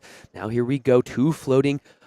Definitely has a blue and 2 reds in hand there for Daniel. Now we can put the 2. This is all of a sudden 6 with go again. Depending on what Filipe does here, Daniel has all the information and potentially can close the game out and move on to the semifinals. So given that he let the draw happen, looks like Filipe does not want to go off right now. He's saying, I just need to hope that I can survive the Blood Rush turn, because if I can't, then I'm dead anyway. So he's saying, I just hope you don't have too many attacks. Let's see how Filipe deals with it. He only has 2 3 blocks and 1 2 block in hand, so maybe we Kano with the blue, try to find a draw spell to draw 2 more blocking cards if we're the Kano player here. At this point, with a no block in hand, if we don't activate Kano, I don't see a way for him out of this. Filipe perhaps regretting not going off before the Blood Rush Bellow draw happened. Taking a look at the graveyard, trying to see what else he could be. He's able to hit off the top. Remember that Tome of Aetherwind a long time ago was bottom to the Aether Spindle Opt. He hasn't seen many of the tomes. I believe he's seen 1 Tome of Fandal, which he pitched a previous turn, so still 4 tomes. Well, 3 tomes, because there's 1 Tome of Fandal in his hand right now, so 3 tomes left in the deck. You have to do those probabilities if you're a Kano player. Kano on the stack. What is the banish? Let's take a look. A little smile here from Filipe. He's going to just go ahead and put another red snack back into the banish zone. That's not going to draw any cards. Going to activate Kano a second time. Going fishing one more time. Another Aether Spindle. 6 damage. Looks like no blocks, or put the Aether Wildfire, and the fist bump has been extended. You can hear the cries of exultation all the way here in the coverage booth. Daniel, hands to the head, a little bit of an exhale, and look at the smile on both of these competitors' face, pointing to just the joy and the camaraderie of the Flesh and Blood community as they go ahead and embrace. But it's going to be Daniel Correas moving on. The curse of the 8th seeds have been broken. What a run, though, all the way by Filipe. You love to see the camaraderie between both these players. Now, Sam, that was only 4 turns of gameplay, but boy, was that 4 incredibly tense turns of gameplay, and that's what happens when you have a Kano in the field. And at least here for the Pro Tour, that might have been the blue herd round the world. Just the stone-cold killer way that Daniel just wham, slammed it down. AB3 looking straight across at his opponent, and that was the entire game, folks. He had exactly what he needed at exactly the right moment. A little bit couldn't fall the way of the Drakai of Aether, and that's going to do it. Daniel Correas moves on to the semifinals. I have shivers going all around me, Sam, and this is just the end of the quarterfinals. We still have 3 amazing games, and it's only going to get more and more tense from here. 2 more semifinals games, and after the finals to crown our champion of Pro Tour Los Angeles. It all comes down to this, so don't go anywhere. We're going to give the players a moment. We're going to take a short break, and then we're going to hear from Daniel Correas, hear about those incredibly impactful decision-making turns, hear how it felt to throw down the blue into the pitch when the Aether Wildfire was on the combat chain. So don't go anywhere. We will hear from our winner, Daniel Correas, right after this.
Welcome back, everybody. I am here with Sunflower Samurai and now Pro Tour semi-finalist Daniel Correas. How are you doing, my friend? I'm so happy at this point. I'm a really good player. I drew really well during the whole matchup, and yeah, the main games really work. So I'm happy with that. Yeah. Sometimes at the end of the day, you just gotta draw some blues and draw some blues. You did. So talk to me about the all-important turn. You watch your opponent take the 6. You watch your opponent take the 3. You have the attack in the arsenal that can threaten the lethal save for the Tunic. What's going through your head? We saw you head down into the think tank, but what's going on in your mind as the player there? In my mind, during the last turn, he only blocked with 1 card, and he beats a blue to use the Crucible and then attack with a Nether. So I assumed that he had a Snapback in his hand. So I decided, okay, I have like 2 pots. I can just be safe and block a lot with AB and try to minimize the amount of arcane damage he has, or I can just take the damage and try to do the bite because I had a lot of blues in my hand.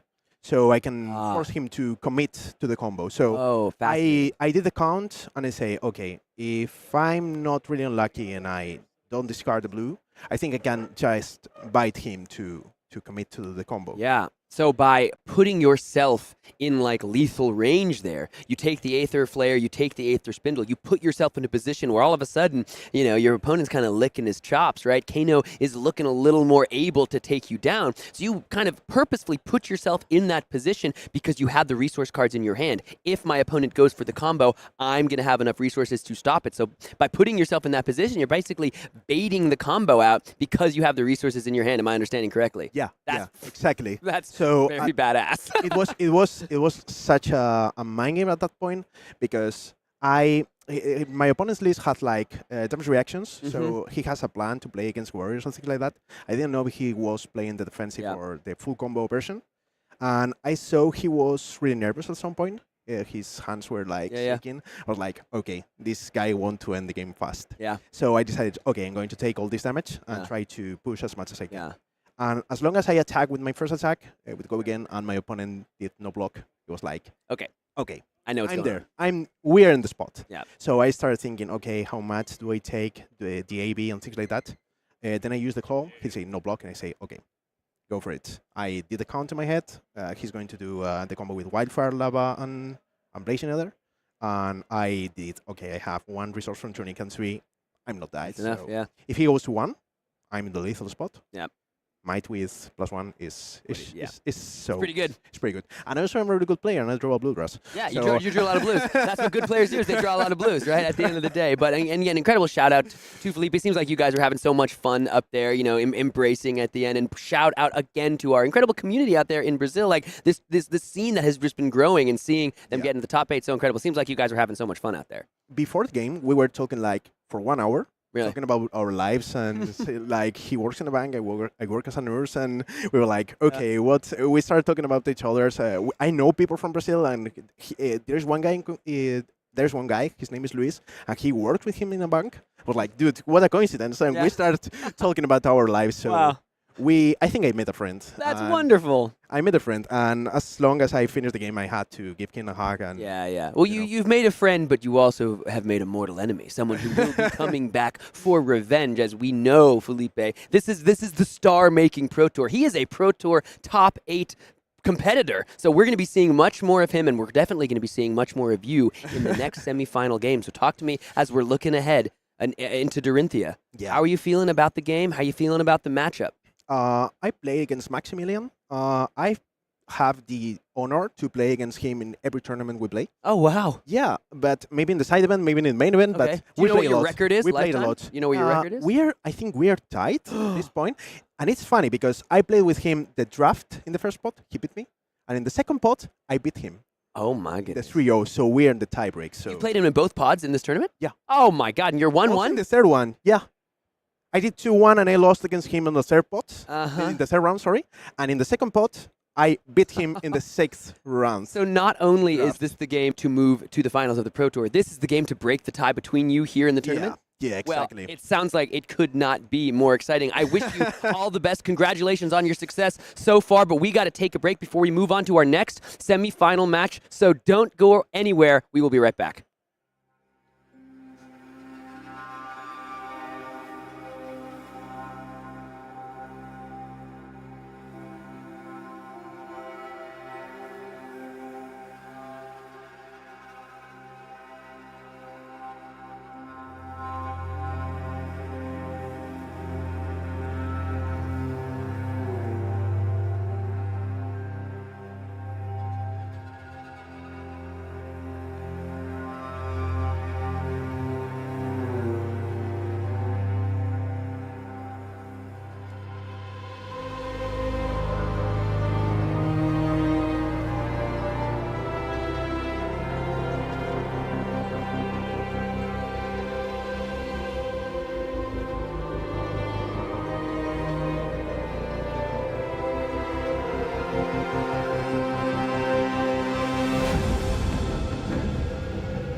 Now this is pod racing. Both of our players leaving it all out there. 1, 2, 3, 4, 5, 6. That's going to be 6 might tokens. And that's the game.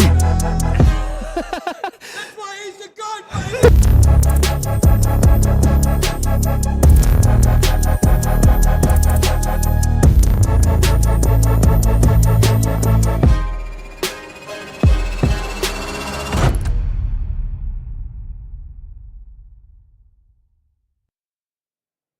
Boy, oh boy, it does not get better than this. It's semifinals time here at the Pro Tour Los Angeles. We have only got 2 more rounds before the finals, and someone is going to claim the crown and claim the title. Sam O'Byrne, Pankaj Bajwani. I needed a breath after that last Kano game. My gosh. That was absolutely amazing. But now we have a repeat matchup. Kayo versus Dromai. This was the first game we watched today. Let's see whether Arthur is able to repeat his success over the Kayo opponent. And with that, let's take a look at their player profiles real quick before we jump right into the game. Yeah, looking at this record through Swiss, 7-0-1, and a tougher draft in the first day, and then, man, look at that second draft on KO, 3-0, and we're looking at the placements there. We got to add one more. Pro Tour Los Angeles semi-finalist there for Arthur. He's not only been playing for about a year. A shout out to our friends at the Eye of a Video. Remain, go ahead and letting us know on Twitter. I believe Arthur's been backpacking and playing Flesh and Blood to prepare for this tournament using crappy hotel Wi-Fi online, and now look at him here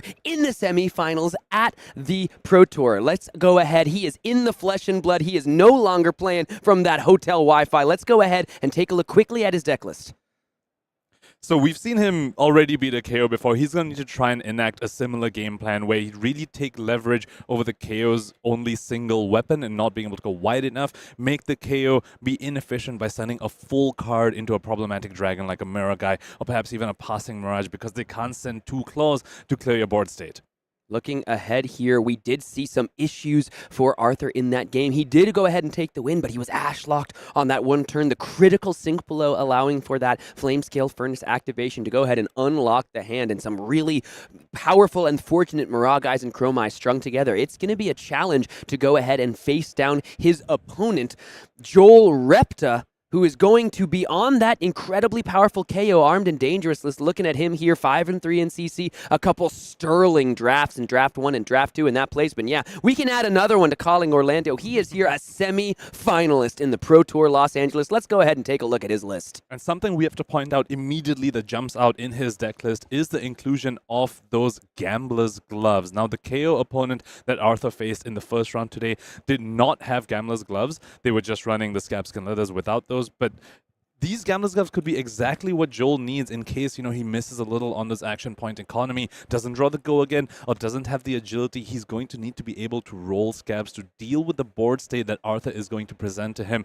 Let's see whether he's able to overcome the board state with these Gambler's Gloves. And with that, let's get right into the game because our players are ready. It is time for the first semifinal here at the Pro Tour Los Angeles. Arthur Trehet, Joel Repta. It's France versus Canada. The players are putting on their headsets so that they can't hear us yelling and getting all excited, because excited we are. This is Flesh and Blood at its absolute highest level. This is 2 stars in the making. This is Flesh and Blood. Let's get into it. Our 6th and 7th seed here meeting up in our first semifinals of the Pro Tour Los Angeles. Joel, being the higher seed, seems to have elected to go first, and I believe that's a Cast Bones in his hand. Oh my God, Arthur seeing double. I have to imagine he was expecting not to see another Cast Bones on turn 0. You have to imagine that's going to be the play here from Joel. My goodness.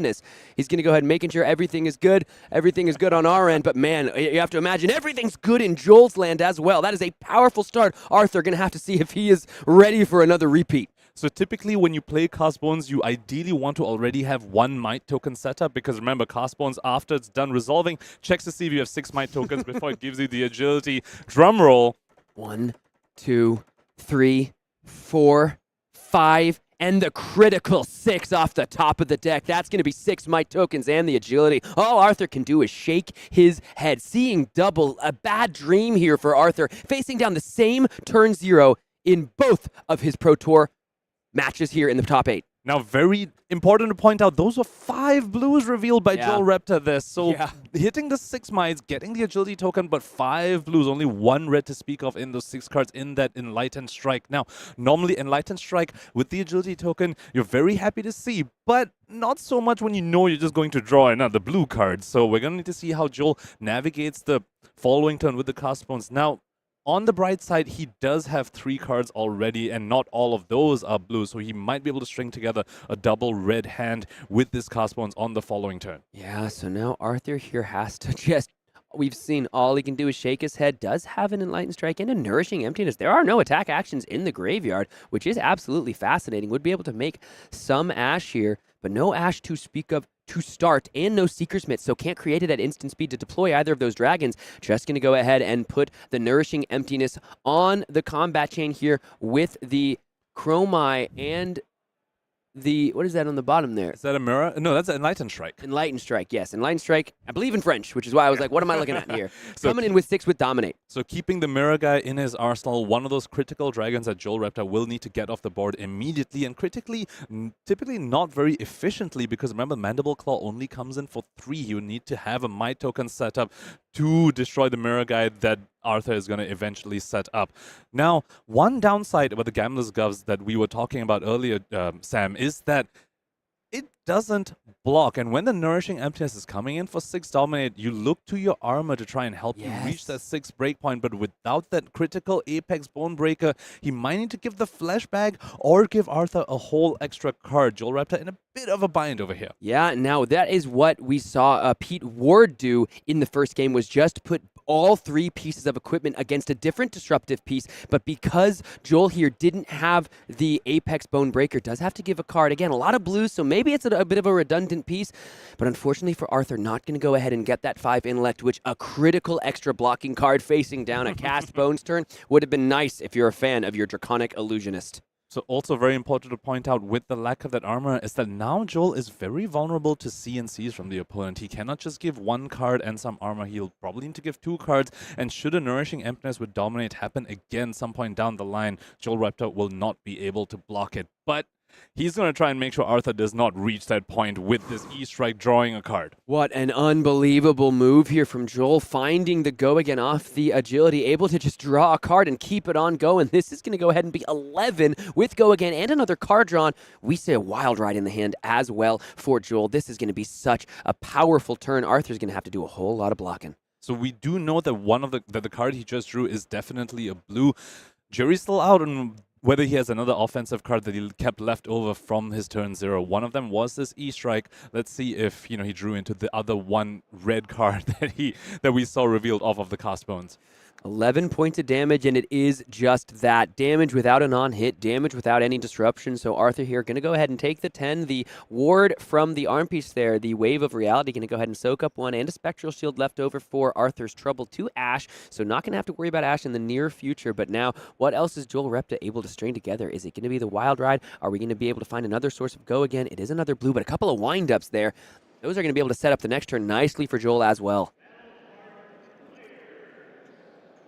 Joel Repta taking a moment to think over here. Tunic is not up, which means that Wild Ride, you won't be able to follow that up with the Claw. It'll just be more vanilla damage and no follow-up damage from the Claw. However, with that wind-up, he is able to discard the wind-up to set up an agility for the following turn, and that E-Strike is still at the top of the deck. Having an agility up when you know you're going to draw an E-Strike could be extremely, extremely useful. Oh, and look at this. We're just going to go ahead and come in with the Claw.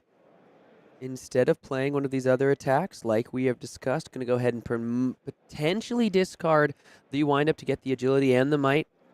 And we saw this from Joel Repta in the previous top 8 game, where he wants to have his power turns when his Tunic is up. So if you went for the Wild Ride here, sure, he sends a bit more damage now, but he doesn't get to follow up with the Claw, doesn't have an arsenal when his Tunic is going to come up on the following turn. So Joel showing a bit of discipline here, saying, I'm just going to send the Claw now, discard my wind-up now, agility and might with the Tunic up on the next turn. You're going to have to disrupt me a little bit, Arthur, or you're just going to take another barrage of damage. And here we go. It's Miragai into Dromai. These are 2 dragons that Joel is going to have a real think about. One gives you action points, one takes away Phantasm. These are 2 of the most impactful dragons that the Dromai deck has access to, and boy, are they devastating when used together in tandem.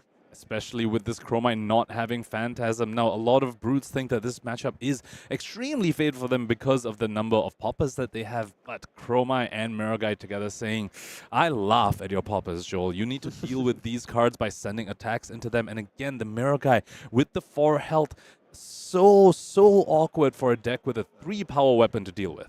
Dromai sitting at 796 living legend points. There's so much more than just the Pro Tour on the line here. If Dromai is able to take it down, we are saying goodbye to her in ProQuest season.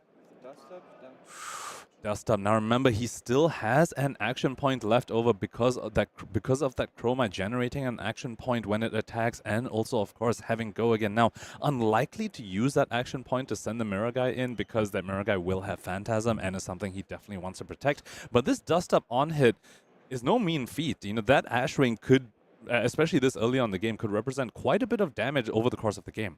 4 points of damage. Aether Ash Wing stapled onto the on hit here. Quasi go again thanks to the Dromai. Joel all the way down to 37 after that attack. Talk about a true all the way down. Arthur sitting at 30, but after Castbone's turn, you have to imagine Joel would have liked to have had his opponent at slightly lower life. On hit, going to go through. Joel just going to go ahead and take the 4 down to 33. Let's see if an Aether Ashwing is created. The answer looks to be yes.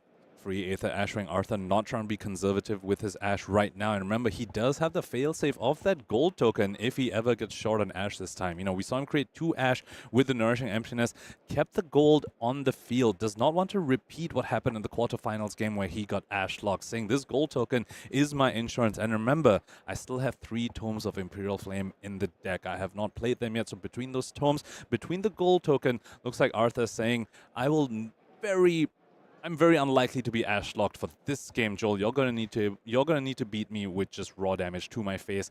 But I've got these problematic dragons as well. Okay, you made the Ash Ring in your passing.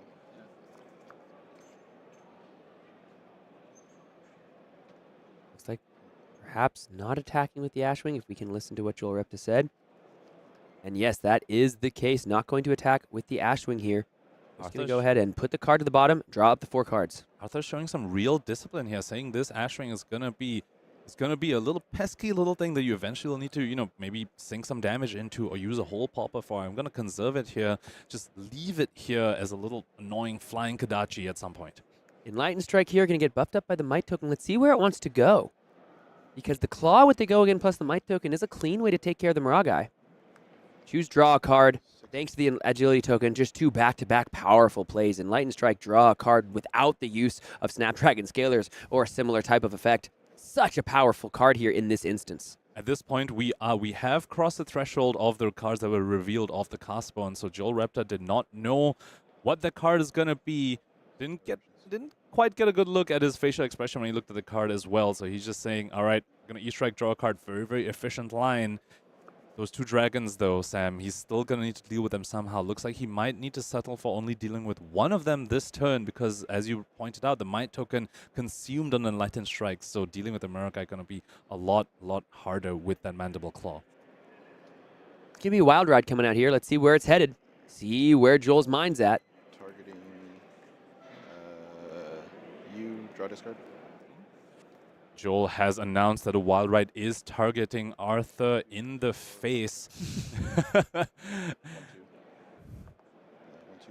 And again, we pointed out how well... Beast Within trigger off the draw and discard random. Let's go ahead and see exactly what happens here. The card off the top is going to be a blue pack call. Going to go into the hand, deal 1 damage to Joel. Beast Within always impactful, always exciting to see come off the top of the deck. Very, very strong sequence of plays going on for Joel over here. And we pointed out earlier how well he plays around his Tunic counter. He has a very clean Tunic into Claw over here, and still with 3 cards in hand, representing that he can still send 1 more attack after the Mandible Claw and still Arsenal, Sam. That would be a 4-wide turn from Joel over here. And this is exactly what he needs to beat the onslaught of dragons that Arthur is putting out onto the field. Yeah, and this is exactly why Joel told us here in the broadcast booth why he loves Tunic so much in this deck, and especially in these positions because the wild ride into the claw and into just further plays. You pitch a blue, you have one floating, you use that tunic to play any other 2 cost. So impactful. Arthur here looking like a repeat of his first game here in the top 8, all the way down to 19 early, trying to establish the board of dragons that carries him to victory. Arthur's showing us his massive understanding about this matchup. He knows that these early attacks sure are going to his face, but he knows that Joel has to send some attacks into the dragons. He's saying it's unlikely when we're taking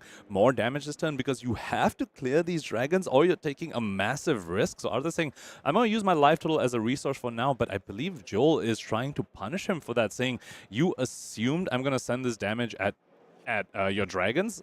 I think this pulping is just going to the face, Sam. That's a Blood Rush Bellow discarded to the pulping. Oh my gosh, that means that it does not have go, would not have go again here because we did not ban. It doesn't have dominate. It doesn't have dominate. So Arthur is able to block with 2 cards and just turn the turn off. What a huge swing in this game for Arthur. Joel has to be devastated seeing that card come off the top. And we have to point out, I think that might have been a minor misplay from Joel Repta that his claw was turned on. He had already discarded a 6 to that wild ride. He had 2 floating. He could have sent the claw first and then the pulping to, you know, at least use those 2 resources, not waste them. But Arthur getting bailed out there from the onslaught from Joel Repta. What an unbelievable turn of events here in the semifinals. Joel Repta seeming to have all the brakes, or all the gas, none of the brakes. He was planning to go 6 into 6 into 6, 18, following it up with the claw. But look at this. Kyloria is able to be established after the Blood Rush Bellow off the top for Joel. This is no Phantasm threatening to draw a card, so a runner, that's a premium popper, and a Scabskin Leather going in front of the block. We speak about deja vu here, Sam. Not only did the game start with the cast bones, once again, there was a go again that was stuffed by a random draw discard in this semifinals game, as well as a quarterfinals game. A bit of a break from Arthur. He's got a massive board of dragons right now, but still plenty of flesh and blood to be played here. Star making in action. 2 players here in the semifinals of the Pro Tour already vaulted into a new echelon of players, but only one of them can head to the finals. Kayo here trying to show that new heroes aren't being underpowered anymore, baby. They're here to stay, and they're here to break face, while Dromai, if able to take down the Pro Tour, would put her just a mere stone's throw away from living legend. So much to talk about, so much to play for, so much for Arthur to think about on this turn as he stares down his army of dragons. What's going to come into the red zone next? Nothing. The turn passed. Arthur at 19 to Joel's 32 with an army of dragons, as I just said, now drawn up with the 4 cards. What is Joel able to put together? Arthur playing so incredibly disciplined, sending the Kyloria because that was phantasmless, but not trying to send any of his other dragons into Joel's poppers over here. He has recognized the weakness of Kayo into Dromai, and that weakness is, it is very difficult for him to clear dragons if you don't let him pop them. So he's saying you have to send attacks or claws into my dragons. That's the only way you're clearing these, because if I'm attacking with it, it's going to have no phantasm. Critically, that pulping, because that non-6 was discarded, didn't have the dominate, so the go again able to be stuffed by those 2 cards. So impactful, can't be overstated. But now it's time for Joel Repta to show us why he's in the semifinal, clawing back from a disadvantaged position. Gonna go ahead and put the wild ride into the Miragai, finally get it out of there, but first we gotta draw a discard. Once again, Tunic is still up from the previous turn, so his claw very likely going to be turned on. If he doesn't whiff on the discard again, this time, no whiff on the discard. For that to happen twice to a KO in a game, very, very unlikely. So claw turned on, wild ride go again, Miragai off the board. And this is why Arthur went ahead and kept those dragons around, so that Joel felt a little priced into attacking them, making sure he has a little bit of a life buffer. Now let's take a look at what he might be working with. We can see a Yenderai, it's not another Nourishing Emptiness, a Burn Them All, a Ravenous Rabble. A lot of those cards block pretty well. So this Nourishing Emptiness right now not live, because remember the first Nourishing Emptiness is in the graveyard, but can be banished away by that Burn Them All in Arthur's hand. Let's see if he chooses to go for that line, or maybe he says that line is a little too slow. I'll just find my 3rd Nourishing Emptiness after I resolve this Burn Them All, and that will be the one that gives me the intellect that I so sorely need. For now, Joel Repta coming in with the claw, taking a moment to decide where this claw is going. Where it's going indeed. Let's see if there's a card sitting in the arsenal. There is, and the Tunic counter is online, so this does have go again thanks to the draw and discard of the wild ride. Let's see. Looks like we're just going to pass it over, establish, maintain our 5-card hand if we are Joel Repta here. Put the onus on Arthur to once again develop something threatening, because there was no pressure towards Arthur's life total whatsoever on that turn. And this time, though, Arthur, with no Mirror Guy on the field, no Chromite, none of those problematic dragons, no passing Mirage to speak of either, so he is incredibly vulnerable to any of the poppers in Joel Repta's list.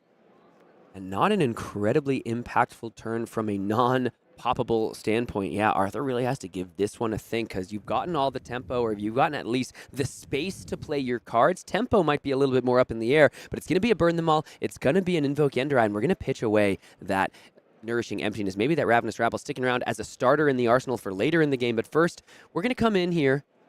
Looks like it's an Aether Ashwing coming in for one. Joel going to take this one. Popper hoping to not only just stop the turn, but take care of one of those frustrating dragons on the side of Arthur here.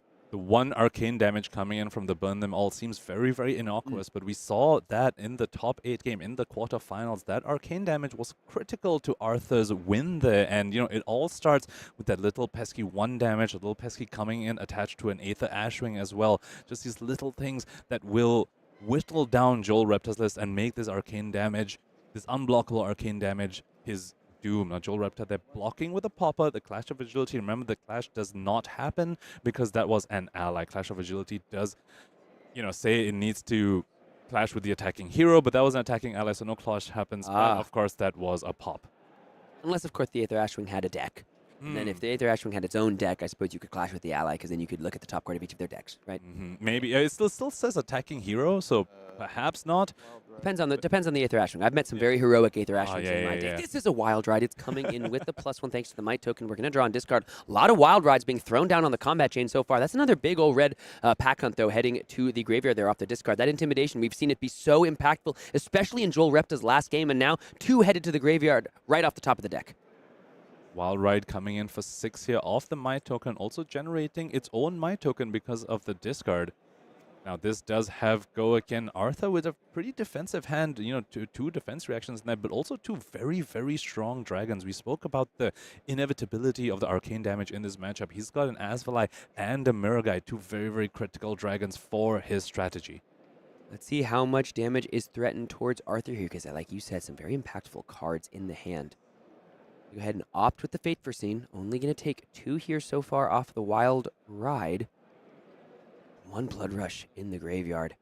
Joel Repta would have certainly liked to play. The card's going to be heading to the bottom of the deck there for Arthur. Still sitting at 19 before he takes 2, before he goes down to 17 to Joel Repta's 31. Turn 4 here. This is the semifinals of the Pro Tour. Can't get better than this.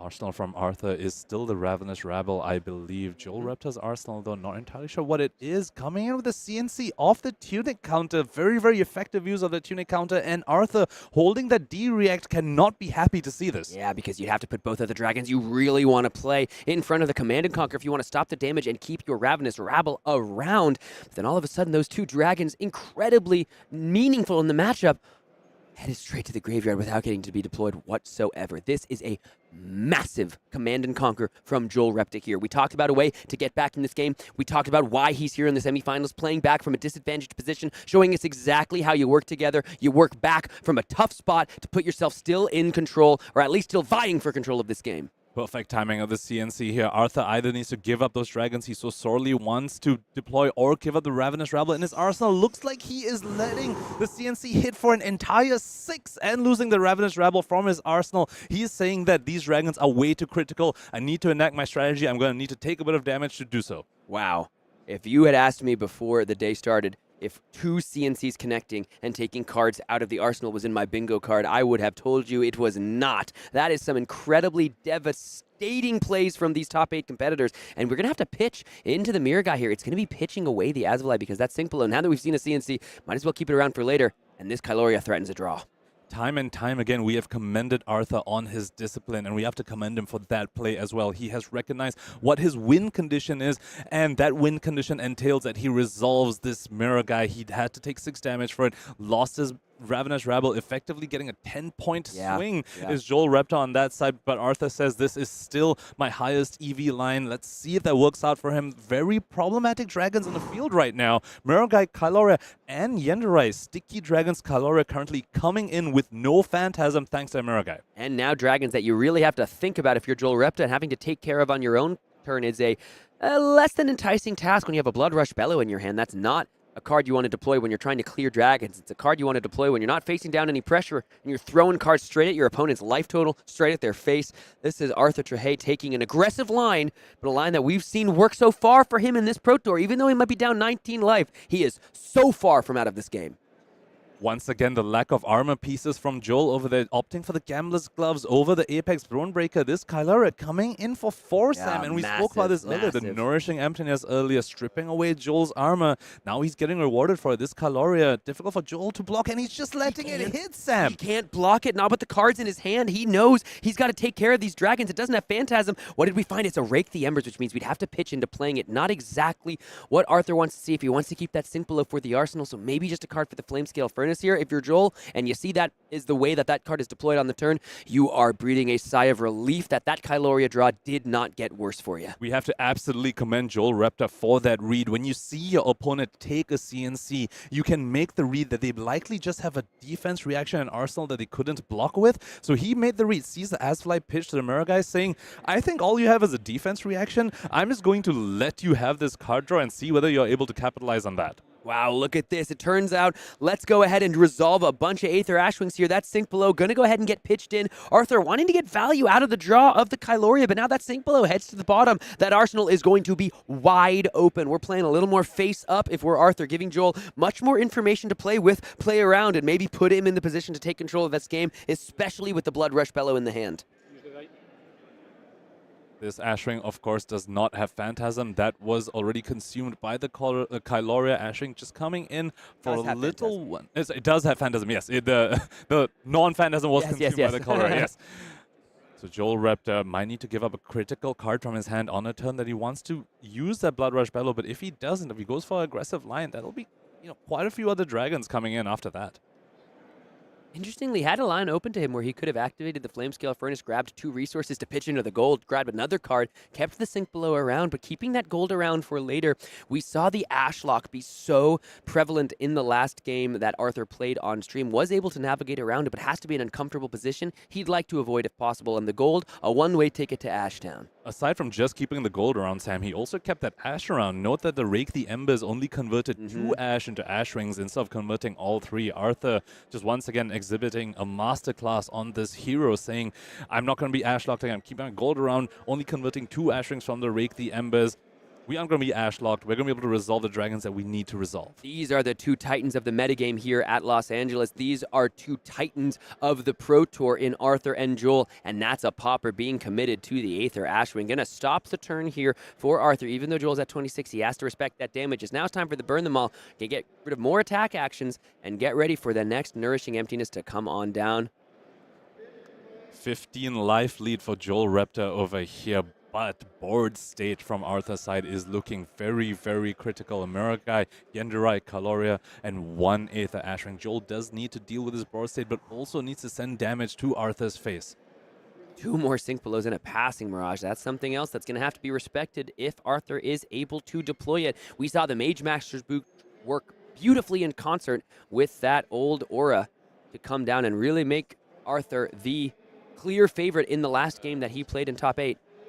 Sam, I think Joel is rolling Scabskins. Oh, he has Gambler's Glove for this reason. Once again, it's going to be a 5, and he hits again. 2 5s. He's the 2-time here. Joel Repta getting 2 action points exactly when he needs. And that is exactly what Gambler's Gloves lets you do. Lets you roll these Scabskins a lot more safely than if you didn't have it, because to roll a 1 twice, that's 1 in 36, but to roll it once is 1 out of 6. He's showing us why he has his Gambler's Gloves, able to capitalize on that Might token to clear out that Mirror guy with his Mandible Claw and still have an action point remaining to send something significant to Arthur's face, potentially. Say it with me, Punkage. Never punished. Never punished whatsoever. Absolutely rewarded for utilizing those Scab Skin leathers and just getting the action points necessary to still string together such a turn when facing down the Mirror guy. We're going to have to see if those Scabskin leathers come along for the ride when the Passing Mirage is resolved, if it is. But you see Joel having a real think here. Maybe put in the final pack hunt into the Kyloria, but having another think if he wants to deploy it in another way. We spoke about how the lack of armor was punishing Joel Repta so far up to this point, unable to deal with the Kyloria on hit.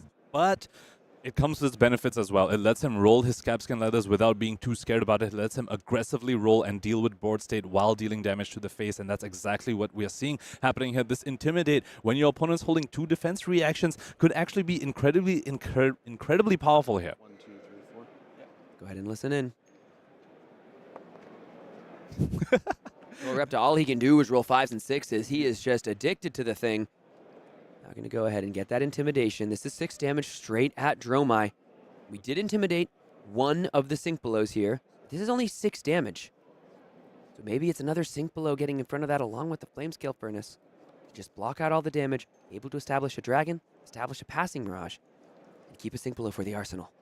Important to note that while Arthur has been taking all this damage to set up his board state, his clock is starting to run out. He's been using his life total very, very aggressively. We saw him take a full CNC to establish that Mirror Guy in the previous turn, but soon he's going to need to start giving more cards on the blocks.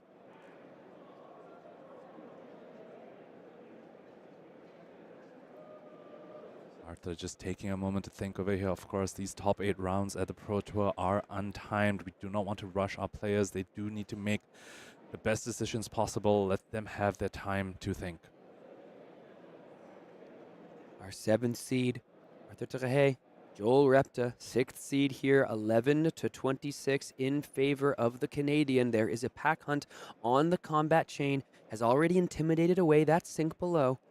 Turn 5 here in the semifinals of the Pro Tour Los Angeles. Only the 4th Pro Tour our beautiful game has yet to see, and both of these players vying for their spot for the chance to become the 4th Pro Tour champion.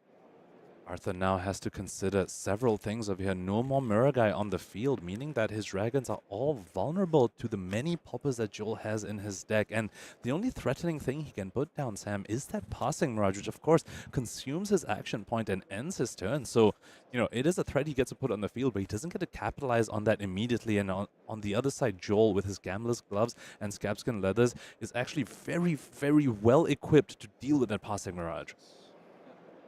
He's taking 6. Arthur Trehet going all the way down to 5, keeping the Sink Below around, maybe wanting to make another Mage Master Boots play, keeping it for pitch.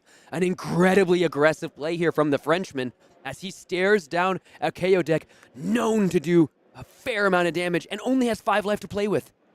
Keeping that Sink Below in hand, you have to wonder, maybe that's going into Furnace, maybe that's going to Mage Master Boots. You called it, Sam's going to Mage Master Boots, going to create another Ash. Let's see what he does with that Ash. He puts down a Passing Mirage, and we just spoke about this. He wasn't able to, if he just plays Passing Mirage, he doesn't get to capitalize on the Phantasmless attack. But if he gets a Mage Master Boots into a Passing Mirage, he gets to capitalize on it right now, almost as if he just played a Mirror Guy. Is it too little, too late, is the question on the minds of all of us here watching. As the Passing Mirage, that's a powerful card, but at the end of the day, Arthur's all the way down to 5. Now, Sigil of Solace can change that math. I'm not sure if we've seen one resolved. I know we saw one in the hand. We saw one pitched. That's what I thought. Yeah, hasn't been actually resolved yet. And it's time for the Tunic to get in front of this. What a heads-up play from Joel. The opponent is at 5 here. We cannot let a draw transpire. So going to go ahead, even though the 1 Arcane is going to come across, take Joel down to 25. The Tunic, it's done its job. At this point, we have to finish the game. Joel recognizing that this game isn't going to go too much longer, saying I can cash in this Tunic for just this 1 block, because at most I might only get 1 more resource from it. I'd rather just deny you the card draw.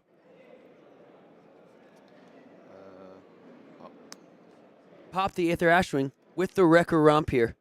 Arthur is definitely happy to see this. Very happy to see Joel give up 2 cards on defense over there. That was exactly what he was trying to get from his, frankly, very offensive line of taking 4 damage to resolve this Passing Mirage. Alongside Joel giving 2 cards on defense, he still has to deal with this Passing Mirage, so Arthur may have just bought himself some more critical time. Yeah, listen, this Passing Mirage was worth 4 life or more for Arthur, because that Sink Below, instead of being deployed on defense, it's time for another Scabskins roll. Because we have the Passing Mirage, it's going to be a 3. Are the Gambler's Gloves going to get brought onto the combat chain? No, not this time. That would be way too risky to roll the Gambler's Maybe he's having to think. He kind of put the die on the Gambler's Glove, almost as if he's waiting for it to actually resolve. He's going to go ahead and check the graveyard here. That That would be incredibly risky, but Joel Repta, he rolled Scabs early on without even having Gambler's Gloves up. He might just do it. He does have a 20-point life lead, but that could very quickly dwindle away looking at the Dromai's board state with that Coiloria, with that Asfalai, with that Yenderai as well. Yeah, Cast Bones is a card you want to resolve, but you can't do that as well as take care of the Passing Mirage here. Might be a little bit of an IP penalty if we take care of the Passing Mirage, but then all of a sudden Arthur is going to have a 4-card hand plus an arsenal. What can he make happen with this? Joel Repta recognizing the risk is way too great to give up the Gambler's Gloves, because not only can you roll a 1 upon the reroll, you also won't have the Gambler's Gloves for future turns. Rolling a 1 that would have been incredibly bad. And it's Tome of Imperial Flame for Arthur. We asked, what can he do with a 5-card hand? How about a couple more cards, a couple more ash? This might be an incredible amount of pressure here that Arthur is able to deploy a board state that Joel Repta is going to be staring down thinking, where did this go wrong? A lot of game left. Arthur, not a lot of life to work with. Let's see exactly what plays out here. Not a lot of life to work with, but he has a board state. He has ash. He still has a gold up. He still has a burn them all, ticking down Joel's life. Arthur has navigated this matchup incredibly well, recognizing what his win condition is. It is putting down a sticky, annoying board state, and he's playing to exactly that, finally cracking the gold. So he went ahead and activated the Flame Scale Furnace to go up to 3 resources total, then destroyed the gold. So he actually drew a card and still has a resource. Can't activate Flame Scale Furnace on the turn, but let's see. Looks like we got a Billowing Mirage, as well as Enlightened Strike, and another Passing Mirage. This is exactly what Arthur wants to see. Notice that he pitched his dragon, he pitched his Yenderai. He's saying, I already have the board state I need to close this game out. What I need now is phantasm-less attacks to try and get your life total down, Joel Repta, because I know that you're going to keep a popper to deal with the board state while these guys don't have Phantasm. But if I just keep sending phantasm-less attacks at you in this Billowing Mirage, in this Enlightened Strike, not only are you taking a whole bunch of damage and my arcane damage will whittle you down, you're also not getting to pop my board state. Enlightened Strike coming in here. Now here's the question for Arthur post-resolution of this attack. All these dragons certainly look a little more vulnerable now without a Passing Mirage.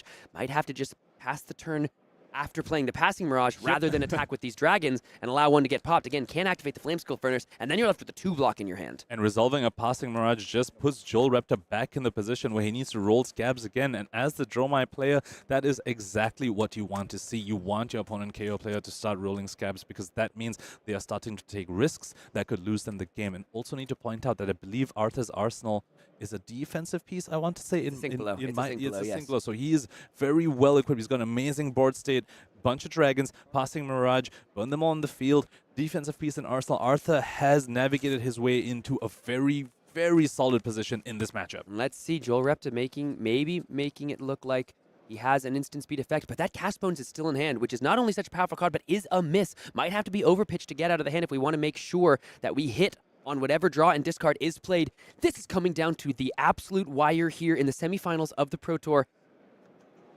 Joel Repta definitely could have pitched the Cast Bones on the previous turn when he attacked with the Mandible Claw. He could have pitched Cast Bones and the Yellow Wild Ride. Chose to keep it, chose to take that risk, that potentially higher EV line, but now he needs to navigate out of that risk, holding that miss in his hand. Still 2-block on the Flame Scale Furnace as well for Arthur. Potentially 3 more life over the course of the game, and the Sink Below in the arsenal. We can see the Agile Windup that can go ahead and give this Mandible Claw go again. Are there plenty of resources in the hand for Joel to work with here? We know he has the Cast Bones, something he wants to play. Maybe proving a little awkward for the Canadian here. And here's where that Spectra mechanic, Joel can't just send the Claw into the Passing Mirage and discard Windup to give it go again. Of course, Spectra will not let the go again resolve. So are we going to see another roll of the Scab Skins here from Joel Repta, or will he somehow end the turn sending the Claw into the Passing Mirage? Yeah, you can see Joel having such a think, taking stock of the game board.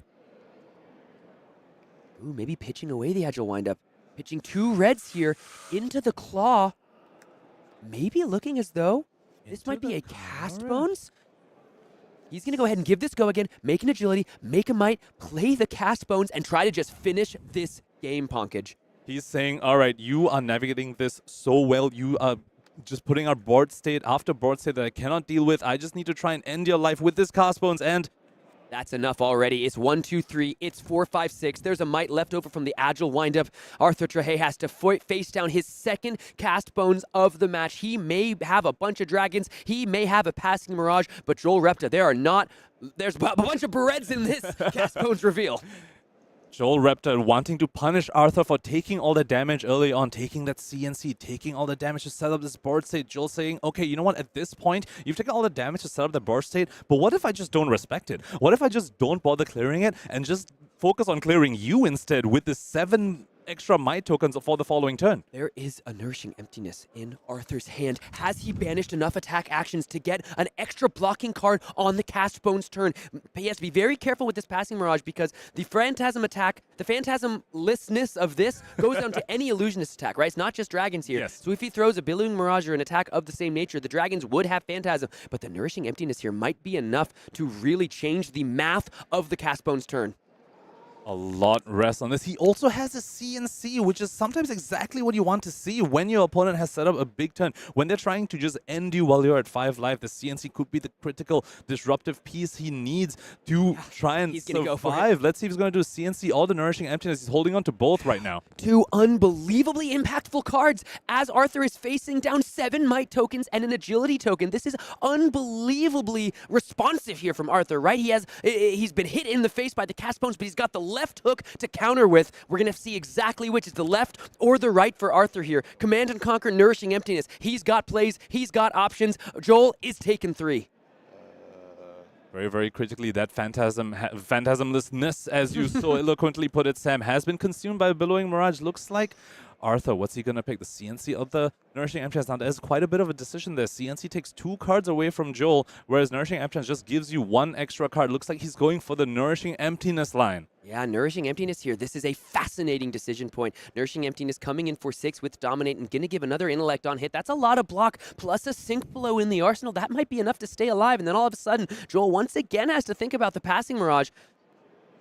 It's very important to point out, Sam, that Arthur is running those Tomes of Imperial Flame in his list as well. Currently, we have only seen 1 of them. There are still 2 left in the deck, you have to imagine. So Nourishing Emptiness might give him the extra intellect, but will it actually give him the extra block? We're going to have to see what he draws, but one thing's for certain is that he is going to have that extra intellect. There's no defensive piece from Joel Repta's side. No more armor, no way for him to block 6 Dominate. Talking to Joel before the match, he said this is an incredibly close matchup. Regardless of who wins, Joel knows that it's close. It was going to be close. It was always going to be close. Even though Joel had that incredibly early, seemingly lead, he has been having to face down some awkward turns and some challenging issues here that Arthur is presenting.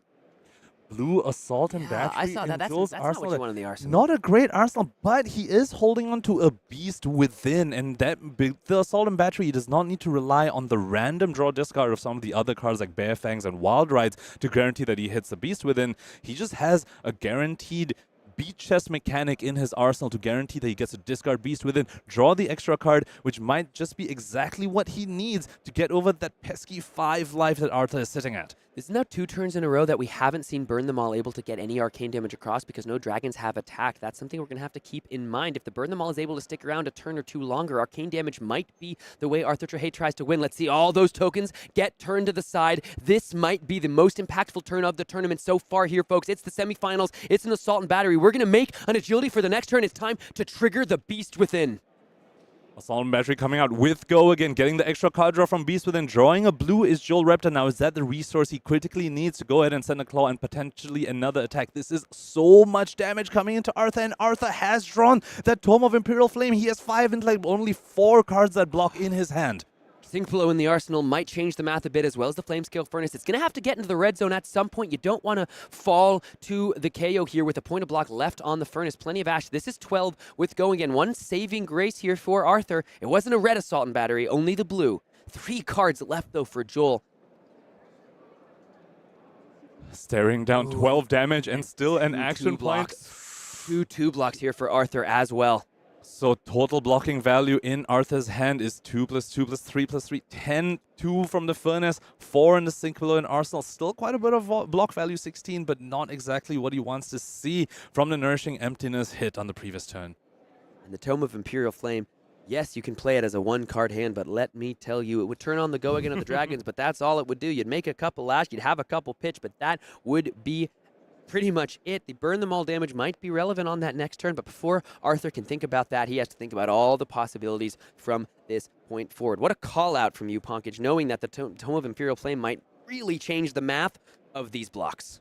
On Joel's side over here, he is representing, unknown to Arthur, of course, 12 damage plus 3 damage from the claw, and I believe another 6 damage from a Clash of Agility that he has in his hand. That is a total of 21 damage, if we've done the math right. And if we had done the math right on the block value of Arthur, I believe we came up to 16. We might be staring at lethal, Sam, or I have done math wrong somewhere. Let's let the players do the lines. Let's find out exactly how Arthur wants to navigate these blocks. This is going to be a whole lot of damage. Going to put 2 3 blocks, and the Flamescale Furnace currently blocking for a total of 8. Let's see if he reacts with that Sink Below from Arson. Looks like he will, covering this Assault and Battery completely, blocking a full 12 damage of attack, getting to sink his no block away. That's something we didn't even really consider. That Sink Below also going to go ahead and grab a Sigil of Solace, so it does provide 3 points of value. Much better than the Tome in this case. Of course, if he's forced to use it on this turn, he will go into his own turn without any cards in hand. No way to give all the dragons go away. Joel Repta might have just navigated his way into a potential winning position, but he needs to make that call. He needs to send this offense at Arthur's face. If he tries to clear the board at this point, Arthur will be able to swing back with all the dragons. Joel's saying, let's see what he does. Let's see what dragon he clears, or whether he's sending this to the face.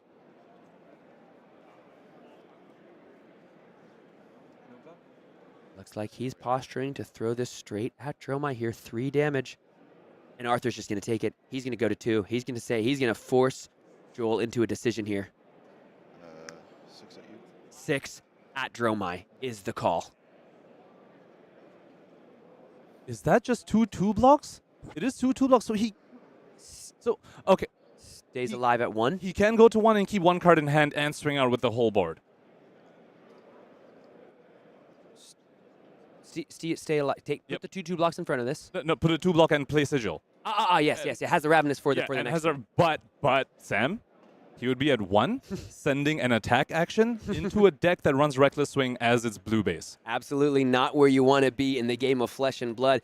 Arthur's got some decisions to make. He's put himself in this position. He's going to go ahead and play the Sigil of Solace, block with the Rake the Embers, go down. Let's taking 4 here, going down to 1 is Arthur. Has a card for his next turn, does have the Passing Mirage as well. Burn them all, plus some arcane damage from the Asvali. The question is, will Reckless Swing have something to say about the outcome of this game? You have to wonder whether Arthur will even play that Ravenous Rebel, knowing that that's a possibility. Maybe he can just wait for his Sigil of Solace, but another Sigil of Solace to come back to play on a Reckless Swing.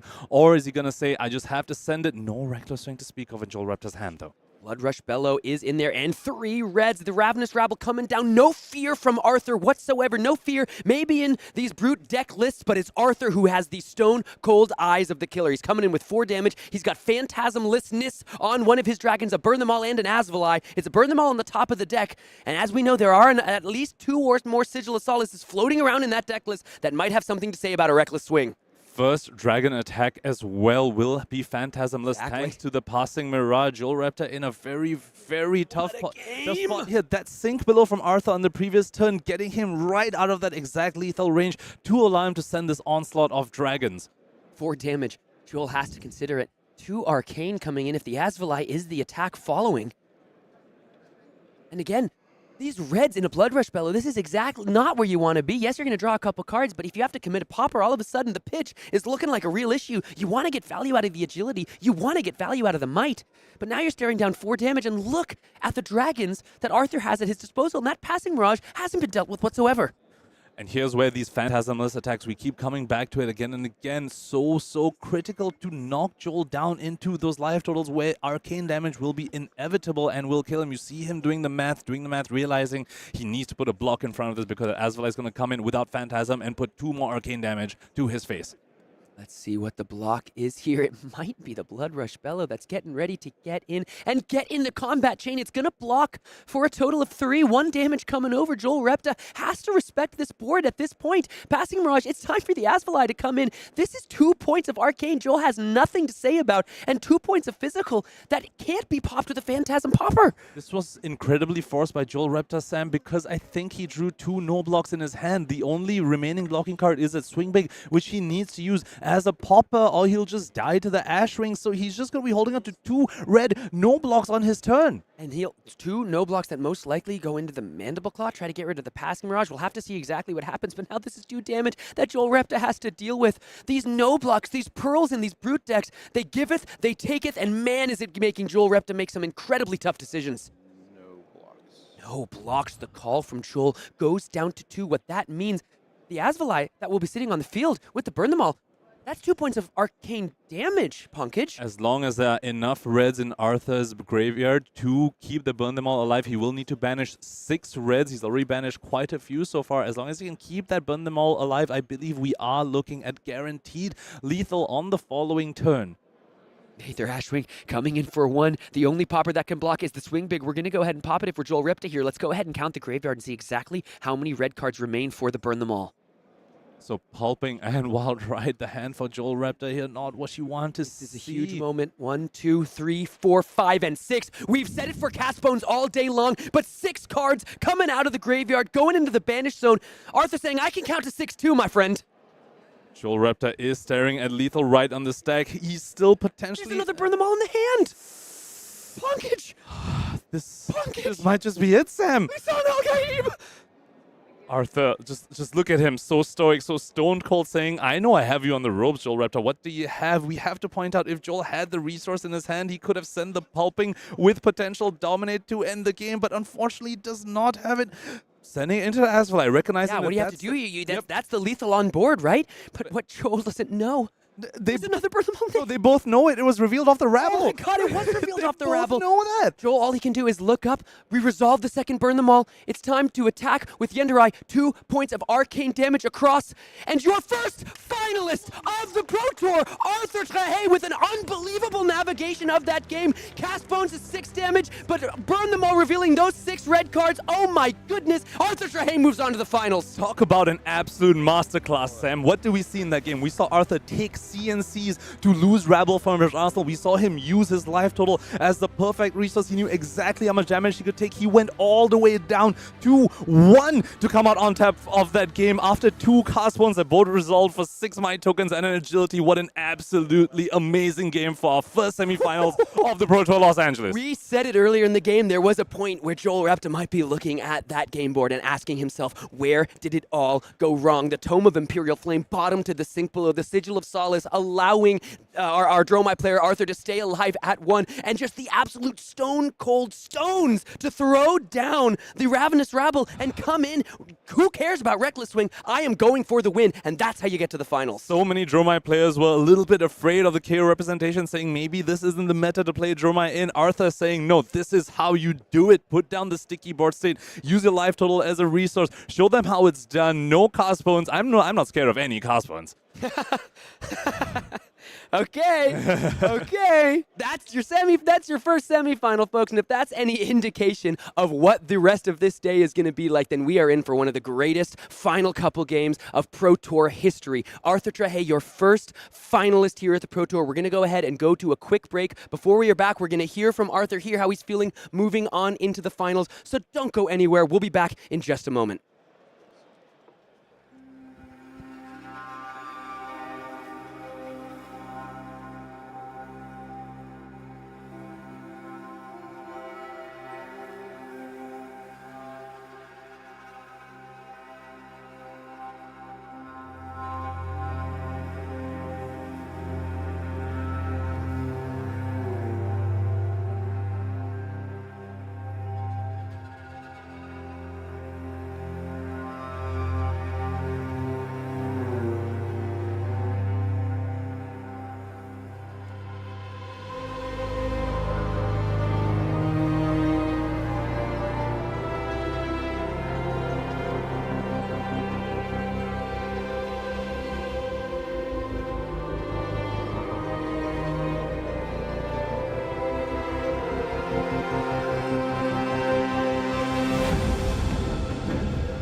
All weekend long, we've been talking about how this is a star-making campaign of a Pro Tour. And, well, folks, we are looking at a star in the making. Arthur, hey, what an unbelievable game. Congratulations. How are you feeling? Thank you. I'm feeling very relieved because I was super stressed during the whole game. It was very tense. Yeah, for sure. Yeah. I can only Until imagine. At the end, I was very scared. So. Yeah. All right, well, I want to talk a little bit about the whole game. But first, turn 0. You're on the draw. The card that is laid down on the combat chain is none other than Cast Bones again, second time. What's going through your mind as you see that resolved? Well, I was very sad, obviously. I don't know. Also, like... You're like, it sucked, dude. What do you want me to say? Also, like, because my first opponent told me after the game that he only put 1 Cast Bone in his deck. And he drew the... and this opponent had 2 Cast Bone in his deck, not 3. Oh, so yeah, that was both. Yeah, he saw them both. Yeah. I'm sure that felt great. Yeah. But yeah, I was feeling a bit betrayed by the variance. But yeah, well, let me tell you, the variance was at play at multiple points in that game. Yeah, Talk to me if there are any turning points that you really identified. We were looking and trying to identify, like, really where, like, the momentum just seemed to keep switching back and forth from your seat actually playing the game. What were the moments that stood out to you? So first of all, there's one moment when he did, I think it was a pulping. Yes, the miss.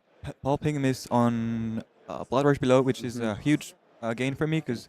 Block it out. Yeah, I can block it out. He loses his best card, and he loses at least 3 damage on the turn. Yeah. So that was huge for me.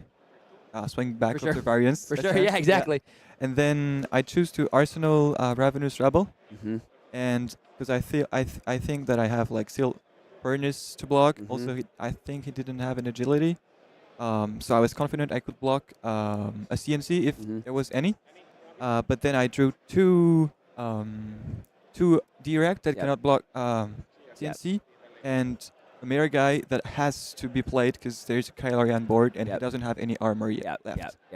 So I have to just take the CNC and let that Ravenous Rabble get out, and that was really painful. Yeah, I felt like missing 4 life was huge. Yeah, 100%. Now, when you look towards the end of the game, was there a moment when you said to yourself, like, wait, I think I have this? Or was it always questions? Was it always like, I don't really know exactly what's going to happen? Or was there a moment where you're like, no, I think I've done it?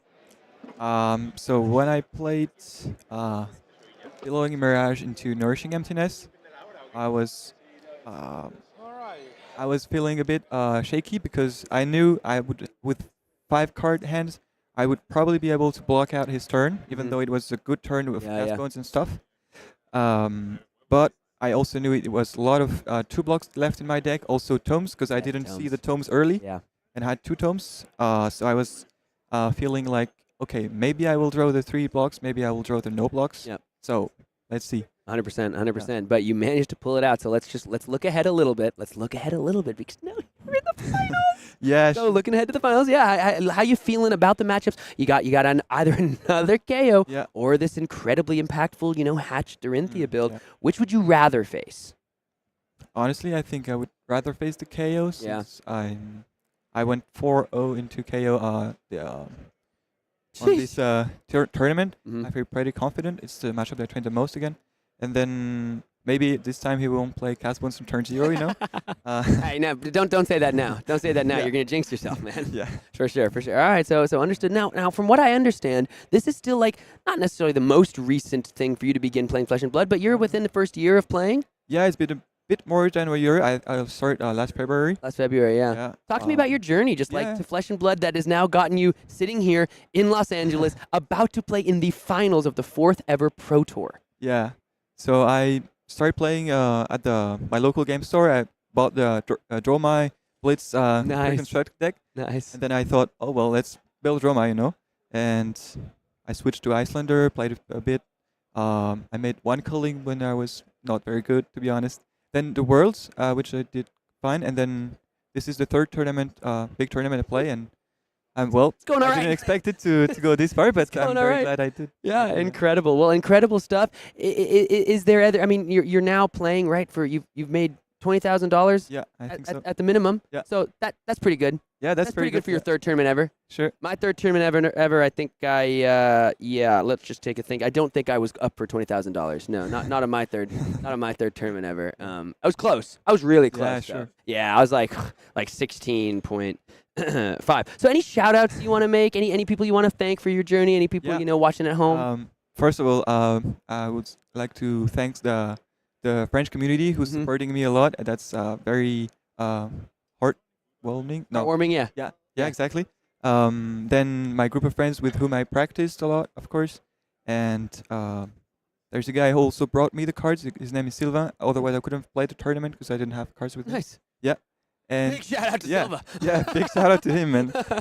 Incredible stuff. Well, I'm going to let you take a break. I'm sure the next game is going to go on for a little bit, so go catch your breath, hang out with any friends you have out there. Thank you again for joining me. Congratulations again. It was a clinic. It was a master class. We've got a contender for the Dragon Master title. Mara Ferris is somewhere looking around like I sense a challenger has arisen, and it is Arthur Trehet, my friend. So once again, congratulations. We'll take a short break here before we get into our next semi-final. Brian and Mitch are going to take it home with you the rest of the way, so don't go anywhere. The Pro Tour nears its conclusion right after this.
And one by one, the final defenders of North American territory have fallen here at Pro Tour Los Angeles, making way for a wave of Europeans. That's right, we're down to our top 3 here at Pro Tour Los Angeles. Another semi-final to cover.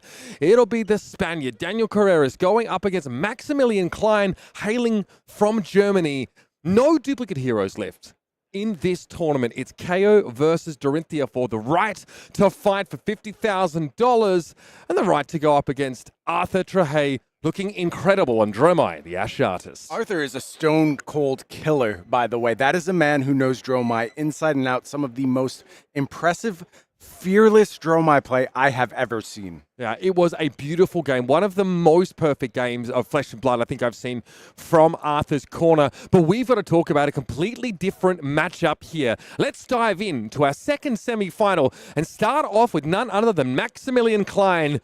6-1-1 in CC. Comfortable draft showing an incredible Kasai deck. And of course, no shortage of accolades. Now adding a Pro Tour top 4 to that list.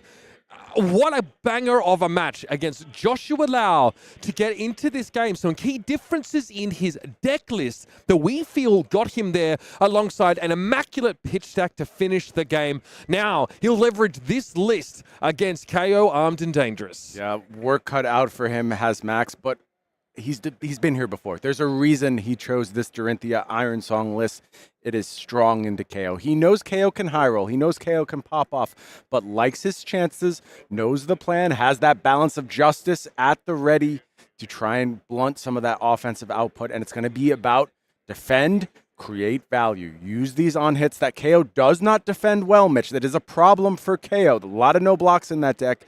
Can we go ahead and see those triple axe turns that are going to be so critical to whittling down that Kayo life total? Steady, consistent, disciplined. A deck that really fits the personality of Maximilian Klein here. And that's the weapon he'll be using now in this second semi-final. Let's move across the table and talk about our Spaniard. It's Daniel Correas here, who has not achieved a top 8 result in over a year and a half, and credits some serious grinding, some serious hard work to have made it here to the top 4 of Pro Tour Los Angeles. He walked out here elated after his matchup against Kano, saying, I think I'm the best player in this top 8. I think I'm going to win the Pro Tour. To hear it. I love to hear that, Mitch. I love to hear the confidence because you know what? It might sound a little cocky, but you need that if you're going to be a Pro Tour champion. You need to believe in yourself. You need to believe you belong here, and you need to believe you're capable of taking this down. Another Sunflower Samurai hoisting a Pro Tour trophy. What a moment that would be. Spain well and truly already on the map here. Let's take a closer look at the deck list here for Daniel Correas. It is this terrifying Kayo armed and dangerous list, of course. Cast Bones, a topic of debate, something that we saw leveled at Arthur Trehet, of course, on multiple occasions in his matches, and he was able to get past it. There's variance. That's where it's let our Kayo players down on occasion here, failing to get go again on Wild Rides, failing to get the dominate on pulping. These things can happen. You have to play around that random nature of the brute and instead lean into his strengths. Yeah, and thus far, variance has been on Daniel Correas' side. Can he keep the train rolling as we head to this next semifinal match? Here it is, Daniel Correas. Just taking a moment here to soak the atmosphere in. His opponent, Maximilian Klein, has taken on all challenges now. And into the white noise void we go. Noise-cancelling headsets on. Smiles from both of these players. Daniel, a very emotive individual. It's written all on his face. Maximilian holds his cards close to his chest in more ways than one. Tunic counter with obviously with a dice on there means that Maximilian is our first player to start off on his Hatchets Dory campaign. Love to see that display of sportsmanship from Daniel Correas. I think Daniel is going to leave this top 8 with a lot of money in his pocket, but also some new friends. I feel like he's just making bonds with everyone he plays against. Love to see that sportsmanship on display here. Turn 0, spill blood. Already some evasion here as Maximilian wants to try and get a life lead. Remember, that's the buffer that this Axis Dorinthea deck wants to sort of bounce off of to ensure those bigger turns. Just on those moments where you don't particularly feel like giving up 2 cards. And he's going to need a life buffer against Kayo. This feels like a near perfect way to kick this game off, Mitch. That Dominate going to go ahead and potentially leak some damage or demand equipment. Either one you're fine with. shift the tide of battle. Going to go ahead and infer go again here, and does so by creating an agility at the same time, setting up for the next turn. So far, a great start from Maximilian Klein. Go again now, go again later. How about that one? With a bit of damage leaked over here, Maximilian will have to, answer the question. Do I Arsenal this last card or go a little bit wider? You would make, I guess, extra agility tokens, which is redundant. You could force extra damage. But again, starting the game proper without an Arsenal is an interesting proposition to consider. Either way, we can get swinging. Does still have that resource available for at least a Hatchet of Mine, so we know that will be the follow-up. At a minimum, could be some more in the tank for Maximilian Klein. Reaches for that Hatchet now. Going to push through for 5 on this attack. This is always a risky proposition as the Dorinthea player here. Your attack reaction is basically guaranteed damage at this point. Your opponent can't overblock, let alone cover this without, using equipment. So you could turn that one card into, if we are looking at an attack reaction, into damage. I doubt that's what he's holding on to, though. Yeah, Daniel just resigned to his fate here. Going to go ahead and take a little bit more and is able to hold. Oh, but look at this. It's the ripple away. That is so dirty. Unreal, holding onto it. And finally, the tech card comes out of the pocket here for Maximilian Klein, discarding that to deny the creation of that agility token that Daniel Correas discarded the wind-up for. That is filthy. Agility and might denied there for Daniel Correas. I've been waiting to see that ripple away in action all day long. One of my favorite cards in design. So excited to see it have an immediate impact on this top 8 match. Now, it did cost Maximilian Klein his arsenal, but that's exactly what he wanted to do with that. He did not want to put ripple away in the arsenal. He wanted to go ahead and snag that wind up. Now, Daniel Correas still needs to find a way to manufacture a wider turn, opening with a blood rush bellow here. 1, 2, 3, 4, 5, 6. Can Daniel get the girth on this kind of team to threaten at all? We have that clash of agility discarded. Might token created. And time for Daniel to draw up. Let's see what the offer is from this Blood Rush Bellow turn. Looking to kick things off with a bang is Daniel. We said Max going to be all about defense early on. We'll see that put to the test on the first Blood Rush Bellow turn. That ripple away is the difference between a claw here and then a bare fangs, or 2 big attack actions coming out from the Kayo, if not more, with the claw getting involved here. The ripple away being worth far more than the value printed on card for Maximilian Klein. Let me do some quick Codex of Frailty-esque math here, Mitch, and I believe that was worth 232 points. He didn't write anything down. 232. Oh, my goodness. A huge number for Maximilian Klein. Blade Runner getting in front of the claw here. Soak up all but 2 of that damage. Yep, and it's a wistful shake of the head here for Daniel Correas. And it will be a bare fangs to bookend this turn. Still a hefty amount of damage here, but he's thinking of what could have been. Yeah, could have offered quite a bit more. We're anticipating an attack for 10 here, so 15 total on the turn. Dreaming of what may have been. It is, of course, going to hit. I shouldn't say, of course, there are misses in this deck. We have seen them rear their heads at inopportune times, to say the least. They have definitely shaped a lot of outcomes over the course of our event. Maximilian can play up a leaner hand here because of that agility token created by Shift the Tide of Battle. So it's 2 cards plus the Dynamos to, again, leak a little bit of damage through. 1 card just to power the axes is all Maximilian is thinking about right now.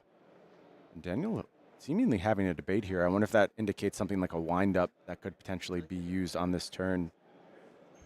Surely, he says. Seems unlikely. Surely no more of those ripple aways. Move to end step here. No discard.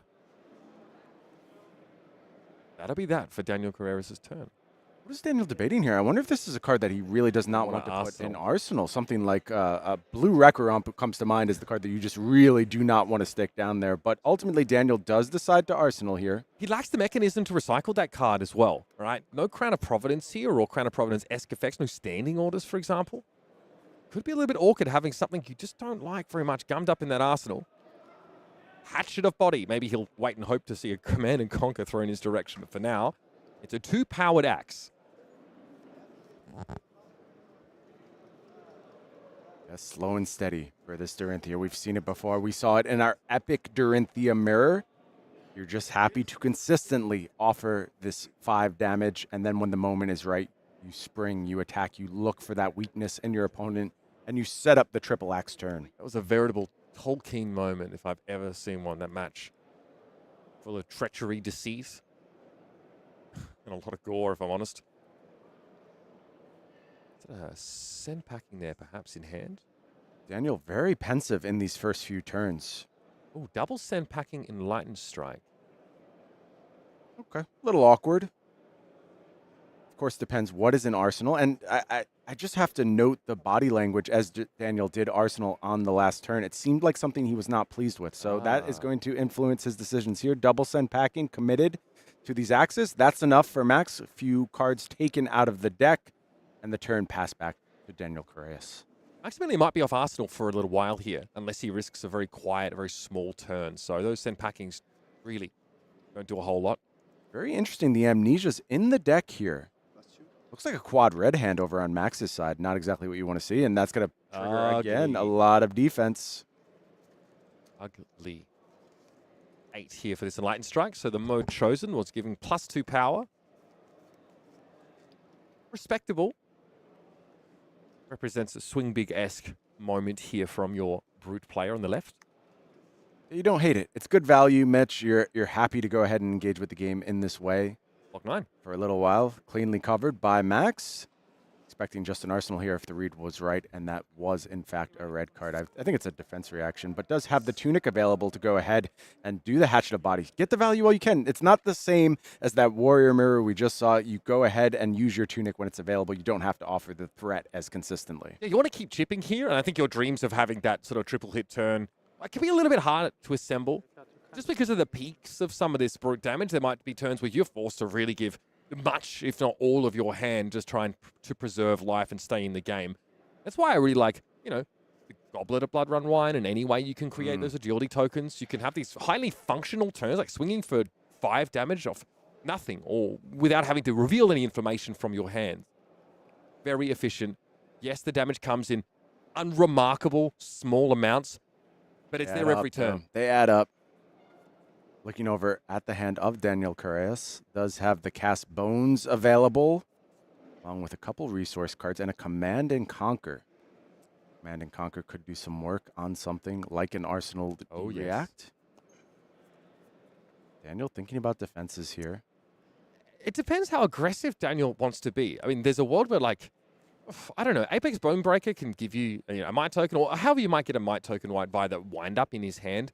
Turn the Command and Conquer into a breakpoint and really put pressure on Maximilian. That's a situation in which, my goodness, you're probably going to get the Arsenal. I saw the Command and Conquer turn to the side for a moment. Looked like it was being postured for defense, but ultimately Daniel wants to think a little bit more, and I think this is a beautiful sign of a competitor who's in control of his emotions, willing to take his time, willing to think through the lines. You are in the Pro Tour semifinals right now. There is no room for error, especially against a killer like 2-time top 8 competitor Maximilian Klein.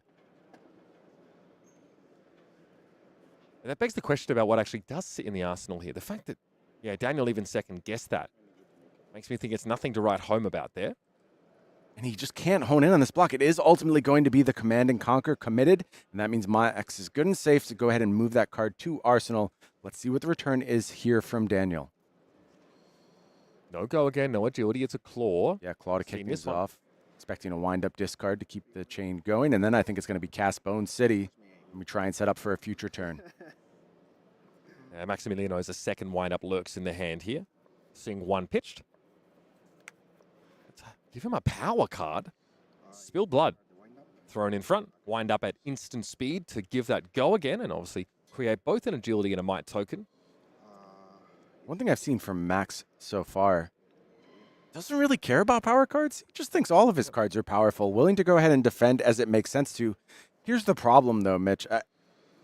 Look, it seemed like a fine defense. I have no objection to the way Max approached it, but what it has left now is a defense react in both hand and Arsenal. That's not a great spot to be. I think you are going to get punished. You're going to get IP penaltied here on this next turn cycle. However, there is upside. When you do face down this Cast Bones turn, you do have double reaction at the ready, and critically a miss here on one of these reveals. It looks like only 5 Might tokens going to be added to the party, and that means no agility coming with it. I mean, again, for a total of 6, though, because there's already one Total of 6. Might token in Thank you, play. Mitch. Because he only threw away that wind-up, so he didn't even need necessarily to get 6 in total. Daniel just making the best use of his hand here. Getting stuck with a wind-up doesn't sort of make any sense here. The amount of redundancy that you have to ensure that you can have the most powered-up turn is terrifying here. Yeah, pretty critical to have that KO ability to bail you out on those Cast Bones whiffs. And as we expect, Hatchet of Body coming through. 2 resources available. I believe 1 Sink Below in hand, 1 Sink Below in arsenal. 1 more card for Max. Daniel knows that 3rd Blood Rush Bellow lurks among the top 6 cards of the deck, so he's seeing them all quite early and maybe too close together. It depends on how defensive he's going to have to be here, as obviously he doesn't really threaten Maximilian so much on that previous turn. Never saw that disruptive CNC developed. Might happen, obviously, a little bit later on. We can have, yeah, again, our bread and butter for Maximilian here. Yeah, just looking for some resource efficiency. It's a big tell. Greyforge to me is a huge tell that, like, there's not a great way for Maximilian to use his full hand here. Usually there's better value you can find for 1 card on these Dory hands. Yeah, you take what you can get. No IP penalty due to the use of Braveforge Bracers, but not a particularly explosive turn from Maximilian Klein. And we know Daniel is going for the gusto on this go-around, has the Blood Rush Bellow in hand to complement the 6 Mights and the agility. Kick things off with an E-Strike, do a little bit of setup work here. It already Also has that Go again. Tunic at the ready as well. This is the perfect offensive hand for Daniel Correas. It's an embarrassment of riches. Absolutely. And he'll draw a card off this. You already have Go again. You already have a significant pump. You're making use, of course, of those Might tokens here. So how would you like an Enlightened Strike for 11, drawing near card, and having Go again? That seems pretty good. Pretty good. And there's a lot more to follow on this turn. It would not shock me if we're pushing the realms of high 20s as in terms of total output when we get to the end of this turn cycle for Daniel Correas. Maximilian has an opportunity to use that defense reaction in Arsenal here. And I like that. Going for it now, you never know if there's, more to threaten that or if there's that Command and Conquer lurking. Max sees the top 6 off Cast Bones, but doesn't know what's already in the hand for Daniel. Yeah, you do not want to face any Arsenal disruption here, and it is still double D react. That's a nice thing to have on a turn where you know your opponent is going to offer just a world of hurt in your direction. Extending the defensive value of your hand here, with 2 cards obviously blocking for 4, and one of them having been in the arsenal. The thing is, Maximilian's off Tunic counter. He doesn't have, an agility token here. So his ability to represent basically anything following this might be severely compromised. Yeah, I think it's a rebuilding turn after this for Max. You're just trying to stem the bleeding. You know the beatings are coming. How small can you make them? And honestly, to start things off with 11, and I'm not even sure you faced the worst of the turn yet. Things could get far worse based on this Blood Rush Bellow. 2 more cards headed to hand. Might token created by that KO ability and a buff present for the rest of the turn. So I don't know necessarily if Daniel, I mean, if he sees another Blood Rush here, you sort of can deploy that. Obviously, you've got 2 resources floating. Opts for the Mandible Claw instead, of course, as it says very little about what he's sitting on and already has Go again. Yeah, and it's time to get that balance of justice in the mix. I agree. Go ahead and get the defense value, and then you can go ahead and pop this, get another card to defend with as well. 29 plays 35. Really important to keep an eye on these life totals here is, well, as we've kind of explained, Maximilian Klein's turns don't look explosive. They don't come over the top. They don't feature gigantic blowout moments. So you can miss the constant sort of deluge of damage that Dorinthea can deal. We can get these dynamos in on the chain as well. Block 3, he says. Do we have a chin to take it on? We do indeed. So use these cards effectively. That agility could potentially offer a dynamo reset on the next go around. That's very useful. And then it looks like blue pack call as the follow-up here. I think you're okay with this if you're Max. I think things have gone decently. Any reaction? No blocks. Hold the line. That is absolutely beautiful. Did he draw that off the balance I of am justice? pretty sure he did, and I think Max just had it all on that defensive turn. That is utterly diabolical. The amount of value that he generated through that play, and we saw that from, I think, Josh Lau in one of his sort of earlier feature matches. Straight off of the balance. Oh, boy. Talk about evening the playing field out here for the Warriors, Brian. Unreal. Very, very fine draws from Max. As we mentioned, this agility at the ready. Let's see if that's going to be used to go ahead and get some double axes going, reset this Valiant Dynamo along the way. Yeah, it is going to be a pitch of a blue, and we know what's coming as the follow-up. Fine turn cycle for Max. Really, really fended off the first big salvo from Daniel Correas here. Blocking 2 here, blocking 3 rather, is as good as, blocking this is blocking 3 virtually because, it does enable a potential, use of those Brave Forge braces. We clashed there briefly. Warriors prefer to clash. Wager every now and then, but clashes are beneath this. Yeah, the Clash of Agility looking pretty good here. Picks up an agility to complete the turn, perhaps, does Daniel Correas. And this feels like a matchup tailor-made for those Clash of Agilities. I think Daniel expects to get a lot of value out of those as this match goes on. Absolutely. Max, a little frustrated here, not on the Grains plan, so doesn't have a really use for that last resource. Like I was sort of saying, if he hits with that first hatchet, there's a Brave Forge opportunity. I think Daniel sniffs that out very quickly. Any opportunity to shut the valve of value off for the Warrior. Yeah, and that's what's going to be important in these coming weeks as this Dorinthea deck becomes a fixture in your local metagame. Understand what blocking at different chain links does. Understand what you're restricting from your opponent. Deny them value when possible. That's how you're going to get ahead of these Hatchet Dorinthea builds. Yeah, because it might not always be correct to block the first Hatchet. Absolutely. In some cases, especially. Always variable. It represents like an annoying value to block, that 2. Just remind yourself that it is 3, albeit spread across 2 attacks. Another red-rich hand for Daniel here does have a bit of a bailout in the form of Enlightened Strike. Will be able to offer some decent damage along the way, should he choose. But this is a nice spot for Max, a bit of a reset. Enlightened Strike already has a pump, already has go again, so Daniel might look to refill the grip a little more. And that seems to be the plan. Just going to go ahead and draw a card. Hope for something that maybe extends the turn a little bit. Some resources to put into either that Arsenal card or the Mandible Claw. You generally need to be hitting it above 10 against this Dorinthea. Them putting out a sort of a 3-card block, and Dynamo's usage is pretty standard. Max sitting on a Blade Flurry, a Blade Runner. Has some nice options when the turn comes back around. You may as well be sitting on the Iron Throne with all those blades. Also, Tunic turn coming up.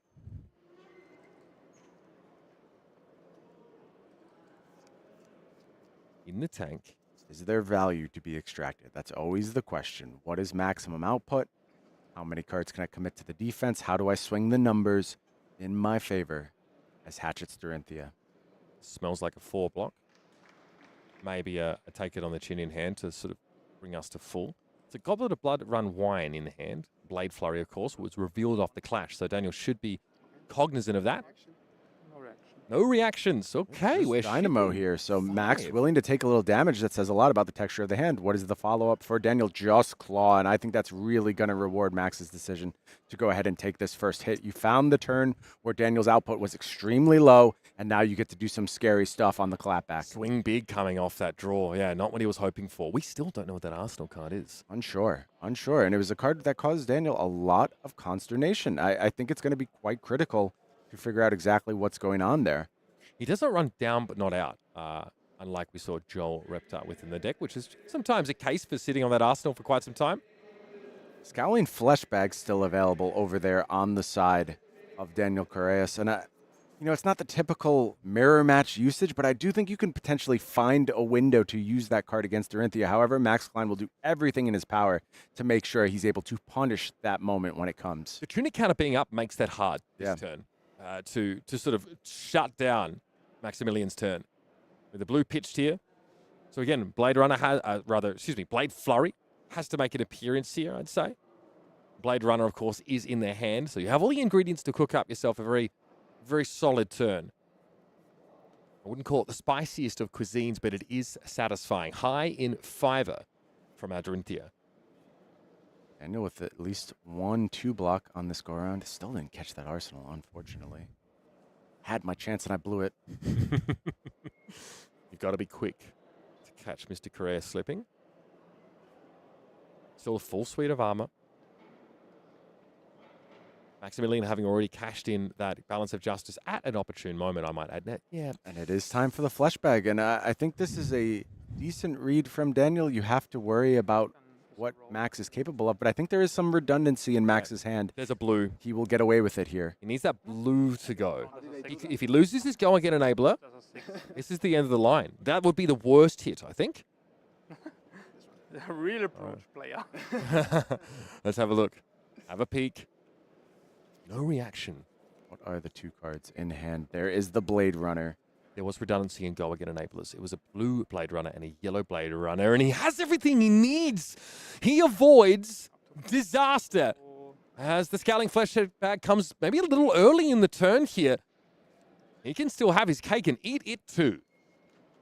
Yeah, not bad at all for Max. Has to be happy with how this Flesh Bag turn was navigated. He's going to be able to find a little bit of resource efficiency through the bracers, and then the Tunic will go ahead and fire up that additional hatchet. 3, 4, 6, 7. Yeah, if your opponent is, pitching to braces, you didn't hit the right card. They are still, now they obviously have a little bit of resources to use here, but this is beautiful. 7 now off this Hatchet of Mind. Getting +1 from the Brave Forge braces, +2 from that Blade Flurry, and of course, +1 from the Blade Runner, not to mention that inherent ability printed on the card. So 2, then 7. Pretty nice output in the face of a Scowling Flesh Bag, as well as going into the next turn with an Arsenal. So I think a big win here for Max Klein. He took 5 for this, right? So that's sort of worth bearing in mind. You take 5 to send 1 damage back, but your opponent's playing off those smaller hands. You've developed an Arsenal here. You've dodged the Scowling Flesh Bag. You've come out of that about as well as you can hope for. Yeah, you have to look at things in terms of progression, and I think Max has swung the dial slightly back in his favor. It always ebbs and flows who is the aggressor in a match of flesh and blood, and I think Max playing the turn in that fashion has opened up the possibility to play the next turn cycle, or the next multiple turn cycles, as the aggressor. Feels like that rucksack is much lighter now as he, crests this hill heading for the next valley with the Scowling Flesh Bag off the table. We start a turn on the Brute side here with no agility, no might, no maidens. But a bit of defense still available in that equipment suite. Bonebreaker and Scab Skin still as yet untouched. Going to kick things off with another discard. We're on a setup turn, perhaps. Yeah, this is just a mighty windup, so there's going to be 2 mites. And draw. Oh, my goodness. Now, again, in some matchups, you don't mind passing back. There are definitely some classes that don't use their full hand as effective. Like Victor's a great example. That was a choice, 100%, Mitch. There's many other things that were available there. You could have gone with Mandible Claw. That is the way Daniel Correas chose to approach that turn. He knows he has to throw out big salvos all at once. It's not about a little bit of damage here, a little bit of damage there. You have to have massive turns to break through this Dorinthea. Yeah, the cadences of these 2 decks couldn't be more opposite. Absolutely. Maximilian, while not having these ridiculous turns, can empty his hand. He can. There are so many outlets for that, right? There's the Blade Runner in Arsenal here. You've got the Brave Forge braces to pitch to, 2 weapon swings.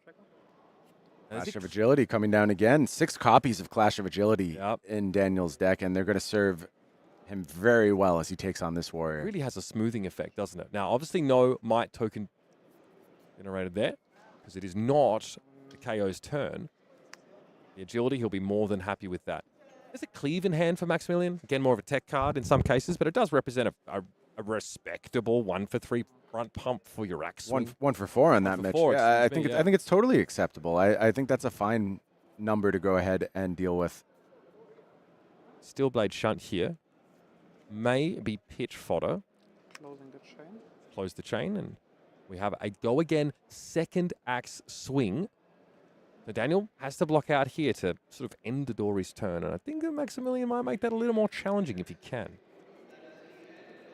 Looking +2 off that. Looking to force some action here. Maybe Maximilian wants to play the next turn without an Arsenal. A little cleaving going on before this attack. It's hard. That doesn't really threaten much more. It is just more raw damage in that point without the resource. But it is going to be the cleave here. Harder to block out, and I'm coming for trees. Okay. 9, 11. 11? Yeah, choosing the raw numbers here, and it looks pretty good to me. 11 is pretty threatening on its approach to Daniel Correas. A little frustrating for Maximilian not to have a yellow or a buff there. Love to get in one more time, but it's not going to happen. And that means Daniel knows he's free to allow this to leak a little bit, and that would be the last attack from the Dorinthea's turn. Yeah, one resource short of an additional packet of damage there was Max. Unfortunate to see, but still, as we mentioned, big number, good. Numbers. Yeah, I think it's a fine kind of rebuilding turn for Max. The problem is Daniel is powered up. Yeah, I don't think Daniel wants another rebuilding turn. Yeah. I think the scaffolding is well and truly in place here. Yeah. The question is, does the texture of the hand support that? We have the agility, we have the double mites, but it looks like Daniel is thinking about some more defense here. Daniel playing very patient thus far. All 3 cards moved in front, and that tells me the pieces just were not there for Daniel. Did not love what he saw. The problem is those aren't courage and quicken tokens. They're gone. That is it. No value. And so much of the game boiling down to value, we talk about it all the time.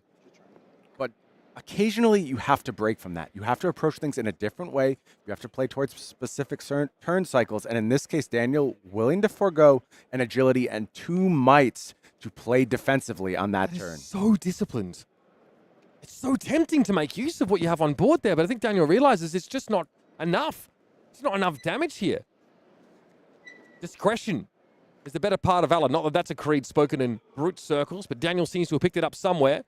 You know, one thing I do want to bring up about Daniel's list, Mitch, is that it does look different from some of the lists we've seen throughout the days in terms of the no blocks. There are no blocks in the deck, absolutely. There's the Wild Ride, there's the Pulping you would expect, there's the Bare Fangs, they're all there. But we don't dip into the yellows for those things. We don't go deep. We're not chasing as much redundancy in those effects as we can. So with those 9 no blocks in the deck, this is a deck that can defend decently well if things line up correctly. Yeah, and Daniel's made that pretty clear. He really tries to, he loves, block 3 cards, just in general. That, to him, is just one of his favorite parts, actually, about playing flesh and blood. So sort of marrying up that mindset with Brute can be hard to do, right? It looks like we've sort of found some middle ground where he can play with plenty of power and also have defensive capacity to boot. Ooh, okay, yeah, another link up here with that yellow hit and run. Makes a very respectable 7 damage swing on the back.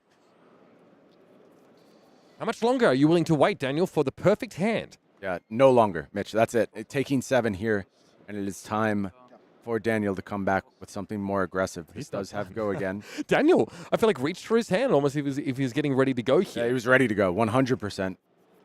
Maximilian has more value to accrue here. Yeah, it looks like Brave Forge Bracers, hand rich with blue, is going to go ahead and tunnel those into both the bracers as well. That is so annoying. As the Hatchet of Mind. Yeah. Yeah, I really do think, I mean, we are dealing with some of the best players in the world, but I really do think Daniel thought that was it. Yeah, I think he was moving forward there. He was absolutely ready. And this is the first triple axe attack we have seen thus far. More! He's taking more!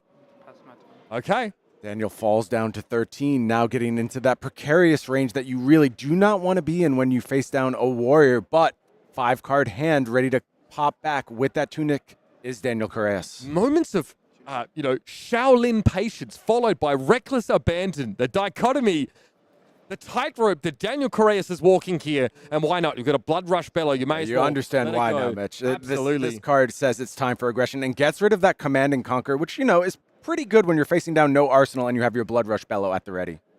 How are the resources? I think I saw the blue riled up. Yeah, so a blue is available. At least one.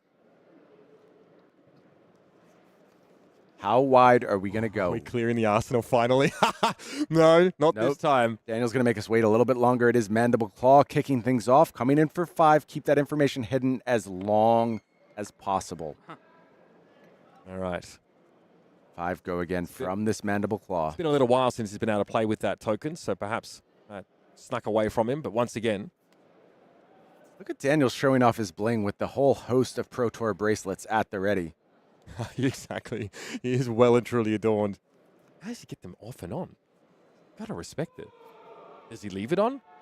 Like a chronic festival goer? And that's here, a hygiene concern. We finally see, Mitch, what was sitting in Arsenal. It is Wild Ride waiting for the right moment. Very reasonable card to have there. We really thought it was, a very mopey one, but you really need the right turn to come up for that, where you can Oh, the big bit off that. We like to see it, folks. Could be a big deal. Agile windup picked up here. And is there a way to continue this turn even further? Yeah, I mean, there has to be, right? Nice resources there.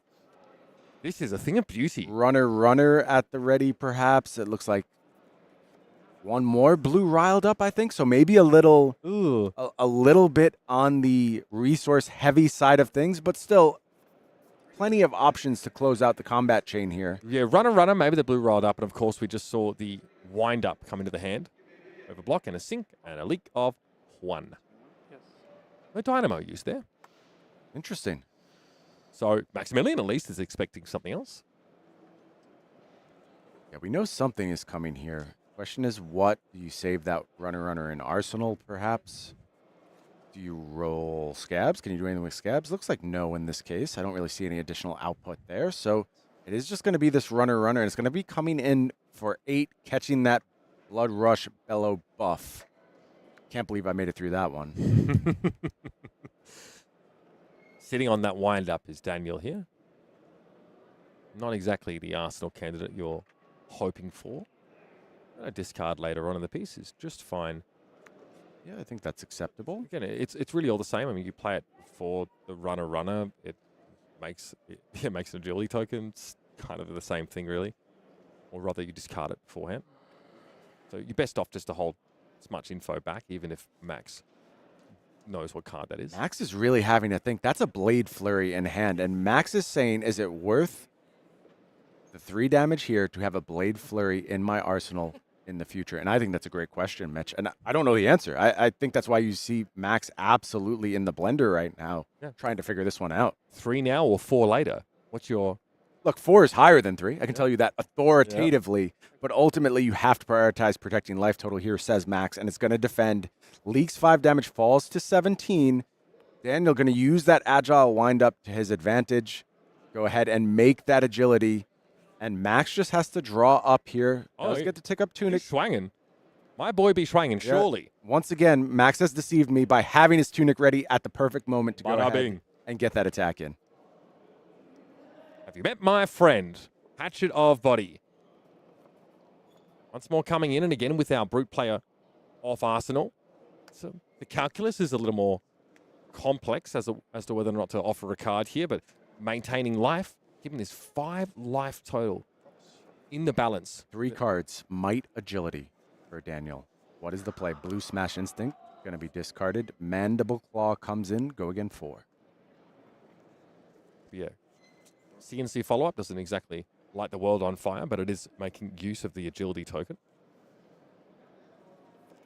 And Max with D-Reacts available to use on this chain link should he want to make the clean defense here, but also has that Valiant Dynamo. Nasty Surprise going to get committed to defense, and there is the Command and Conquer. 6. Well, punished for not making use of that defense reaction earlier. Yeah, and I think Max is not pleased. Just reading the facial expressions, would have preferred to get that one out. But I think it's also fine. That just means you have that in Arsenal for a future turn should you want it. He wants Dynamo value this turn. So it's no surprise that we see him offer that early, like to cover a breakpoint. He has 2 ways to cover breakpoints. Just CNC follow-up is a bit of a punish. Forces him just to take the damage, which is fine. So I prefer to preserve some sort of life total, though, if possible. You'll still have a classically Hatchet Story turn here with a red Blade Runner for the extra pump. I think this is totally fine for Max. Not really a huge punish here. Just means gets to play the next turn with that D-React at the ready, as we said. And again, good value. Solid numbers with this Blade Runner contributing to the turn. 2 card 8. Not bad. Not bad at all. There's the question here of how significant the pitch stack is in this kind of matchup. Maximilian isn't playing against a hero where he needs to build up a critical mass of power cards and deploy them all at once here. Remove the counter and then Arsenal plus. Because Again, the way 9 terms in, it starts to become relevant that second cycle. Kayo does move through the deck quite quickly. I think second cycle can be relevant, particularly the early part of the second cycle. But Kayo's also kind of run themselves out of gas at some point. And I think Daniel maybe found a moment here for what I'd term as a bit of a gamble. Just letting Max have a big grip and hoping it's one of those clunky warrior hands that cannot really punish him. Because if Max goes off here, I think things get a little scary over on Daniel's side. The concern is that this warrior deck is built so that those clunky hands come up far less often. Absolutely. We've seen a few of them, but not many, Mitch. Yeah, and this is like one of the arguments for Grains of Bloodspill, right? To sort of have outlets for that extra, like the blue heavy hands, for example, or the redundant effects. It's not looking clunky thus far. Kicking things off with spoils. Going to give that Hatchet of Body +2 and go again. 4 damage is the offer here for Daniel. And the big question for me is, has Daniel found himself with a hand that doesn't defend well? As soon as that happens, things get very risky. And I do think I see a no block in hand for Daniel. We remember what's in Arsenal? Yeah, what is Max's ceiling here? That's that Blade Flurry tucked away. Oh, I think that's the sync now, Mitch. I think that's the sync. Blade Flurry was ultimately committed to defense. That's right, that 3 block. Yeah, didn't really pan out the way that Maximilian would have liked. We're not seeing a lot of in the swings here. A lot of them got pitched away. Like, I remember Josh Lau going through the the graveyard and seeing none of them there and realizing he was dead in that matchup. That's when he knew it was coming for him. So left with a non-block in hand, cast bones and swing big. So a lot of reds there, and they're all gone. Yeah, Daniel kind of got away with one there. Did give up a few cards, but ultimately no real loss. Tunic at the ready, and I wonder if this is a spot where maybe Daniel just draws up again. Oh, yes, possibly. Max with that D-React at the ready. Again, back to patience here as we're at the trough of that sort of brute tempo as we oscillate. Yeah, just claw on this go-around for Daniel. What a tempting proposition to let here when you have a spill blood in your hand. But you have a defense reaction in Arsenal that wouldn't get full value necessarily, but you'd be able to clear the way. Shift the Tide of Battle in hand. What else are we working with? And can we upgrade it in any way? Command and Conquer the also resource at the base ready. of this hand, though, is absolutely pusillanimous. There's just nothing to go on here. I think you have to use this sync just to try and clean this one up a little bit. Yeah. Max going to be looking for a little bit more resource off the top, but again, does have that Tunic at the ready at a critical juncture to make sure Sync things for a flow blue. a little bit smoother. Ah, never punished. Blue glint. Never punished. Resource rich now is Max. Coming back into this turn, Daniel Correas at 12. Started from the bottom. Now we here. It's time for the spill blood. There's a red hit and run in the hand here. Threatened to get incredible value out of that +2 on every axe hit. A lot of patience from Daniel thus far has resulted in Apex Bonebreaker being available on this turn. Has actually also resulted in a handful of 3 blocks here. So can Daniel find the defenses he wants to use to go ahead and defend the spill blood turn? We asked that question, how many more turns are you willing to take off here, Daniel? The issue, of course, being that we might be starting a turn with none of those agility or might tokens. That Apex Bonebreaker is sat unblemished, at the very least. But that doesn't really answer the question of gaining go again for Daniel. See a beast within him? Maybe that's a runner towards the end of the grip. No, it's a mighty wind-up, excuse me. Daniel has to give some cards here. Oh, the blue coming up for Max. So good. Shift the Tide. Give us some go again. Give us an agility token. Yeah, setting up for a future turn as well. You love to see it if you're a Max fan. Do you like to set up while you're also trying to have an explosive turn? Seems great. Shift the Tide of Battle really ushering in a new era of warrior play. A big pickup for decks exactly like this. Now, okay, so this is very telling here. We see like a Braces activation. That's not great. If we see the red hit and run, it's on like absolute Donkey Kong. Get in with that axe, and guess what? There's more where that came from, Daniel. Yeah, Tunic at the ready as well. The perfect hand crafted here by Maximilian. Good stuff. Tunic counter. We're about to see the dream realized here. Block, commit that equipment. You have to push it in here. You need to get the value where available. That is going to create that might token, but we do know this is going to hit, and that means a bit of value for Maximilian Klein. Chipping that life total down now by not so small amounts. To finish the turn, you 5 dominate. Yeah, 4 raise dominate, the 8 eyebrows dominate, 5 there. dominate. Raising the eyebrows from Daniel. He says, yep, that's really good. That's the problem. And Daniel's going to fall all the way down to 3.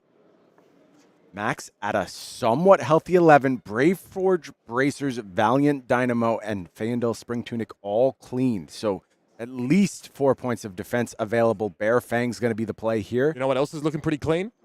Daniel's clock after that round. Yeah, that was a big, big moment for Max.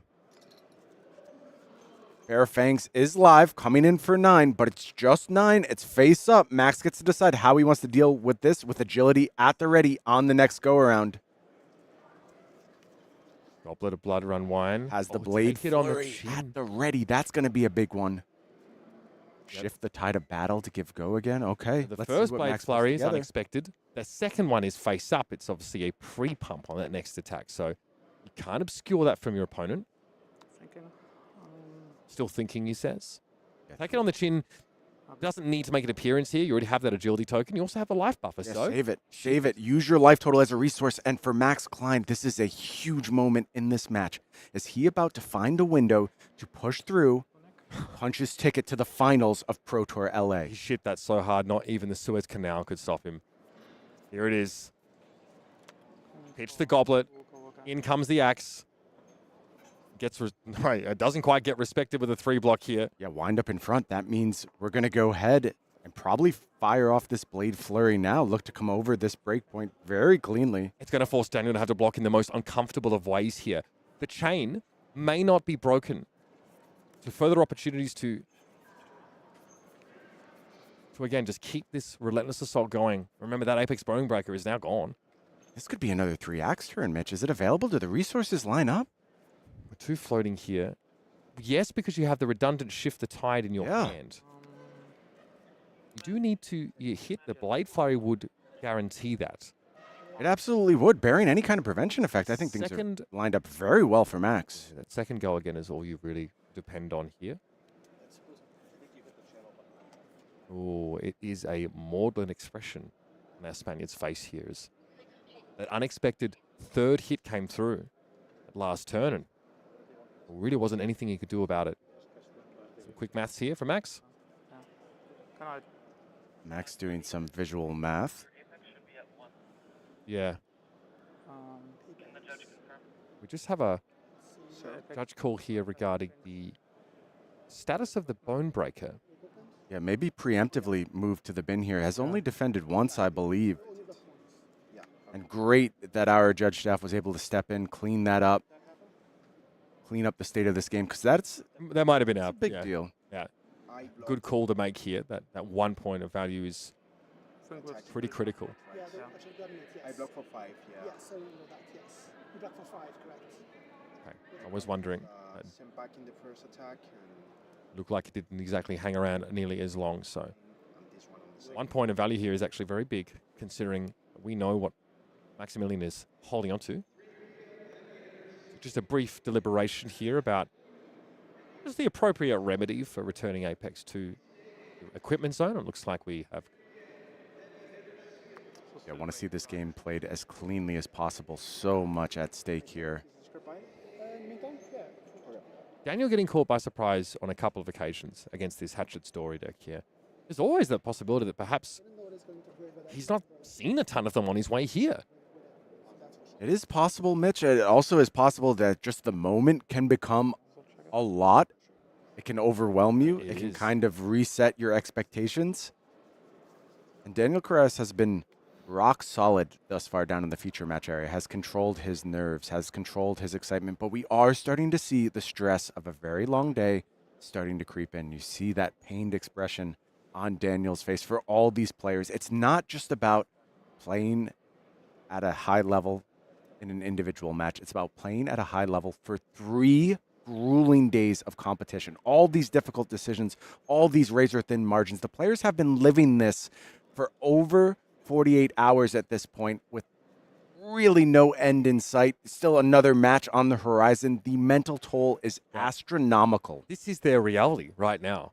And it's not just these 3 days. It's the months of preparation leading up to this event. Looks like we're having a deck count here for Maximilian. 16 cards left Wow. for Daniel. Maximilian at 5. I expect this one shall not come down to fatigue. I think there will be a way to end this. And it is going to be the Blade Flurry pushing this Danger. hatchet over the top. And that means 2 damage headed the way of Daniel Correas, as well as an additional attack potentially from that Hatchet of Body. He doesn't know that yet. With that Shift of the Tide of Battle at the ready, this Hatchet of Mind on 5, things are getting problematic real fast for Daniel. Immediately, of course, we have conditions satisfied for that shift to be turned on. The axe would have given it to you anyway. We get a 2-card block here, respectable. But There is there's the the shift. shift. We've conferred. Go again now to that Hatchet of Mind. Resource still floating, still available here. Hatchet of Body would be the next to come in, as that one was guaranteed the hit. The Blade Flurry coming out of absolutely nowhere, but Maximilian is pondering for a moment here. This is an important decision, a decision that might send him on a collision course with our Pro Tour Los Angeles Grand Finals, tentatively reaching for the Hatchet of Body, inching it toward the combat chain, making sure his I's are dotted, his T's are crossed. Holding onto that one last card here, and he might favor a Brave Forge Braces activation, give it a little bit more juice. He's fully face up, but he doesn't need to hold anything back anymore. He doesn't need to hide what's happening. It's a breakpoint comes in that will eat that last point of the Apex Bonebreaker. See how important that equipment is. Pretty critical to go ahead and get to that 4th point. Gets to eat this valuable piece of armor. And if you're Daniel Correas, you just have to pass back. And now you're in the absolute danger zone, sitting at 1. Every single attack from these hatchets for the rest of the game must be respected. Welcome to the belly of the beast. Not only is Daniel Correas teetering on the edge of elimination, he's also walked straight into Steel Blade Shunt range. Just the one of in Maximilian's deck, and unlikely a realistic win condition here. Overwhelming with these axes would be enough. Has the go again to kick off the turn is going to be Spoils of War, pumping that first hatchet up to 4, already demanding at least a card and a tunic, if not 2 cards. 2 cards put in front from Daniel. Maximilian surely asking for more here. The cleave comes in, the front pump. It's going to be +4 in the next axe swing. The Hatchet of Mind comes in for a whopping 7. It's got to be the tunic given up, but the fist extended anyway. And Maximilian Klein takes Dorinthea Iron Song to a Pro Tour Grand Final. I felt every bit of emotion that coursed through Max in that moment. I almost felt like he was about to burst into tears. There was a level of relief that swelled in his face that was so palpable. And you see how much this Pro Tour Finals means to Maximilian Klein, two-time top 8 Pro Tour competitor. What a performance there as well. Every step of the way, again, we've watched him over these last few days, extracting every last point of value that he can, but getting to marry up the spill blood with the triple hit turns was so important. We talked about how he's accepting this, 5 vanilla damage from Enlightened Strikes here and there, picking his spots, pivoting off of those moments with the life lead that he incrementally built over the course of the match, and he's turned that into more damage, more opportunities to strip cards, and ultimately an opportunity to fight for $50,000 in the title of Pro Tour Relay Champion. I thought his pacing in that match was absolutely immaculate. Just knew exactly what he needed to do. You could tell well practiced against Kayo. And in Daniel Correas' seat, nothing to be ashamed of. Pro Tour top 4, and we're sure that's just the first of these big finishes for someone with that level of talent. Yeah, I mean, we've had these two players put on a show here. Daniel Correas of the Sunflower Samurai, representing proudly his country of Spain. He walked out here full of confidence. He walked into that game full of confidence, but nobody comes out of an encounter with Maximilian Klein at the card table feeling confident. And that was a beautiful showing here. We're blessed. It's an all-European final. It's going to be Maximilian Klein versus Arthur Trehet, Dromai Ash Artist, Dorinthea Iron Song going at it. I'm tickled pink, everybody. Stick around. There's much more to come here from Pro Tour Los Angeles as our grand final looms.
pod racing. Both of our players leaving it all out there. 1, 2, 3, 4, 5, 6. That's going to be 6 might tokens. And that's the game.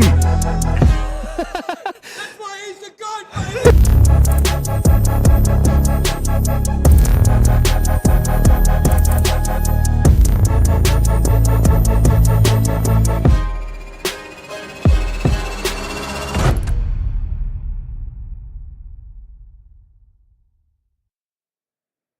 Three days of competitive play, 14 rounds of Swiss, and one of the most compelling top 8s flesh and blood play has ever seen have led us to one final match. This time it's for all the marbles. From France, Arthur Trehet takes on Maximilian Klein of Germany. It's Dromai Ash Artist, and it's Dorinthea Ironsong working her way back into the spotlight.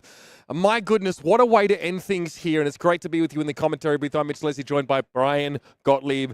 Here in LA, we save the best for last. I could not imagine a more fitting capstone to this weekend.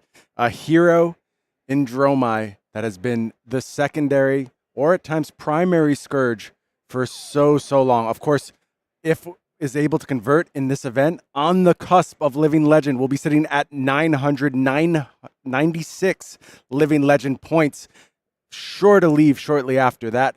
But to me, the headline stealer here, it's Dorinthea, a hero that has sort of languished, sort of been forgotten about, except in the hands of a select few, including Maximilian, one of the OG Dories alongside Josh Lau, carrying that hero to a top 8 and looking to go ahead and stamp his name on Pro Tour immortality. And this is a metagame for specialists. Make no mistake. But who would have thought Dorinthea would be that third corner of the dastardly triumvirate of top decks here at Pro Tour Los Angeles? Let's jump into it, folks. Let's get reacquainted with our superstar finalists. It's Maximilian Klein here, who, as we now realize, faced off against Arthur Trehet on 2 occasions throughout the draft. What's He the record, won Mitch? one What's and he the record? lost one. Rubber match time. Let's go. Tied through those games. Of course, that beautiful Kasai draft from Maximilian Klein that left us all in awe with what he was able to assemble was a big part of what got him here. And the results speak for themselves. German Nationals, always a top competitor. Pro Tour Baltimore, top 8 showing. We saw Maximilian Klein back then on Lexi, but we knew he always gravitated towards the Warriors, and he realized it was his time to bring the axes out and win one for Solana. Let's talk about the deck list that Maximilian is bringing here, because Axes Dorinthea, Hatchets Dorinthea more specifically, is not a new concept. It's been around for quite some time, ever since, in fact, Spill Blood was printed.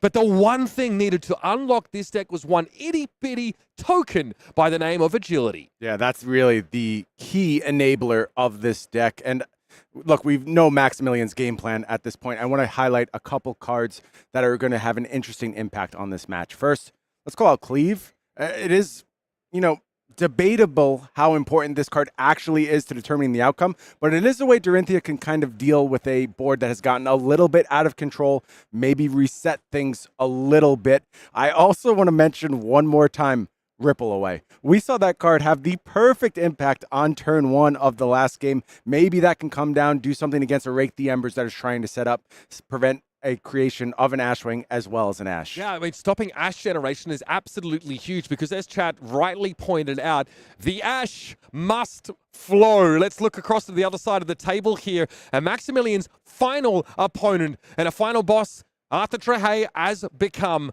hailing from France with a 7-0-1-1 record coming out of CC. This guy's been playing for about a year. 1 year, that's it. And already during that time, a 5th place showing at French Nationals and then a top 64 placing at Worlds Barcelona. Prodigious ability at this game. Demonstrated one of the most perfect Dromai versus Kano matches I've ever seen. And that was after he showed us an incredible recovery against another incredible KO player. This guy knows how to get it done. And we finally get to see how he factors up, he matches up against this Hatchet's Dorinthea list. Yeah, look, Mitch, fear might be the mind killer, but I will tell you that Arthur has shown none of it thus far. Just absolutely fearless in his approach, willing to take damage whenever doing so makes sense, and using it to reset, to find those windows to establish arena presence and unleash that army of dragons. I want to talk about that arena presence, Brian, because one play that Arthur is slowly becoming known for is that Mage Master's Boots into passing Mirage play that to some people might look a little bit odd. Let's have a look at this deck list as we delve into that idea, because in the past, players were using Tome of Findle off this. We don't see any of those cards in Arthur's deck. The ability to get that aura out that obviously doesn't have go again, that would otherwise consume your action point, to put it on the field and still be able to act afterwards and potentially benefit from that phantasm removing effect of the card, the only blue card in his deck, has unseated both KO players on the way here. Yeah, it's mostly about avoiding Phantasm in timely moments, which Arthur has shown an absolute knack for. But Phantasm not going to be a huge influence over this match, of course. Limited number of poppers available. I have to call out Amnesia. Expect that to make the deck. I have to call out Command and Conquer, of course. And I think an absolutely critical card in this matchup for Maximilian Klein is going to be that one of Down and Dirty he's got floating. And I know I'm talking a lot about Max's deck while we go ahead and look at Arthur's deck, but it's just so important to think about how this plan is going to go ahead and line up with what the Dory is doing. We're going to be jumping to the game in just a moment. We'll notice that there is Null Rune equipment here available for Maximilian to be able to bring that in and protect himself from these burn them alls that have been so annoying, so frustrating, and so pivotal in evening up a life deficit that Arthur kept finding himself in after both of his KO opponents back-to-back resolved turn 0 cast bones against him.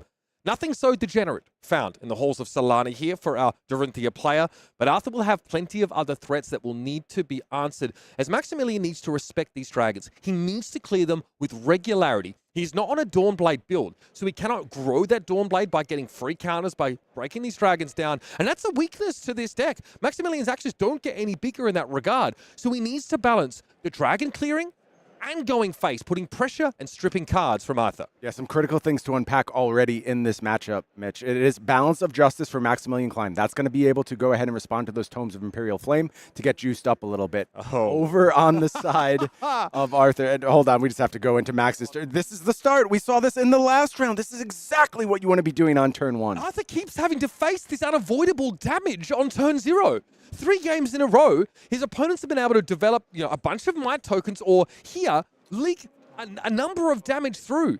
The Blade Flurry... How about a little more damage leaking through? This is what I said. These reactions are basically, you get the life total damage as printed on the card here in these dominate scenarios. Shift the Tide of Battle as well will set Maximilian up with agility tokens to start the game with. Looks pretty good so far, Mitch. Yuck. I think this is exactly what you need to do if you're Max. You need to go ahead and get out there aggressively, get the setup going, get some of this equipment dealt with, go ahead and create that Spectral Shield, but a fine start for Max thus far. That is an incredible amount of damage here with Dominate. The Spectral Shield, of course, will help with some of that, but it's still 7 Dominate coming across you. When Arthur can't be priced into giving any equipment so early, he is just going to have to sign the bill for a large amount of this damage. Yeah, going to take 3 more here, and that's a great start for Max Klein. Perfect hand, too, for it. A Blade Flurry to pair with the Spilled Blood. And it must be written at the stars at this point. Maximilian even getting to pitch his favorite card to power this turn. Everything coming up well for the Hatchet's Dorinthea. But I'm going to be real with you, Brian. That has to happen. Yeah. I do feel that Hatchet's Story is not favored in this matchup. Agreed. It is hard to keep the Dromai down. You have to have a hot start. Agreed. Max is playing somewhat from behind, but if anyone can do it, it is Max. And look at this hand. This is somewhat an unorthodox hand here. It is good at presenting some damage, but we're looking at something like Rabble, Blaze, maybe Arsenal, that Rake, and no real setup accomplished if that's going to be the case. Interesting to see how Arthur wants to go ahead and navigate this. I want to come back around, though, to these equipment, Mitch, because I think they're going to be very important as this game plays out. Over on Max's side, no AB. Not interested. Yeah. Not going to present that. And, you know, I kind of get it. If you get to the point where you have to go ahead and give cards from hand to stop that burn them all damage, you're probably losing anyway. And I think it feels nice to go ahead and have that prevention effect. I don't think it actually wins you any games. No. So that's a good starting point for Max. Over on Arthur's side, we do see those Mage Master boots not going to matter in this occasion. It is just Snapdragon Scalers. And to me, that's all about just a decreased importance of Phantasm in this match. You do not have to worry about passing Mirage. That's not your game plan here. Maximilian also really needs the Dynamos to answer Kyloria's breakpoint and also eat a free Ether Ashwing attack sort of each turn. You don't want to go without that for Null Rune Boots. And we know the Brave Forge Braces can get a lot of value and prevent Maximilian from IPing himself on those clunkier hands here. Yeah, they've been great so far. I've been really impressed actually by the impact of Brave Forge Bracers in this Axis Dorinthea deck. Is that Ravenous Rabble? Rabble sounds like a South Park quote, but in Arthur's hands, it represents potentially 8 damage. Yenderai, thank you. Yenderai off the top. Maximilian just confirming that a second time here. Yeah, Max already choosing to go ahead and take a little bit of damage here. Does have that ripple away at the ready. I don't know if it's going to factor on this particular turn. There are some worlds where it could. Not enough Ash really Yeah, I breaks the expect Embers not. play. And that's the tough part as well for Arthur. He has been going second in many of these games.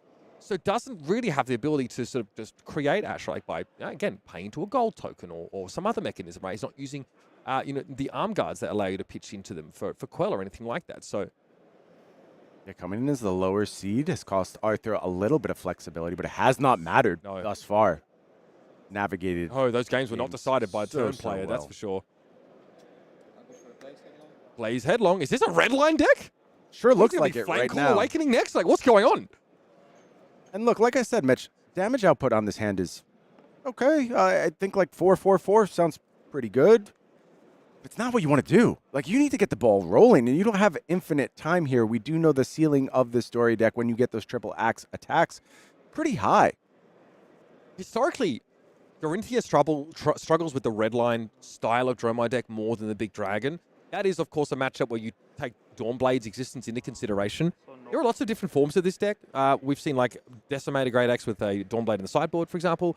Here, Dawnblade does not play nicely with Spill Blood and Cleave and stuff like that. It's just, you just water your deck down so much by trying to play both sides of that coin here.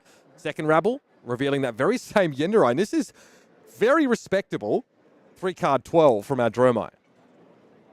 So interesting. We've seen Max be so defensive, just absolutely surgical with all of those defensive cards, times them perfectly, protects that life total above everything else, and starting off this game by just saying, yeah, let it rip. Go ahead. 4, I don't care. You never feel good blocking these. There's no one hits. Ravenous Rabble might be the most unblocked card at nominal life totals, I think, in the game. Really just... Yeah, that's a good bet, Mitch. I like that one. One of them. It's, it's like a scar for a scar in many ways. It's like, oh, yeah, okay. Fine. I'll turn off your other scars by taking this to the face. Ravenous is just, it's just damage. Agility at the ready here for Max. That ripple away is going to be pitched. And Hatchet of Body rumbles in. That's it. Back to the old chopping block. Looks like Yenderai, Sigil, Uvia, I believe. Uvia's an interesting card in this matchup. As the last card. It's quite annoying to try and deal with Uvia as the Axis Dorinthea player because she's got a big trunk on her. That amount of health. And obviously if you can, keep the Ash flowing, as it were, those Ash Wings can threaten to kind of overwhelm a deck that doesn't always answer them that well. But again, where's the Ash at? Where do it be? Yeah, Arthur's going to have to find a window, do a little pitching, go ahead and get that Ash train rolling for sure. Opportunity has not presented itself thus far. Now this Hatchet's going to come in for 2. Arthur has the first opportunity to defend on this turn cycle. Arthur probably feels a little vindicated here, not trying to do something obtuse to generate Ash on this turn, seeing that ripple away, in the pitch zone now. It could have ruined some plans if the production was not efficient or relying on something in particular.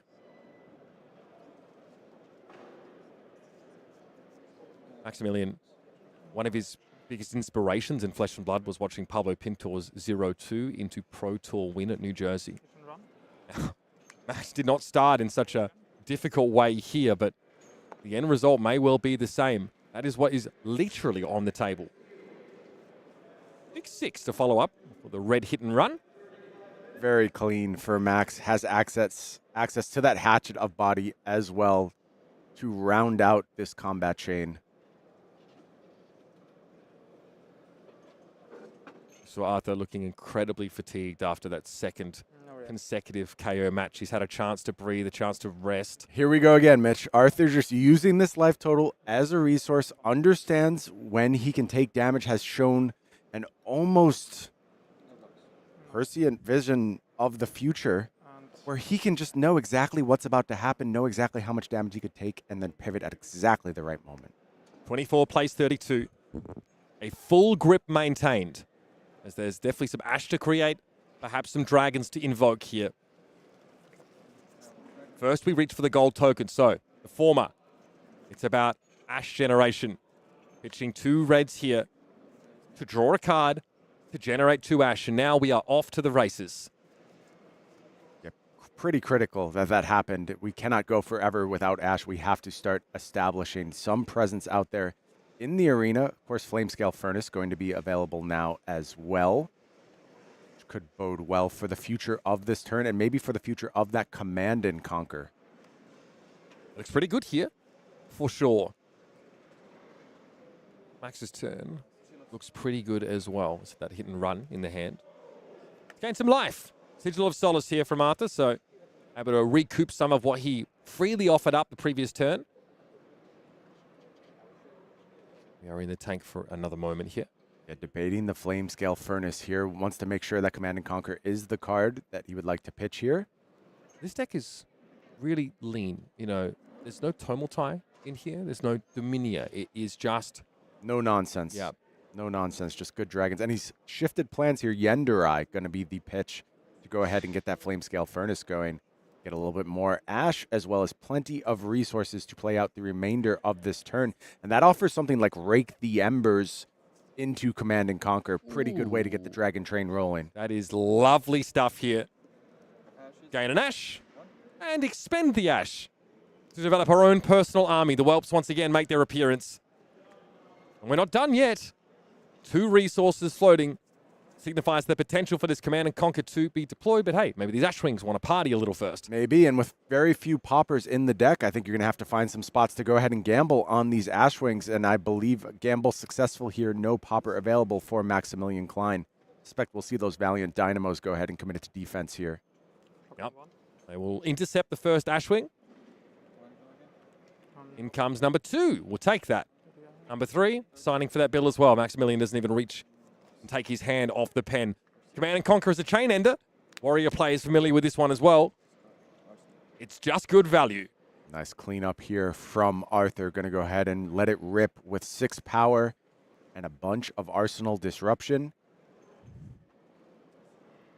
Max looking at a hand of Hold the Line, Blade Flurry, and an Arsenal card. So far has 2 cards pulled to the front, looking to potentially cover up this Command and Conquer and protect that Arsenal in this instance. Yeah, like, because you're so locked into a value doctrine on this Dory deck, letting Command and Conquer hit you to leak any damage and take your Arsenal, lets it go from 6 to 9 value conditionally. That's basically untenable if you're playing that numbers game yourself. So you, in almost every case, will get cards in front of it, including a power card in Blade Flurry. Got to feel good to take that one out of hand if you are Arthur. Let's check in with Max, see what the output here looks like. A blue card for pitching and a hit and run. He can do the thing. Yeah, totally fine turn available. The Valiant Dynamo should be reset, and Tunic will take up perhaps best save for a future turn. We'll see what the usage is here. All right, he is signifying a Blade Runner in Arsenal. And there it is. And it's a good one. +3 here. Now, you have a Tunic counter up, so I'm telling you, this is dirty. Go again, give it to that second axe for 8, and with a resource available, that first axe hitting, yeah, we get to do the thing. Sounds pretty good. Pretty good, Mitch. That Tunic counter made use of immediately for Maximilian Klein. 2-card hand, by the way. Plus Arsenal. Scary. That's scary stuff. Very reasonable. Very reasonable. Oy, oy, oy. 283, the breakdown here. And let's add 1 value for a Valiant Dynamo reset. Math adds up for sure, and it has added up all day long for Maximilian Klein, looking to cement his legacy amongst the best flesh and blood players in the world. There is no doubt in my mind that should Maximilian Klein finish the job here, take this victory, he belongs in that discussion. 2 Pro Tour top 8s, there's not many folks who can go ahead and check off that box. Along with a Pro Tour win, you're in Matt Folks territory right now, someone who also belongs in that same discussion among the GOATs of the game. You know why Max is here? Why is He that? came to Pro Tour Los Angeles to get some ELO so he could play in German Nationals this year. That's a good idea. That's why. He's ready for it now. Suffice to say, he's well and truly exceeded that threshold and found himself now fighting for the greatest honor of his flesh and blood career. And again, for, Look at the ELO. yeah, I think he has gotten the ELO. He has gotten all the ELO at this point.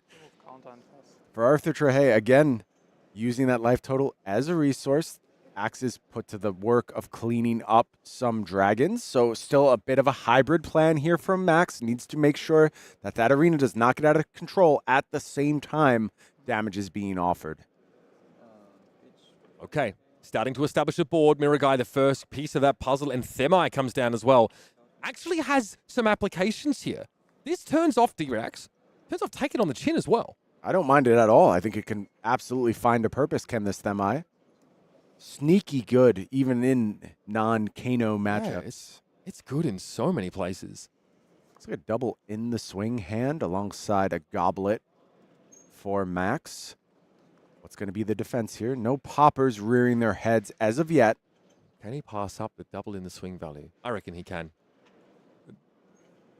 This guy's got discipline. Yeah, he does what's necessary. He does what's necessary to win games. It's not always the flashiest play. It is always the right play. Valiant Dynamo committed to the defense of this Ashwing, as we often expect to see. Is Arthur willing to take the risk?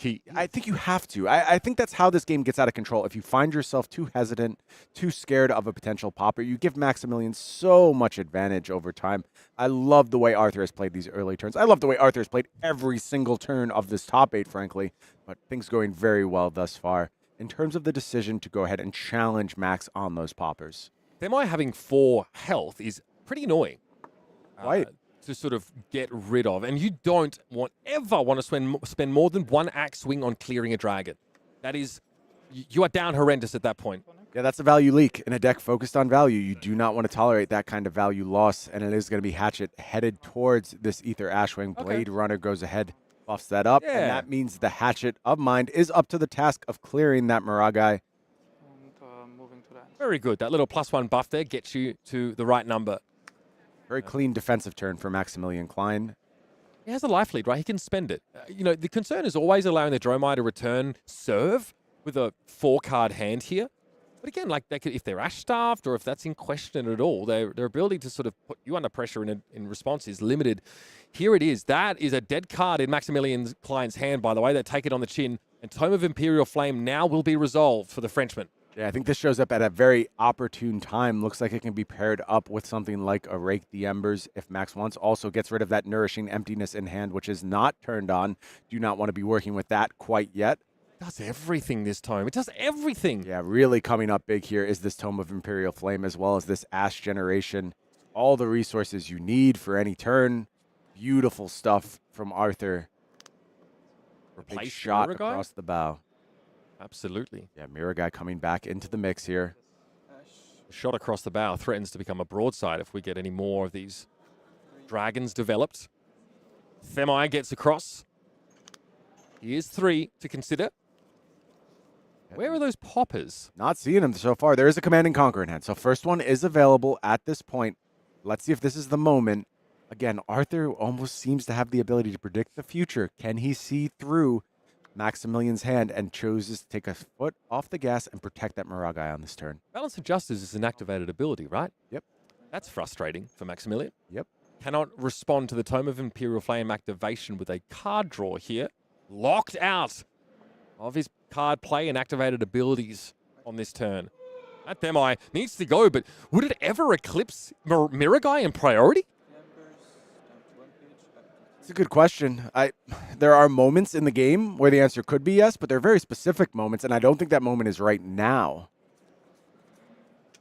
Definitely not. Arthur, though, this is exactly where he wants to be. That Themai has denied a lot of value, though. Yes. It's so gross. Very powerful card. Here comes Ashwing. number 1. Yeah, only 2 Ash Wings being made here, keeping that extra Ash around Valiant Dynamo as we expect, hopping in front of the first one. Second one comes through. This one is going to hit. In And for a penny, looks in for like a pound. the Maraga is coming in, and this time Max is ready with the popper. It's hard to fault Arthur. I really do think you need to make your opponent have it in a lot of instances. If you play scared, that's how you get punished. We're 2 Mirror Guys down now. Cadaverous Contraband can return those, but that's a card that's going to garner the appropriate amount of respect if we see it deployed. Maximilian Klein has allowed this life lead to dwindle somewhat, and look at this discipline. I mean, it's what you expect from him at this point. Oh, Dromai is on the chopping block. Yeah, looks good. Finds the buff. Can go ahead and clean up the dragons if we want, but we're going to go face. Yeah, and look, it's a hard decision. You have to decide whether you're going to go try and get these points of value, or if you're going to take down the dragons. There's never a good answer, it feels like a lot of the times. Damned if you do, damned if you don't when you're taking on a Dromai. This represents almost a third of Arthur's total life right now. The popper coming up at the right time. 6 of them left in the deck here for Maximilian still. That's a good number. On assumption. We certainly assume they are all present. Yeah, there's a question of whether you risk the fat decking of including Amnesia. 4 feels uncomfortable though, I will say. I would agree with that. How many I say poppers you have you got, brought those Mikey? poppers, you want to play with them. Only 1 popper down thus far, so they are going to be a factor as we proceed. Looks like he's eyeing off 0 cost go-agains here. He's considering the possibility, I think, maybe of a 3rd swing at the moment. But Maximilian doesn't need a 0 cost to keep going, with 1 card still to hand.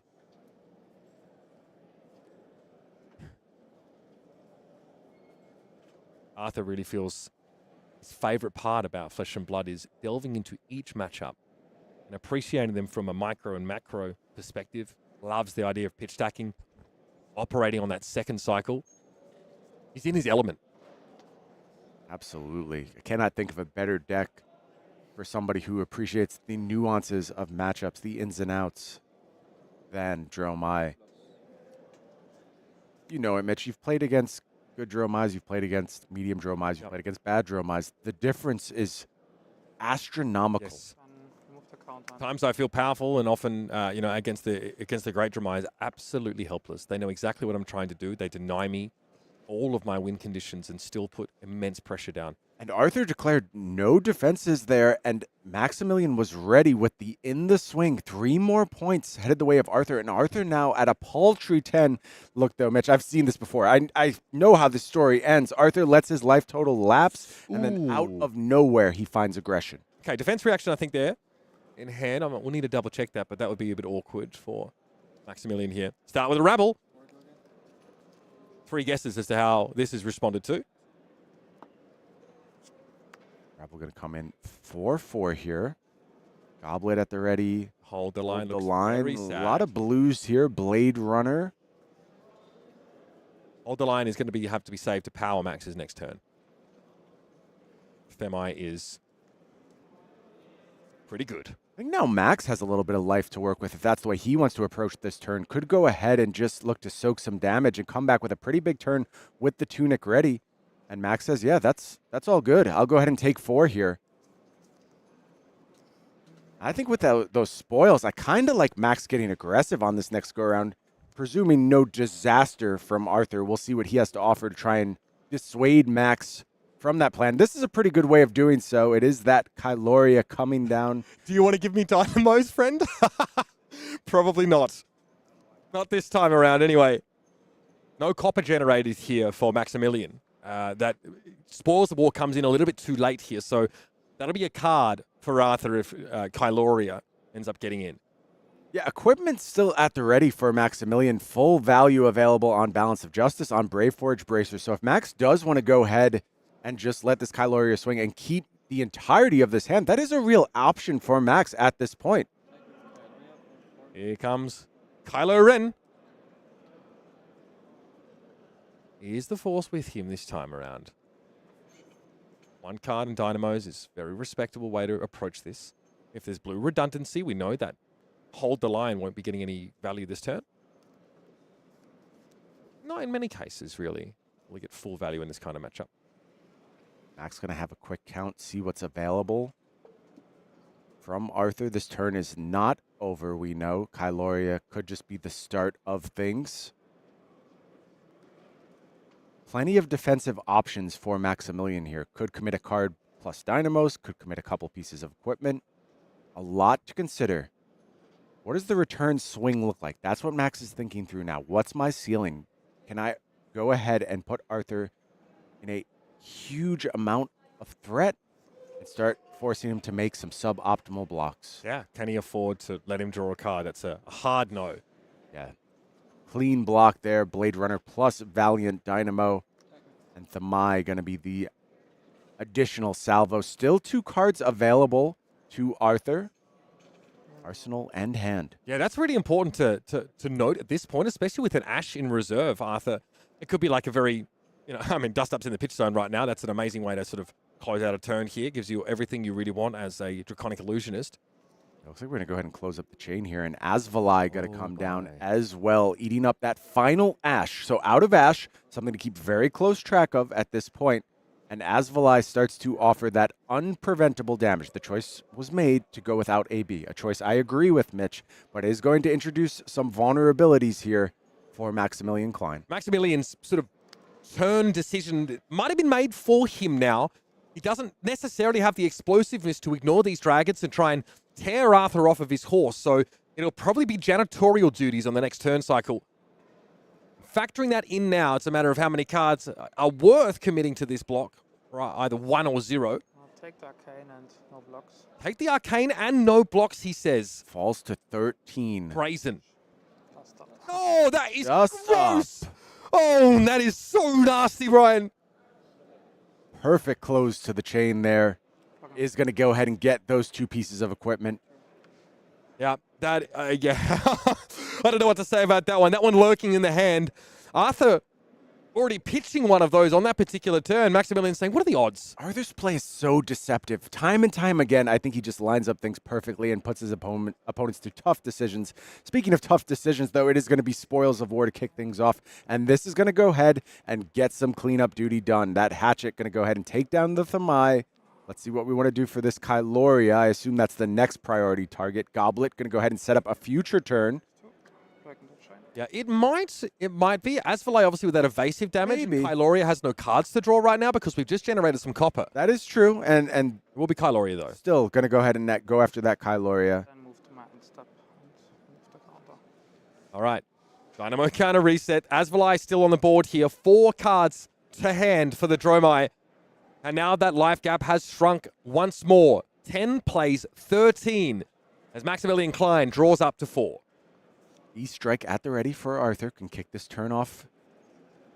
Some dragon refreshments along the way, but critically, Mitch. The Ash. No Ash. Oh, never mind. never We've got mind. the solution. No problem. Tome of Imperial Flame. The problem is this go-around, that Balance of Justice is online. So there will be some value to recoup from Max, but that's the perfect way to go ahead and generate the Ash you need. Did Maximilian pitch away that hold the line last turn? He must have, because he's played the Goblet here, so... Yes, I believe he did. That's fine. Again, finding like exactly 5 value on blocks is not really reliable here. But yeah, still has equity. Still able to draw up a card to match what Arthur can do. How does Arthur want to approach this turn? He wants to get maximum info as early as possible. That would include seeing as many cards as you can. Yeah, and Tome of Imperial Flame comes down.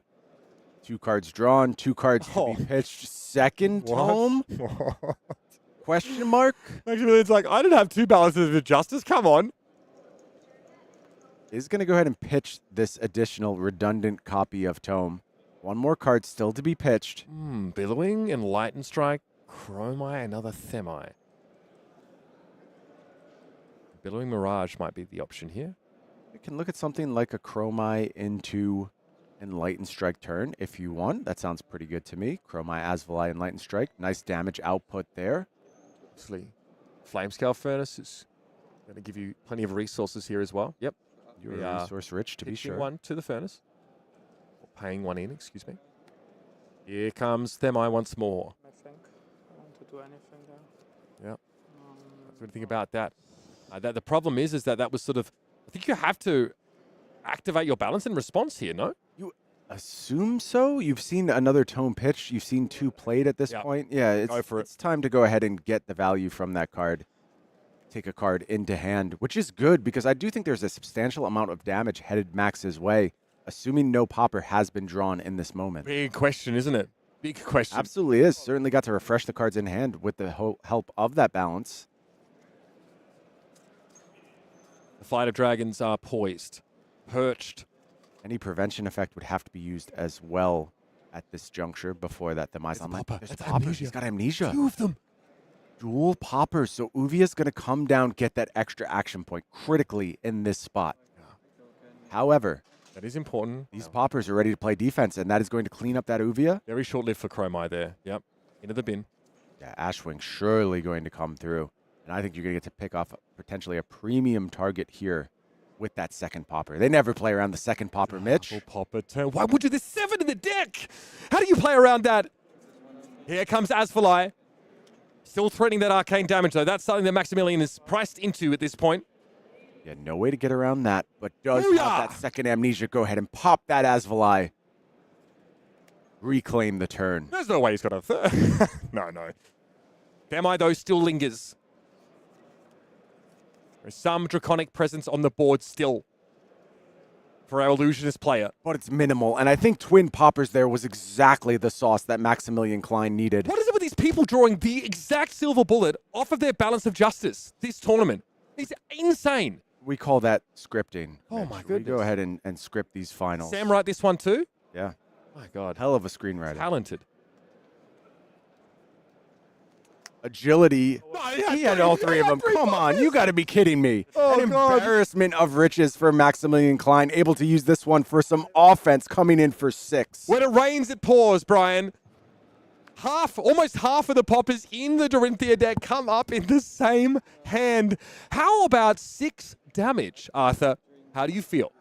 I'm honestly not sure I would. Going to ask some questions about amnesia, and I understand this is a complicated one. Yes, if Ash loses its name, does it still function?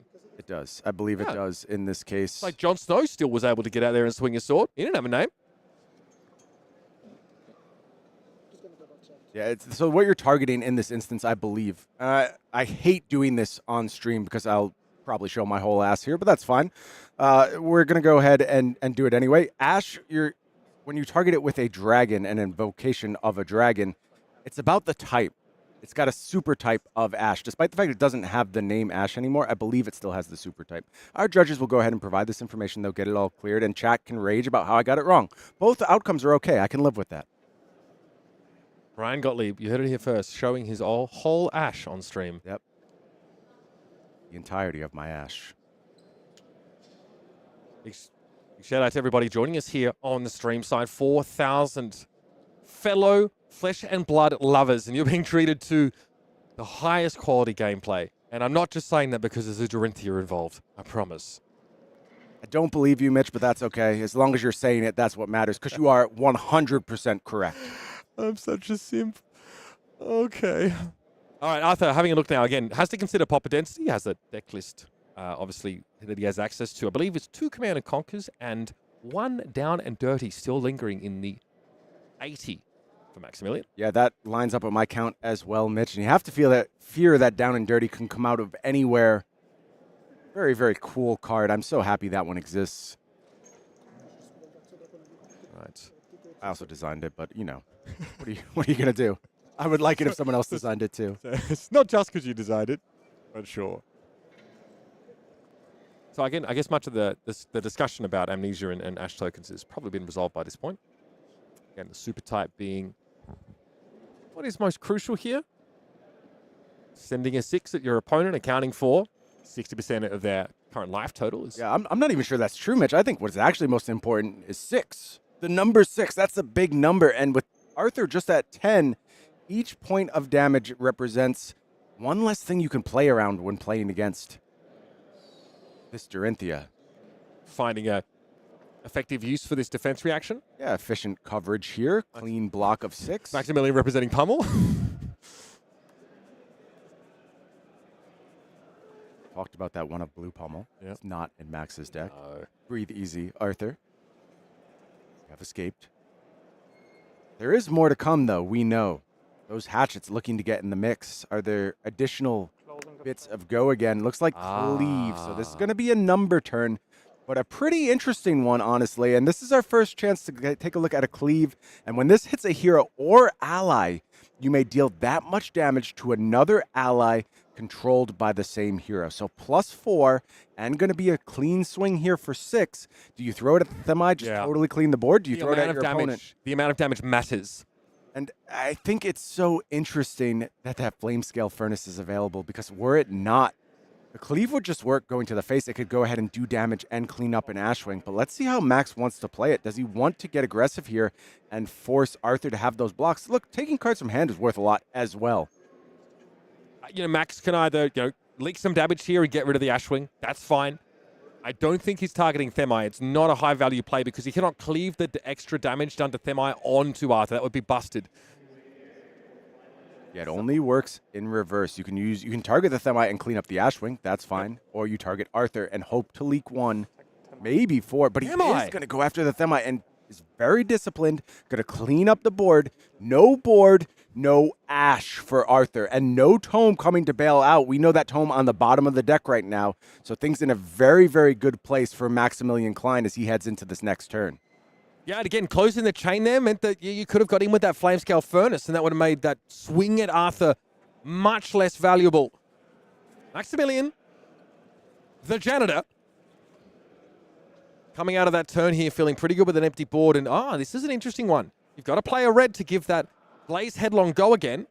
So we'll do that in the form of the Enlightened Strike bottoming. Perhaps it's Twin. Yeah, that would be my guess. You just go E-Strike into that Blaze Headlong. It looks like draw a card, and we do have those Snapdragon Scalers available, Mitch, and that makes a lot of sense. Time to go ahead and get that one kicking. We really glossed over it. No Mage Masters in this matchup. Maximilian, he knows exactly what the game plan is here. The question is really how much he can do about it. I think that's Command and Conquer in his hand. It is Pauper available, but maybe not at the right time. Don't see a lot of dragons working on this particular turn cycle. I don't think we're seeing a turn that's going to feature many of them, if at all. Really interesting, because in retrospect, that means you wanted to throw the cleave face with that Pauper drawn. No way Max could have known that, not criticizing the play at all. Hindsight's 2020. Let's see how Max navigates this new situation. I will say, though, that, Enlightened Strike, into this Blaze Headlong doesn't create Ash. There's nothing being pitched for this kind of play. Does not. And it is important that Arthur finds a way to pitch at some point and is able to create Ash one more time. Take it on the chin. Going to do a little bit of defense here. And that agility token created critically as we head into the next turn. It looks like Nourishing Emptiness was the draw. That's not what I'm looking for here. That is not turned on those Burn Them All's, not able to clean up the graveyard thus far. Blaze Headlong 4, go again. Again, another 4 that doesn't feel great to block. There's no on hit. It looks like a rabble that we saw at the start of the game. But Max now is in a point where he can just allow this damage to come in. He needs to preserve life. And it might be that he sort of realizes that the possibility of a dragon following this up is pretty minimal. He has an agility token. So opening with a Command and Conquer isn't a terrible way to start the turn if you're of any assumption that Arthur might plan to keep cards. But if he just sticks that Sigil in Arsenal, the egg is in your face if you're the one throwing a CNC at that. Yeah, and I think there's a high percentage chance. Like, you just kind of narrow down the possibilities of what could be in hand. And I do think Sigil makes some sense. That's easy for me to say. I could see the hands. But I could see Max making that same conclusion as well. And that's why that CNC may be looking less valuable in this instance. Not sure there's going to get another chance to pop. There we see you, ladies and gentlemen, as our game feed will returning momentarily. Do not worry, folks. We are going to pause our players here, make sure we get every single drip of action. We will get that all sorted down there. Mitch, let's reset here. Absolutely. It has been a barn burner of a finals thus far. I think Maximilian Klein has shown the versatility of this Dorinthea deck. It has been equally adept pushing damage and going ahead and just keeping this board clear. And historically, that's been a massive, massive problem for the warrior class in general, but especially Dorinthea. Yeah, absolutely. You know, again, getting sort of stuffed halfway through an ideal turn you're trying to develop here now. These turns are really smooth. They're really efficient. Being above rate is not something that Warriors was sort of used to doing without a lot of legwork required to get you into that position in the first place. So being able to start the game and end the game with that same level of value available to you off small hands is crucial. Maximilian also just took that 4. Yeah. He just copped it sweet. Going down to 5 here means he's got grand plans for the rest of those cards sitting in his hand. But I think if I'm a player that takes that damage, that takes a life deficit, and then sees my opponent throw a Sigil of Solace at me, it's like, oh, I feel punished by that. Yeah, you feel lied to, honestly. Something has gone astray, and now we are ready to rejoin our players down here. Stakes equally high, and I just saw Arthur reaching for that E-Strike. Gonna go ahead and prioritize a card, damage. I'm not sure exactly what the decision will be on this E-Strike. This is a red line Dromai. Yeah. I won't hear otherwise. Very impressive stuff here, finding the right moments to get aggressive. Arthur is going to draw. Going to go ahead and pick up a card from the top of the deck. Still representing lethal here. Of course, Brave Forge Bracers could be committed to go ahead and fall to 1, but that's not where I want to be if I'm in Max's seat. And it looks like another card being pulled forward to the defense here. Valuable information here for Maximilian, though, that his opponent opts to draw. That might change the calculus when it comes to whether or not he values that Command and Conquer in his hand. Now, though, being on the back foot. Now, though, suffering the life deficit. Maximilian Klein is running out of rope here to construct these turns that really put the fear of God in Arthur Trehet. What's in the yard? 5 is not a comfortable number to be at. I will say this. 5 with no Ash, no Dragons. No AB. Little bit more comfortable for Max, but you're right. No AB, and that's a continually hanging sword of Damocles over this match, is when that unpreventable damage shows up, you need to be able to fade it for a few turns. There's a Spill Blood in the hand for Maximilian Klein. He has great aspirations for that card. So the Command & Conquer gets in here with the Brave Forge Bracers to cover up much of this damage. It's awkward. This is not the time that Maximilian was hoping to draw a popper. It's not a turn where it was relevant. We have the draw here, so I think Arthur is simply deliberating on an instant effect or this flexing arsenal. a little bit here. What is going to be the play here? It looks like Arthur has options, not just hopping immediately into the arsenal. Is it something like another attack, another Ravenous Rabble or Blaze Headlong? He might be hoping to free up space in his hand to draw as many cards as possible, to dig as deep as possible for a silver bullet. Yeah, that could also be the consideration here. This is a really interesting spot. Arthur is going to go ahead. Okay, pitch to the furnace. Pitch to the furnace. Make sure he has Ash on the next turn. Makes a lot of sense. You want to have those dragons available to you. And that's the deliberation is a hard one because Dust Up is an incredible arsenal target. Yeah. It is so good at break point with all these extra value for you, but he's looking for the value now, not later. And here comes that Spill Blood from Maximilian. Yeah, Dominate also, on the axis. Already an agility token in play. He's going for it. Also looking for value is Max. 4 Dominate to kick the turn off. Tunic at the ready critically in this spot. Go again is granted here by that agility. What does Arthur have available for defensive options? I see the Fate. Okay, that's a nice spot to pick up that one. That is good coverage of this particular attack. And again, Spill Blood comes with a cost. Spent 2 resources of the 3 available already has Maximilian. How many of those defense reactions you got knocking around in there, buddy? Oh, attack reactions, excuse me. How many in the swings especially? Dust Up, Command and Conquer, Fate Foreseen. The ladder escapes are in the hand onto the board with an opt. E-Strike, last card in hand. Again, a dragonless turn, but one that is capable of producing some damage. Maximilian's deck is lean, and that gives him the room to be a little transformative about his sideboarding decisions. Like these constant 4 breakpoints, even against a Valiant Dynamo deck, are still frustrating. Maximilian leaking 1, if not 4, on so many of those instances. Now, we are very low on those now, but that's where most of Arthur's damage has originated from. Oh, absolutely. Unquestionably, it has felt like Redline Dromai at times. Follow-up of this Hatchet of Mind. 5 Dominate. And no go again as of now. This just 5 damage. This just kind of face up. Tunic going to pass through to the next turn. It's very uncompelling if so. The card here that would change the math. Shift the tide of battle. Yeah, certainly would. Blade Runners also, would be fine if we had extra resources. We do not. Arthur thinking, how bad can this get for me? What is the absolute worst case scenario? And I think with utmost certainty, you can say you're not going to face lethal on this turn, and that gives Arthur some flexibility on how he wants to play his own turn. Is going to go ahead and take 5 here. No reactions. So spill blood, intended just to force some damage. And it has done so. Arthur falls to 5. 1 ash for Arthur, 3 cards in hand. Is it as simple as Conquer? shipping an E-Strike here? Command and Something Conquer, like maybe? E-Strike go again into Dust Up. Few options available here. Command and Conquer also a real option. That's a Billowing Mirage. Oh, thank you. Billowing Mirage. Good catch, Mitch. Again, also pitching 2 reds to Command and Conquer. Doesn't seem terrible. Maybe it just doesn't quite have the gravity of the kind of plays you want to be making at this crucial endgame stage. Does mean you fix your Ash for the rest of the game. And having drawn the amount of non-dragons Arthur has, the dragons are coming. They're there in the deck.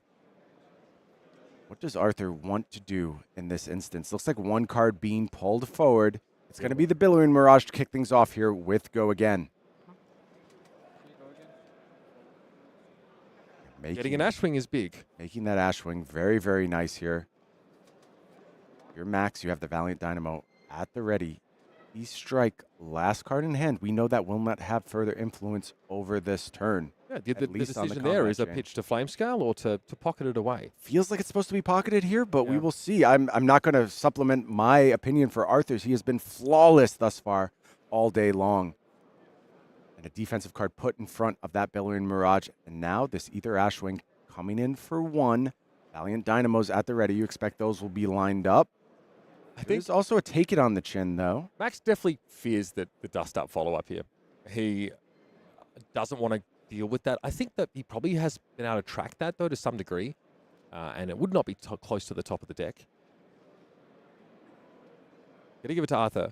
He's been very deceptive, extremely good at masking his intent and sequencing in such a way as that a lot of these attacks are coming from unforeseen axes. Agree. If you've ever played against a truly great poker player, there's this ability to do the same actions as everyone else, but do them in a way that makes them indecipherable. I feel that way about Arthur. You know, the game plan is the same. You're seeing exactly what you would expect from this Dromai deck, but everything feels veiled behind a layer of secrecy and looks like double damage prevention available for Max, and you can understand why he's thinking about potentially spending 1 in this case. Do not want to get caught with a redundant copy of that kind of effect should the turn just end here.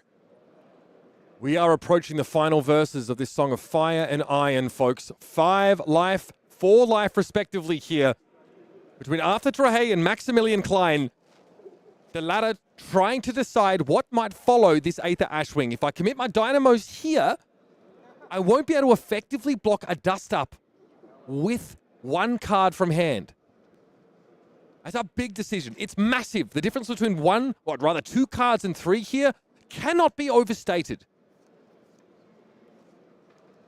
There's also a world, though, where these prevention effects are not able to be utilized all that effectively. And I think that's the second thing Max has to consider on this turn.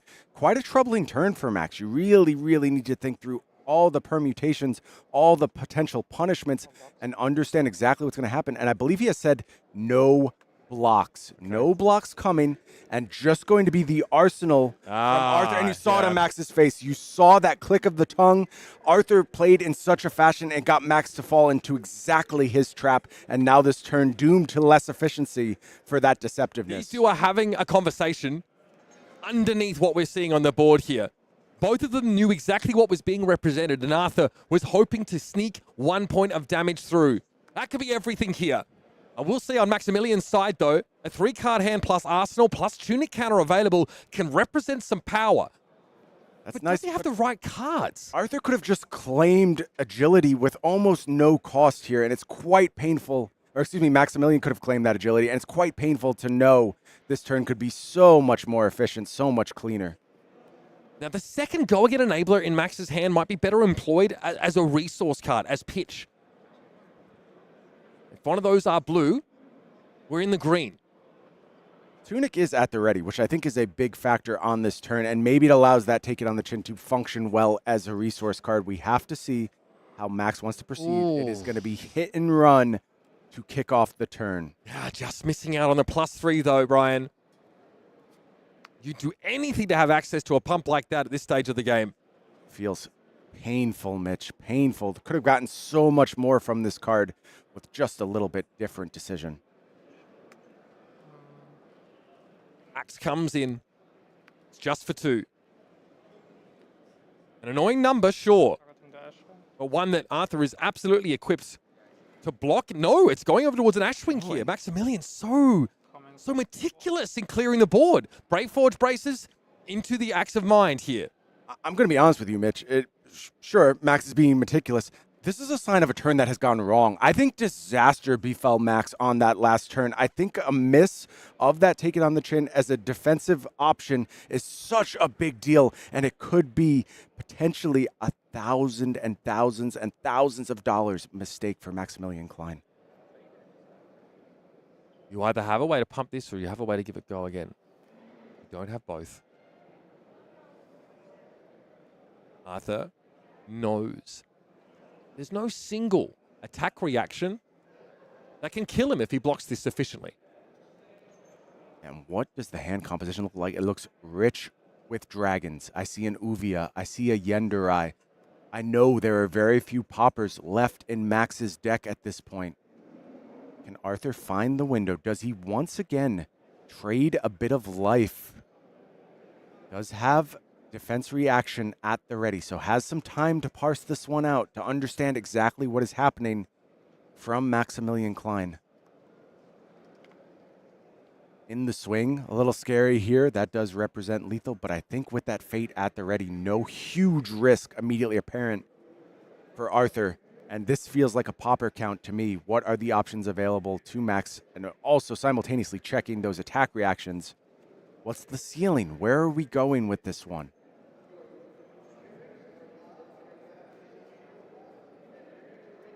It's going to take quite a while to unfurrow the brows after this game. Thinking about a Blade Flurry. And look, here's the deceptiveness of this hand. If you're in Arthur's seat, there could be something like a Shift the Tide of Battle in Arsenal. That's a bit of a scary one. We know, though, just a damage prevention effect. And it is going to be just the Flame Scale Furnace committed here. And that means Arthur is going into this turn with a full grip, Mitch, ready to fuel that Enlightened Strike, ready to make dragons. Can Maximilian Klein find a popper? This feels like a critical moment to find either that last Command and Conquer, I believe, or that Down and Dirty, which we have not seen thus far. Digging deep. 4 cards. I don't see it, Mitch. I don't think I see it either, I don't Brian. see the popper. One Ash to work with here, but ways to generate more for Arthur Trehet, and his opponent sits at a paltry 3 life. This game has gone all the way down to the wire. And now, all 9 billion realities revealing themselves to Arthur. Quite a few of them, I suspect, he comes out the victor here, but which path shall he choose? He's on the front foot. He might be down 1 point of life, but that hand is gas. Momentum clearly swung in favor of Arthur Trehet here. Kicks things off with this Enlightened Strike from Arsenal. Not too shabby. Yeah, that So Yendurai. 5 go again. Yendurai going to head to the bottom of the deck. That one a bit redundant here. Has the dragon available to go ahead and present damage. Can potentially save that fate for a future spot. Blaze headlong, getting this chain a little bit wider. Take it on the chin. There's the Covers prevention 5. Gets us that agility token. Arthur has fallen to that critical 2 life, where you are subject to being blown out by those attack reactions. Blaze headlong here is going to ask for a card in the Dynamos in order to be fully covered. Maximilian, though, has a second swing in hand. That's the kind of card that can win this game. But can you stop this damage right now? You need to be able to get through this turn with some cards in hand to leverage that, and it's going to lose be one. so hard. I just don't know how. I feel like Max is absolutely up against it. Now that agility is present. The and- Blade Runner's redundant. Yep, Blade Runner is committed here. 1 damage looks like it may leak. Oh, he's letting it through. It is Okay. falls to 2. What's next? There's surely more where that came from. Wait. Chain closes. Okay. Here comes Kayo. Another breakpoint being shown. 4 as well as additional card draw. That's going to come in. There's the coppers, of course, so that blunts that. But more importantly, He wants blood, not coppers, Brian. Card demanded here. Absolutely demanded. Can go ahead and cover that up with 2 cards, but that does get rid of the in the swing, and that means Max's next turn likely to be somewhat face up. However, Tunic available. He can represent an Tunic attack reaction still. 100%, and it's so critical to get Arthur to have the fear. You need to instill fear in Arthur. You need to make it unknown. But no, instead we are going to go ahead and pitch the blue here and look to save that Tunic for a future turn. Braveforge braces, axe swing. This is still going to ask Arthur the question, what will you give me? Yeah, card has to be committed here. He's got a really efficient block available though, Brian. Clean cover. Look at that leftmost card in Arthur's hand. Burn them all. Let's burn them all with Maximilian Klein at 2 life. And if that starts influencing this match, this will end in exactly 2 turns. Can Arthur find the way to get that deployed, get that out there in the arena, and go ahead and close this one out and become a Pro Tour champion? He sees the line. He has a comfortable way to cover this axe swing, and everything's face up here from Maximilian. So that's not the decision he's necessarily agonizing over. It's the next one. Yeah, it feels like you go ahead, you sink below here, you use that free dragon in hand to power up that burn them all, and then you just ride those dragons to victory. Can you find the window here as Arthur Trehet? This is the perfect time to take a moment. Every step that Arthur has taken has been considered. It's been deliberate. And that's what has got him through back to back. Absolute screamers of matches. This one, no exception. There's no question either of these players a deserving Pro Tour champion, but you can't help but be impressed by Arthur's play thus far. It just seems like it's always a step ahead, always knows exactly what to do in every situation. Needs to take one more look at his own graveyard now, understand what's available. Certainly more than enough fuel for the burn them all to end this game. Just absolute redundant layers of reds at this point. Checking perhaps for what can be drawn off of this sink below. What are the options here? What exactly is Arthur looking for? That is the question. Is he looking for chain extenders or ways to get a little bit wider? 4 damage on the combat chain. I love that Arthur is playing just 4D chess right now. He's absolutely a turn ahead. This block is obvious. There is going to be a cover of this with the defense reaction, but it's all about what comes next. It's all about how Arthur seeks to close out this game and become a Pro Tour champion. Arthur's going to take account of deck.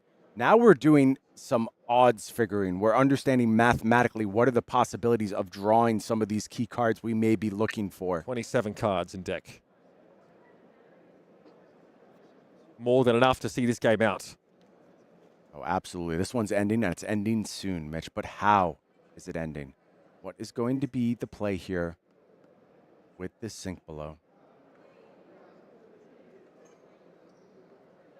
And look at this. Kyloria. Look at this. Arthur may defy expectations one more time and look instead to defend with one of these dragons. The one that represents a breakpoint, no less. He does know that if essentially those are negated by the Valiant Dynamo. So it gets in front of this axe swing. You are going to 1? You're going to 1! He knows he doesn't want to give those cards away and keeps the sink as a backup? What on earth is going on? Again, he's peered into every reality. And this is what he's come up with. Madness or genius, we're going to find out. Here's the burn them all. Flint and Tinder, as his last couple of turns threatened to go up in an inferno. Dromai gets developed. Dromai. Yes, you do, Arthur. And of course, a vehicle for that arcane damage means that Maximilian Klein has one more turn to play. Action point at the ready. And what Arthur has done here has said that sink below, knows he can't win on this turn, knows he has to play one more turn, believes he needs that sink below in order to survive one more turn. We may have seen one last flash of next level genius from Arthur Trehet. Is he playing around Spillblood? Because that some first ways- axe swing normally comes in for 4 dominate. In some ways, absolutely. Absolutely. There's a spill blood in Maximilian Klein's hand. Are you kidding me? It's the second card from the left. But that demands the question, can you fade 2 spill blood? 2 attacks from an axe. Can you fade Off spill by blood spill into blood. overpower off a 3 blue hand? Maximilian has to give some of this, so that may not even be possible. It looks like the overpower might be put in front. It's a very cost-ineffective way to force an attack reaction, but it can be a game ender. It's the route of this Hatchet's Dorinthea deck. The stakes of this match truly setting in this moment. All the money, all the prestige, that giant check, all on the line. And the pace of play has slowed. These players desperate to find the way through a quagmire of disasters. So much threat from both these players. So many pitfalls to navigate. Attack reactions, arcane damage, dragons. There's so many possibilities revealed to these 2 champions of the game at this point. And Max is well and truly in the tank. If he wants to overpower a dominated axe swing, it's basically impossible with having to give a card here. That attack reaction costs 3, spill blood costs 1, swing costs 1. It's 5 resources. So you need to keep every card. That's not on the cards here. You have a Glint the Quicksilver that represents a go against source with card draw that you will get because your opponent is at 1. But Sink Below from the arsenal does not turn on Reprise. Critically, Mitch. I think that's a huge deal in this next turn. And the more we unpack the ramifications of Arthur's decisions to go ahead and take 1 and keep that Sink for this turn cycle, the more brilliant it looks to me, Mitch. It could be the difference between being a Pro Tour champion and being a Pro Tour runner-up. I would say almost any other player on any other day just sends that Sink. I slam it. I slam it immediately. Immediately. That's why I'm here, and Arthur is down there playing for a Pro Tour championship. He has found the mental acuity to make that kind of decision at the end of 3 grueling days of play. Is a feat in and of itself. Truly, truly incredible stuff. Loaded with blues is Maximilian Klein. Gonna have options on this next turn and ready to move 1 in front of this Chromite. Look, Max doesn't know what the follow-up here is. It could be another difficult attack to deal with. Could be another break point, but it is just an arsenal. It is Sink Below in the arsenal versus Max's hand here. You can sink the first swing, Brian, but what do you do about the second, Mitch? Maximilian Klein winds up with What the do you spill do blood. about the second? +2. Did you draw another defense react? Because I think it may take that to go ahead and get through this turn, and it is going to dominate. be 4 dominate offered here. The Sink Below is at the ready. What else is there in the hand? I don't know if Arthur I don't has. see the D-react. I don't see it, Mitch. He has no block left on his armor, Brian. This one here is an easy one. Surely you slam this here. He's asking himself, God knows what. Maybe if he can sink into another defense reaction. That might be the question here. What other choice do you have? I don't know what else you can do. You have to find it. It has to be One sink. exactly a We're defense counting them. reaction. He doesn't know if he has another sink. I think he might have 1 more in deck. But even then, Hatchet of Mind gets a +1. We go to 5. A sink is not enough to cover that either. 5. You're right, Mitch. And he would have to find exactly Sigil of Solace. It's the only out at this point. What a call out. Sigil of Solace to keep him in the game. This plus sink? Yep, you've got to account for a potential reaction. It's just going to be Glint the Quicksilver getting Maximilian get another card. Still 1 damage on the stack, so to speak. That'll be covered. Here's the sink. Off the top. You can't be serious! You cannot be serious! Sigil of Solace was pulled off the top. You have got to be kidding And he me. has showed no sign of this, no reaction whatsoever. Arthur Trehet has kept himself in it again. The most unreasonable, the most untenable way to stay afloat in this game. And the exact answers come off the top of the deck. 5 is offered here. Block 3. What's the last card? What's the last card in Max's hand? Sigil of Sigil Solace. Game 3. Maximilian reaches. It has to be in the swing. What else can it be? He's got one that's... It has to be an attack reaction. He's hesitating on it. You don't hesitate if you have it. Sigil of Solace back up to 4. To stay in the game.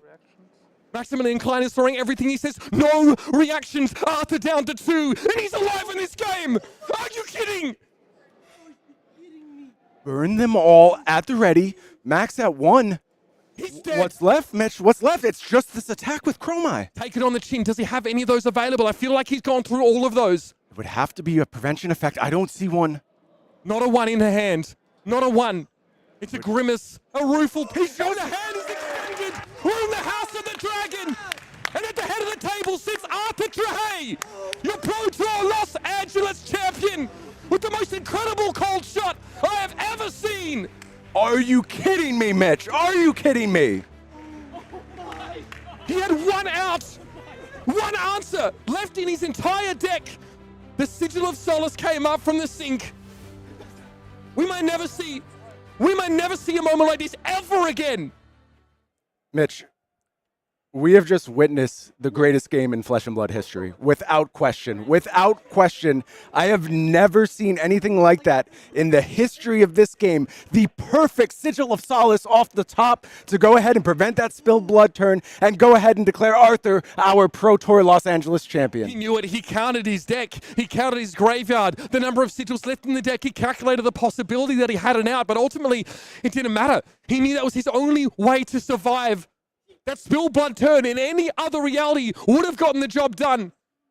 I can't fathom I have a job to do right now. I kind of just want to sit and bask in what I have just witnessed. I was completely unprepared for what may transpire at the end of that game. And one of the most deserving Pro Tour champions in our game's history, Arthur played out of his mind all day long. To have the luxury to fall apart at the side of that. It wasn't just this game against Maximilian Klein. It was both the KO matches prior to this, always coming up with the right answer, having the transformative plan to come into the Hatchet Story matchup with the answer. This red line pressure. No Mage Masters, bring in the Snapdragon Scalers, have the answer. And then, again, it's all about putting yourself in a position, being good enough to put yourself in a position to get lucky. And there's an incredible player out there, but you've got to admit, the odds of that having been possible are extremely small. What a player. What a guy, Arthur Trehet, your Pro Tour Los Angeles champion. Dromai with this tongue-in-cheek reputation for never being able to close in a big tournament. Well, it just closed in a big way. The absolute apex of the game, the Pro Tour, claimed by Dromai. That hero advances to 996 living legend points. Going to be around for just a little bit longer. But what a fitting near send-off by Arthur Trehet. Such a deserving champion. I cannot sing his praises enough. Incredible. Finds himself now $50,000 richer. Having only played for about a year, Dromai is his first love, his current love, and probably his forever love after this one. And that was reciprocated by his deck, getting exactly what he needed at the right time. An incredible story. We can't believe it. The entire production team is still on their feet. Still can't believe it. But that's the story. And every great story has to come to an end, folks. We have a breath to take. We have a beat to take. I need a timeout. We need to hear from Arthur. We need to hear about that historic moment. And I will be sitting right there watching just like the rest of you with bated breath. We're going to bring him over. Let's take a break. We'll see you on the other side.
pod racing. Both of our players leaving it all out there. 1, 2, 3, 4, 5, 6. That's going to be 6 might tokens. And that's the game. That's why he's the god, baby!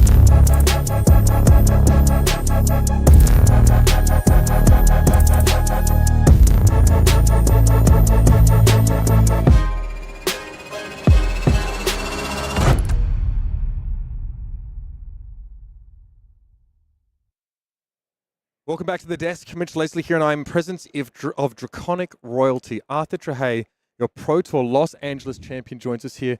Mate, thank you so much for joining me. Great to be here with you. I've got a little something for you as well, if you would like. Yeah. Pro Tour champion. Thank Congratulations. you very much. Ooh, this is actually pretty heavy. Got some weight to it, doesn't Yeah, it? yeah. Kind of like the weight you carried on your shoulders to get you through those last 3 games. There were Yeah. times in both KO matchups and even the Dorinthea matchup where it feels like the odds were really against you.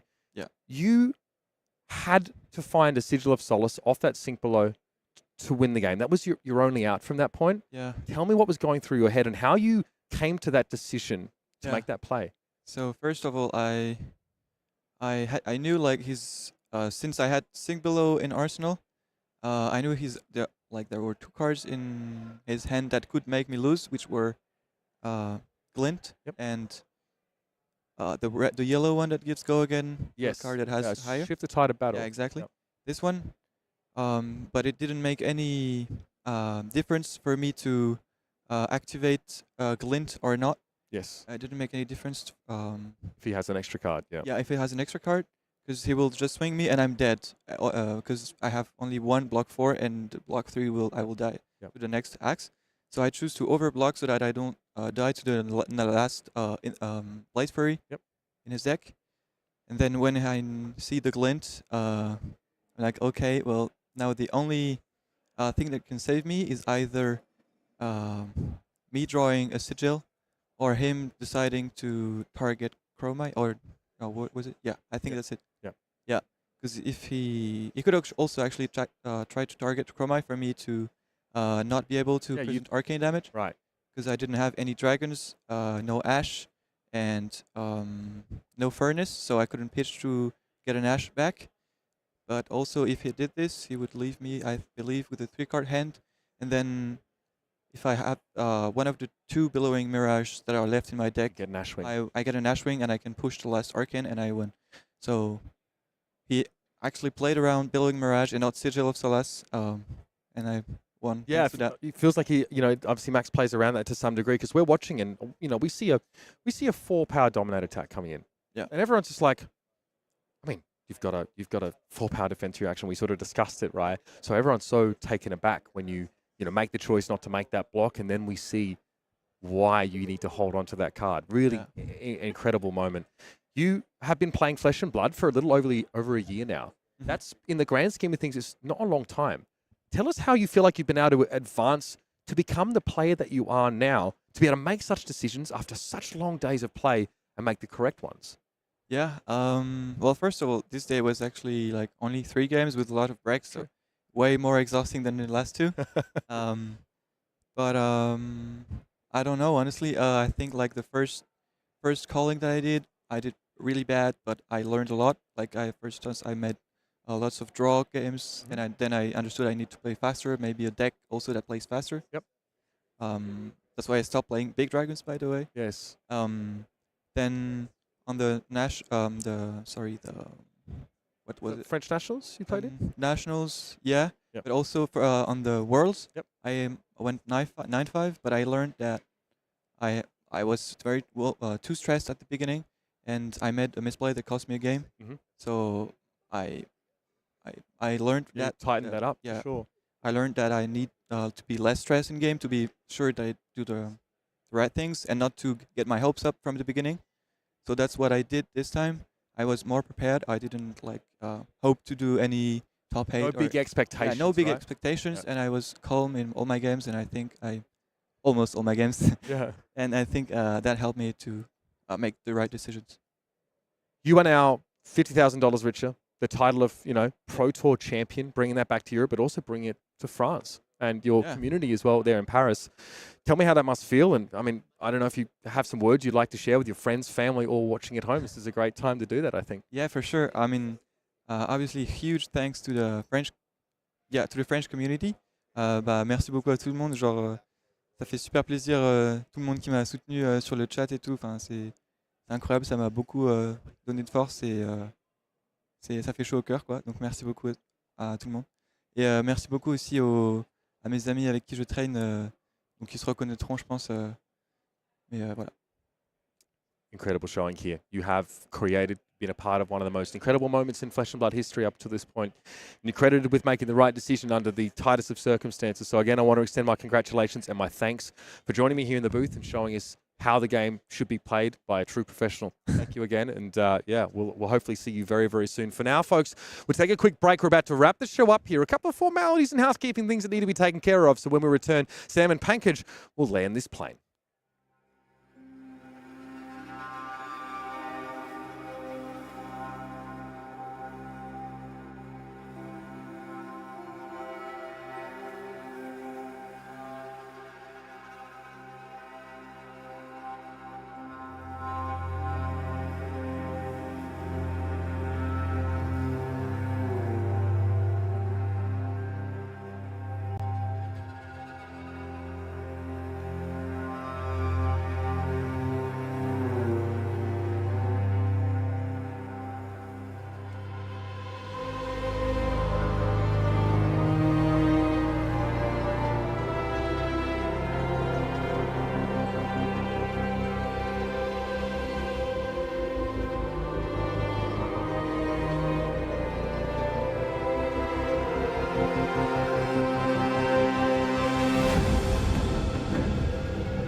The dragons may have long had an empress, but the dragons have a new king. What a game we got to watch. I think safe to say at this point, a Pro Tour winning match of that caliber, of that excitement, of that complexity, and that finish, perhaps the greatest game of Flesh and Blood ever played. All 3 games that Arthur played on stream today was some of the best Flesh and Blood gameplay I've ever seen. The way he straddled his life total and Ash generation, used every single point of value he got, and that's why he is our Pro Tour champion. My heart was pounding. I had tears in my eyes. We were clutching each other for dear life as we watched the live feed. I've never been more excited watching a Flesh and Blood game. I've never been more proud and honored to be part of the team bringing Flesh and Blood coverage here to you all at home. And my goodness, just what a run we've had at the Pro Tour, and the ramifications of Dromai winning here. I mean, they can't be overstated. Walk me through just a little bit for everybody at home, in case you're unaware, what this means for Living Legend. Lots of tears and lots of joy, to be honest. A lot of people sad that Dromai is going to LL. A lot more people potentially very happy that she's finally gone. But we are going to get another talented illusionist very, very soon. So,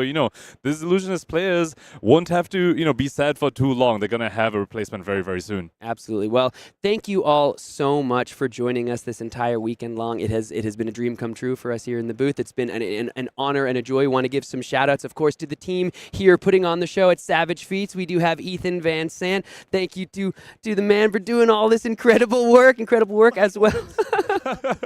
As well, of course, Justin Lewag at Arcane Games and Events put in so much work as well behind the scenes. Look at that right there. We want to thank and shout out Trevor Baker, the head of organized play, Alex Norville, the marketing manager, and of course, Pankaj Bajwani, Mitch Leslie, Brian Gottlieb, Samo Burn. Samo Burn. Thank you all so much for hanging out here in the booth. This has been a dream come true. This has been, I mean, that last game, we got to watch the greatest game of Fab ever played. This is the gold standard to which all games will be measured from this point forward. Any final words from you, Pankaj? Shout out, of course, to all our judges. Without them, we don't get to watch these amazing games. We don't even get to play these amazing games. And finally, shout out, of course, to our players. We got to watch some amazing Flesh and Blood because of them.